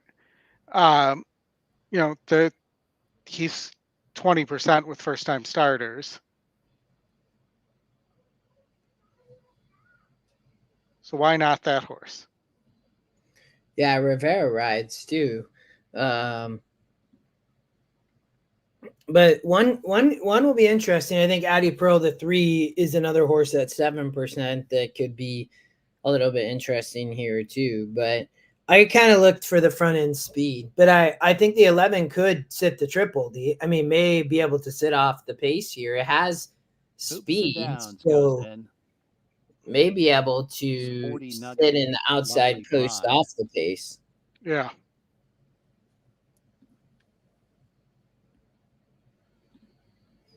That's great for a first-time starter, and I wouldn't be as concerned with the horse not taking money in a race like this. It's wide open. And the 9's the favorite and says this horse is going to come flying late. No speed outside post like that is, Yeah. But this, being a low-level race, this might give us some ideas for that last race too. Mm-hmm. Well, yeah, this 9's going to have to get the same trip as the 3 in the last. They're all in the gates. Michigan took the lead, I see, 13-7. And they're off. Slow starts for Whoa. Nugget. Start for Oops and Downs. What a crazy start. Setting out the lead. Addy Pearl 11 broke sharp on the outside. Yeah. Leads the Sky, though, gets that lead. 4th place is that horse was ready to go, Oldy. Mirage Coat in 5th. I'd say I don't know if he'll be good enough to hold on here, but 7th, I think the horse might be gone, man. About 6 lengths back to Anna's Girl. I would love to stop the race now. Or actually 3 to get in 10th place. That's Seattle Fog, and the 2 back horses, Oops and Downs and Sporty Nugget. Well strung out. They're already on the turn. The one was top pace on EquinEdge. Here comes for the top 6. spot. Autism Counts emerging outside in 3rd. Come And on, then in 2. 4th, Mirage Code as Bronze Girl goes wide in 5th as they turn I need into this the 2 to stretch. get up over Silver the 6. Maddie Spurts clear by 3 lengths. Autism Counts on the outside, threatening in 2nd as leads the Sky capitulates, and then it's Mirage Code as they got a 16th of a mile left to travel. Silver Maddie, but Wow, 6 gonna get up. on the outside. Oh yeah. Wow. Tag Silver Maddie for the win. But 3rd place, nobody was like closing, right? But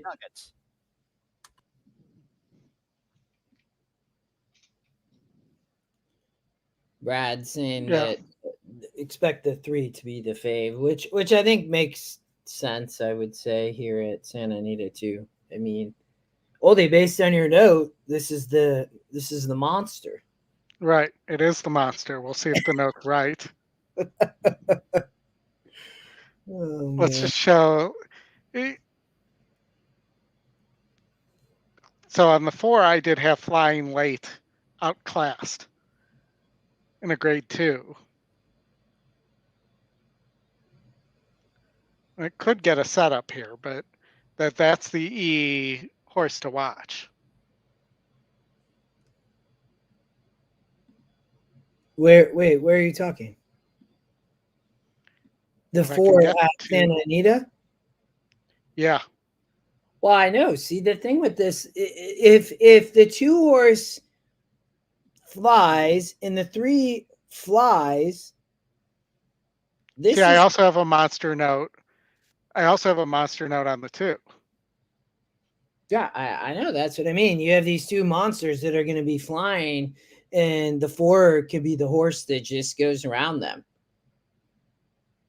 And it's completely kind of overlooked, right? I mean, it's got Frey, De Leon, Rafael De Leon. I don't know that trainer, but you know, probably a small barn, I would guess. I mean, this is kind of crazy, but he, I think, has thought or known he kind of has the goods for a while, right? Because this horse won its first 3 races and state bred company.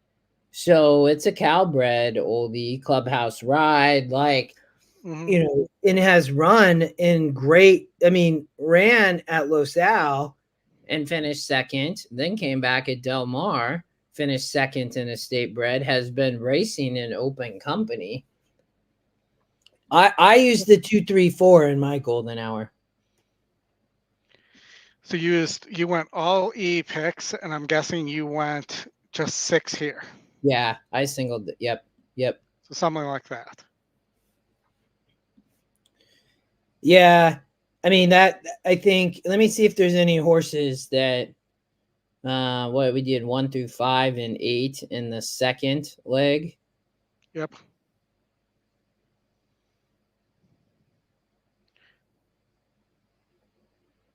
Yeah, that I think that race is. I thought that this race was tough. I mean, it's another sprint on the Tapeta Oldie, but a little bit classier horses. And, you know, maybe the speed somebody sits the trip there and the speed just doesn't hold on the front end. But I also think there's risk that the speed could hold on the front end again, you know. Well, and that's the thing. You could play this a little narrower. You could play this like this. I think you have to use the 3 there, because the 3 has gotten home. Granted, it wasn't on synthetic, and you are seeing a little bit of a drop, but it hasn't run much on synthetic or at all. No, hasn't run on synthetic at all. The 3 could get home. The 3 could just be better than all these horses. No, I know. Yeah, I mean, 13-1. Mm-hmm. Yep, I don't disagree.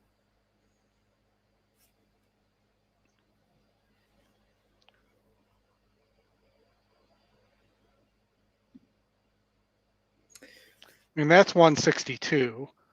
Or you could take a shot on the 3 who's lightly raced, or go narrow with the 2 or the 8 here. I mean, the 2 wins a lot. Does have a win over 62s on the turf.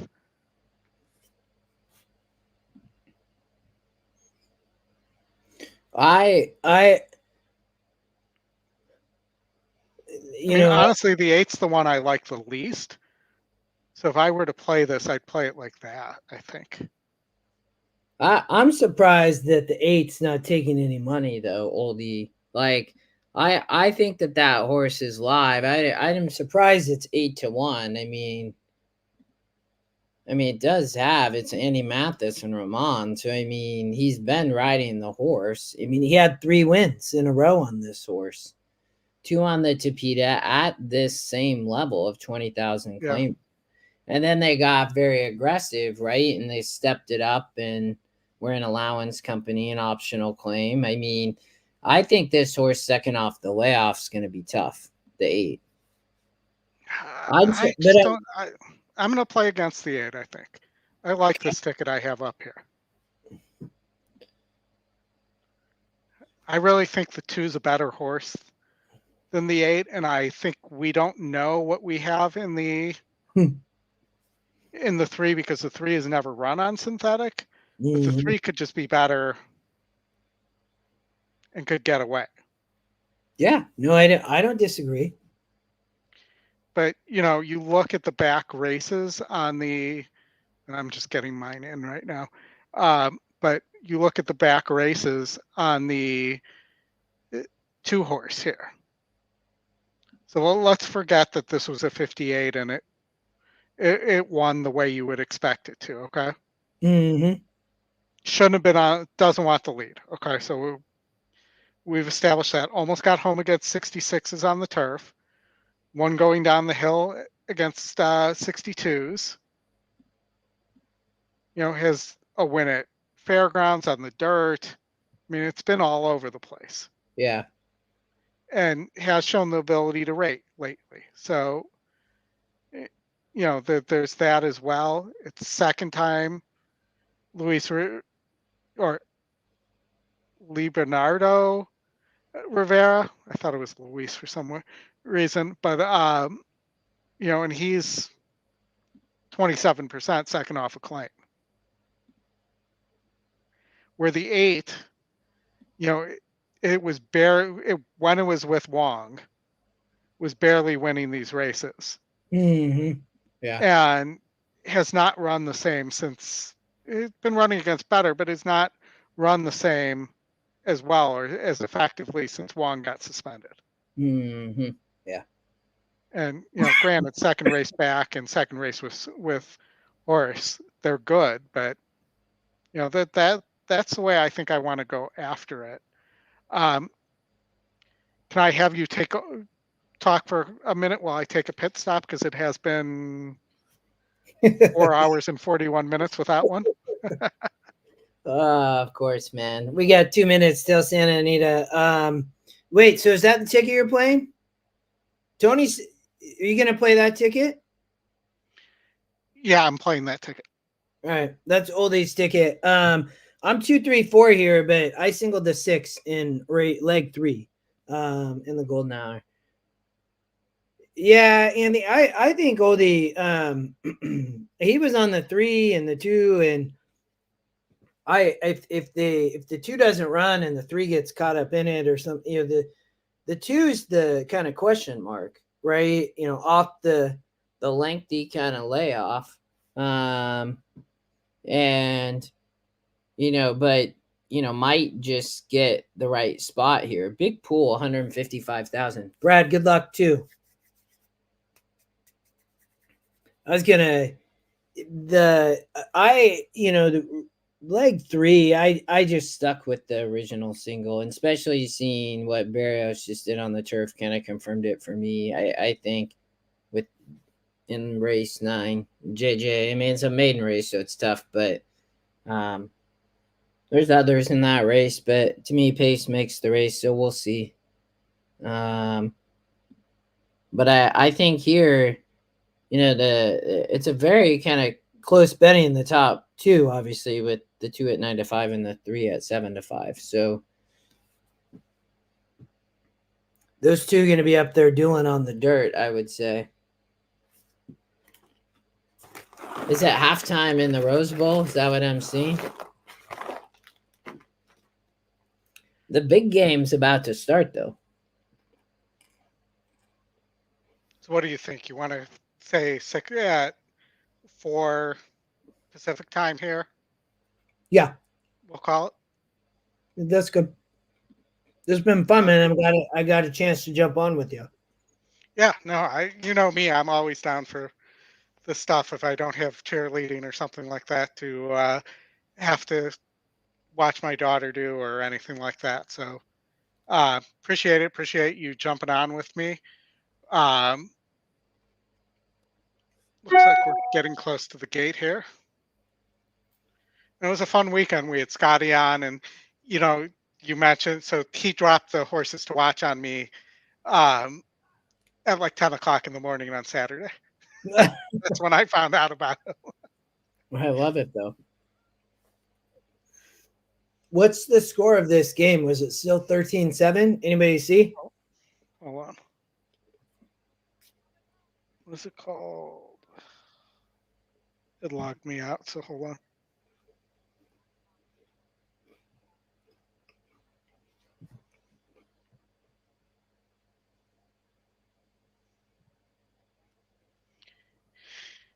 It is 13:10. Oh, okay. Horses Close. have reached the starting gate. It's post time for the Las Flores. And Good the luck, golden Paul. hour pick 4 13-10. pool approaching Thanks, Charlie and Greg. $200,000. Thank you to everybody who's hung with us so long, too. I know it's been a long show.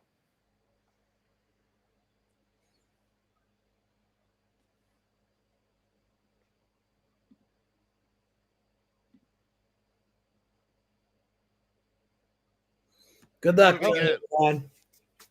Lady T coming up. Peppers will be next. Sweet Azteca. Ismosa. And the last one to load is Violent Runner. Sweet Azteca, the 6-5 favorite. They're in the gate, and they're off. And Hot Peppers blasts out of there, and Two was quickly opens loaded. up a length. Sweet Azteca Well, they're comes both right going to be after her, loaded, man. and so these two hook up right away. He's a They're giant heads apart. horse. 3 Yeah. back to Violent Dwarfs Runner in that third, too. followed by Chismosa, and no early speed whatsoever from Lady T. They're sizzling to the half-mile pole. It's Sweet Aztec on the outside, and Hot Peppers now about a half length back in second. These two are 1-2 into the far turn. Chismosa, Violent Runner racing together as one, and it is a distance, almost 15 more to Lady T. Sweet Azteca opens up 2 lengths on Hot Peppers coming to the quarter pole, and Chismosa now moves up to claim the second spot. Come on, Chismosa Four. is coming Come on, after Four. Sweet Azteca, who went very Oh, wide. well, And Sweet guess we're going to Azteca have to Top go pulls corner. the in turn at the top of the stretch. Sweet Come on, Four. Azteca, Chismosa, Hot Get up, Four. Peppers is resurgent on the inside. What Get a up, turn Four. of events. Hot Peppers, Get Chismosa up. head and head. Get Chismosa up. has the lead. Hot Peppers fighting with her. Sweet Azteca, late run from Lady T. It will be Chismosa and Kyle Frey to win the Las Flores from Hot Peppers. See, my There my was a battle 15th for third idea for the between Sweet ticket was the right Azteca and an one so oncoming far. Lady T. That's a boom. Man, I almost played another ticket. I did play a daily double. Yeah. But I almost played another golden hour ticket and singled the 4. I was really thinking about it. So I went 1 through 4 in the San Anita pick 4 there. So I'm alive to the single of the 6 in the San Anita late pick 4. Nice. Yeah. I think the 2 ran a great race. I mean, but just Number 4, Chismosa was first. running 3 on the Two corner. Hot Peppers second. 3 Sweet Azteca third, and 1 Lady T ran fourth. Well, and that's the thing about being on the outside when you're a horse that big and you're going that fast. It's Yeah. hard to take that turn like that. Yeah. I that pick 5's gonna. The pick 4s, the pick 5s at Santa Anita. They're gonna pay nice, Oldie. Yeah. I played a pick 3. I'm singled to the 6. Oldie in the last in a pick 3, you had the 3 horse that was 1720s. Zoffarelli that won the last race on the lead. So, and then you get another price there. Your pick 4 should have pretty good will pays. The 2 is that big favorite, but I guess it started out pretty choppy. But I think that possibly beating Sweet Azteca here, based on what Brad was saying about the implied will pays, there was probably a lot tied there. yeah, no, for sure. And I put a note on that too, second time out too, off this layoff. That I, because considering it had never won when it wasn't on the lead, and it was gritty and kept battling when things weren't going its way. Yeah. The 3 totally disrupted the race there, going around the turn. Yeah.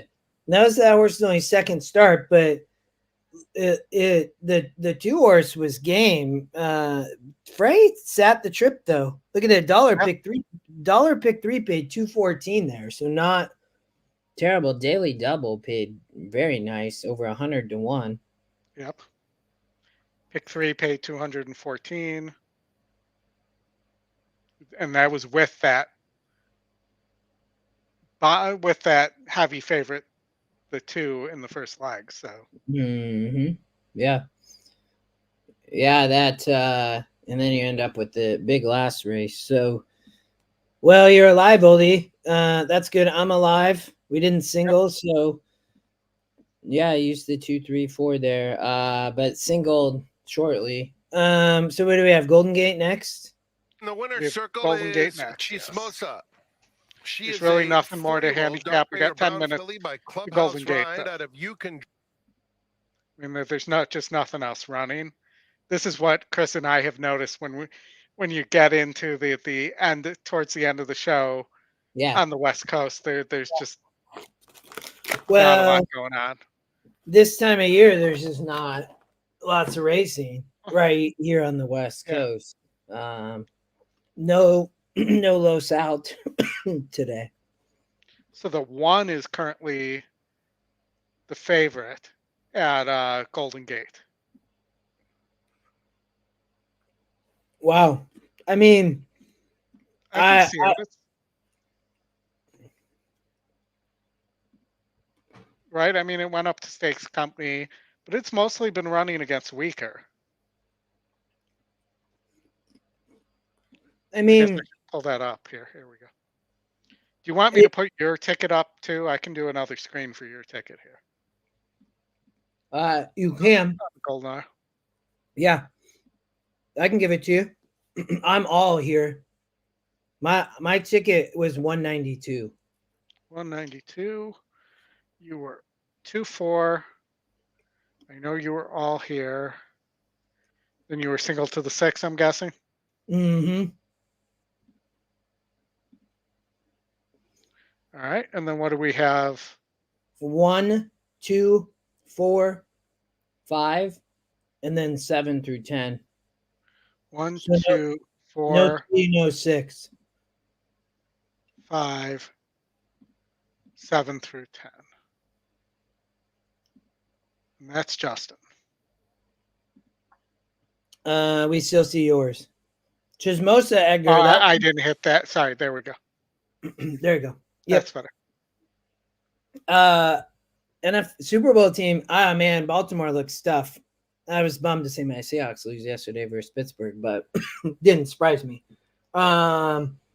Baltimore is going to be tough. San Francisco is going to be tough. I think Philly's done. I think Miami's still a little bit of a question mark. Detroit, a little bit interesting, I guess I would say. Dallas. I don't know. Who do you like, Oldie? I think Dallas or Miami could rise up on a given Sunday and beat Baltimore. I know Baltimore just creamed Miami, but Miami had that big emotional win against Dallas, coming off that historic blown lead. And I wonder though if that was ended up being a trap game for them. And Dallas isn't playing great, but that in the playoffs that they have some really talented skill players. I don't like Detroit at all. I think that's pretty much a paper team.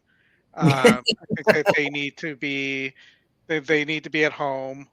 I don't think they're well coached. So the other team that's at least playing well and is interesting is the Rams. Yeah. Bills. That game next Sunday night's going to be incredible. The Bills versus Miami. The Rams. I mean, I don't know. They didn't. Stafford, they looked okay yesterday. Kyron Williams is legit. I mean, he's a good back. So he basically won our league. Yeah. For the guy who won the league. So. Yeah. He. But, well, I mean, Miami got to beat Buffalo next week, Rory. I mean, whoever wins that game. They're both cutting in though, so that's the thing. Yeah. No, I know, but And you get crushed by Baltimore like that, and then you got to play. Is that game in Miami or in Buffalo? I believe it's in Miami. Oh, okay. Yeah. And right now it would seem crazy to say you can't count Kansas City out because their receivers can't catch and they're playing like crap. Yeah. But they still have another week to figure it out. They just got to stop throwing the ball to MVS because he can't catch.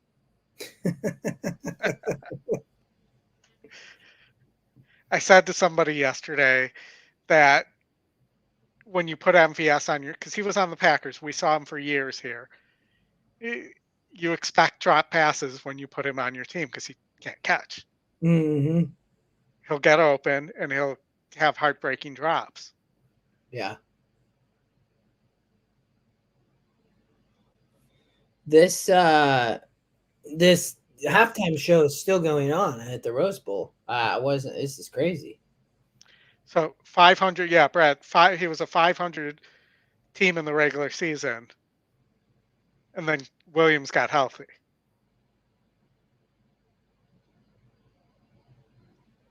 I hear you because he beat me in the first round of the playoffs. And Brad really had the best team all season long. Yes, I agree. So I haven't received a message from League Safe yet that the funds are available to distribute. As soon as I do, I will distribute them to you guys and to myself as well. We had a really interesting spread though because of that, where you and I both got. Well, no, Brad got a first and a third place share. I got a third.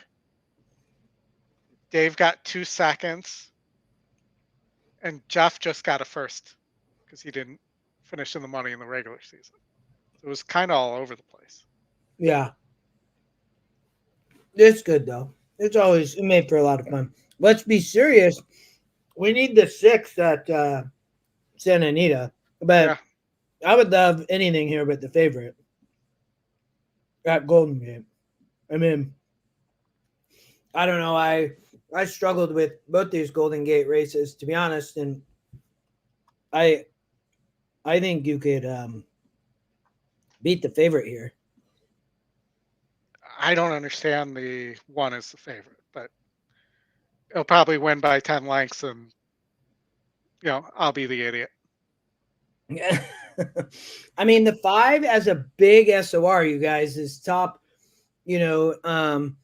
I know somebody talked about the 4, Mr. Stang, earlier. I think Brad did. I mean, that's a horse that I would love. I mean, I thought that the 5 top executive it'd be back-to-back EquinEdge long shots, but I thought was interesting here just from the strength of race perspective and being able to kind of sit the trip or come off the pace. There's a lot of speed here sprinting. And we've seen, Oldy, that the speed's held recently, but I guess it's going to be how fast do they go here for these 25,000 claimers. That's great, Brad. Yeah, awesome. Win the one that counts. I had a rough season just all around. I was in another league. I started out 0-8, and I won the next 7 weeks in a row. I finished 7-8 and barely missed the playoffs. It was pretty crazy. But I lost Nick Chubb. That was brutal to start the season. I lost Anthony Richardson. I dealt with Christian Watson injury madness all year, and then he obviously helped me eventually once he did play for a little bit. I had another injury too. I can't remember. It was brutal. Lost Burrow in our league.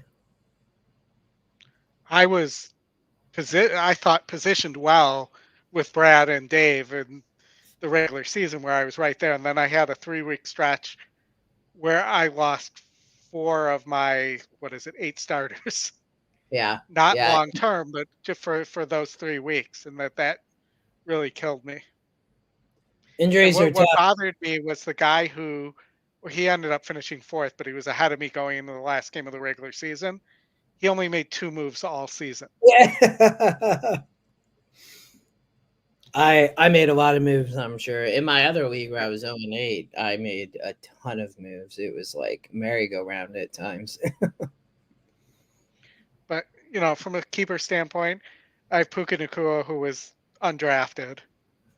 So that's going to be, Eckler did not perform at all. Brad, and I predicted his injury earlier in the year, but I was concerned that I needed more horsepower to run with you specifically. So that's why I took the shot at that. And the guys I gave up didn't end up doing that well anyways. The team I made that trade with finished last anyhow. The Eckler, I mean, the Chargers just seem a bit of a mess. Like I think they got to make some changes there. No, They already fired the coach. Oh, did they? I didn't see that. Did I miss it? After that historic loss to 2 weeks ago. Oh, I totally missed that. Yeah, he needed to go. Yeah. All right. Are we closing it down here, Oldie, after this one?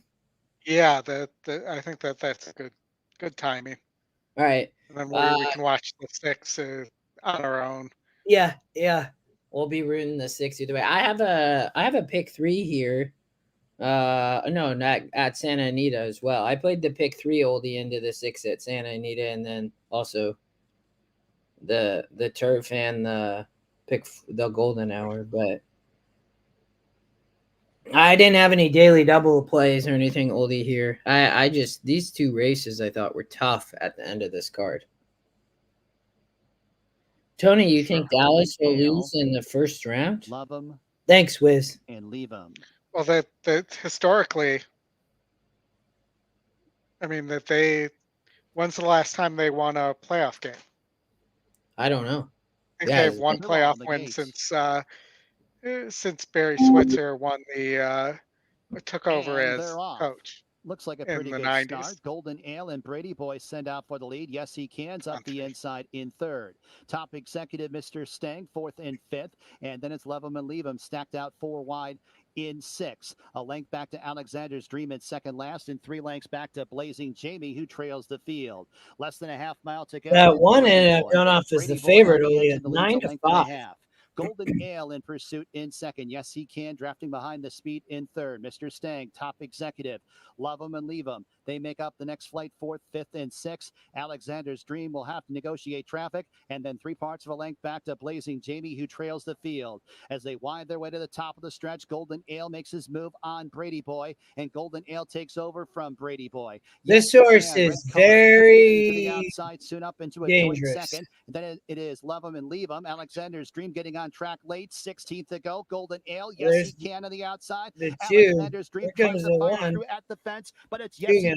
I got it. Yes, he can now has a 3-race win streak. Nice. Alexander's Dream in a photo with Golden Ale. Then it was I went narrow, I think, in the right spot there, hopefully.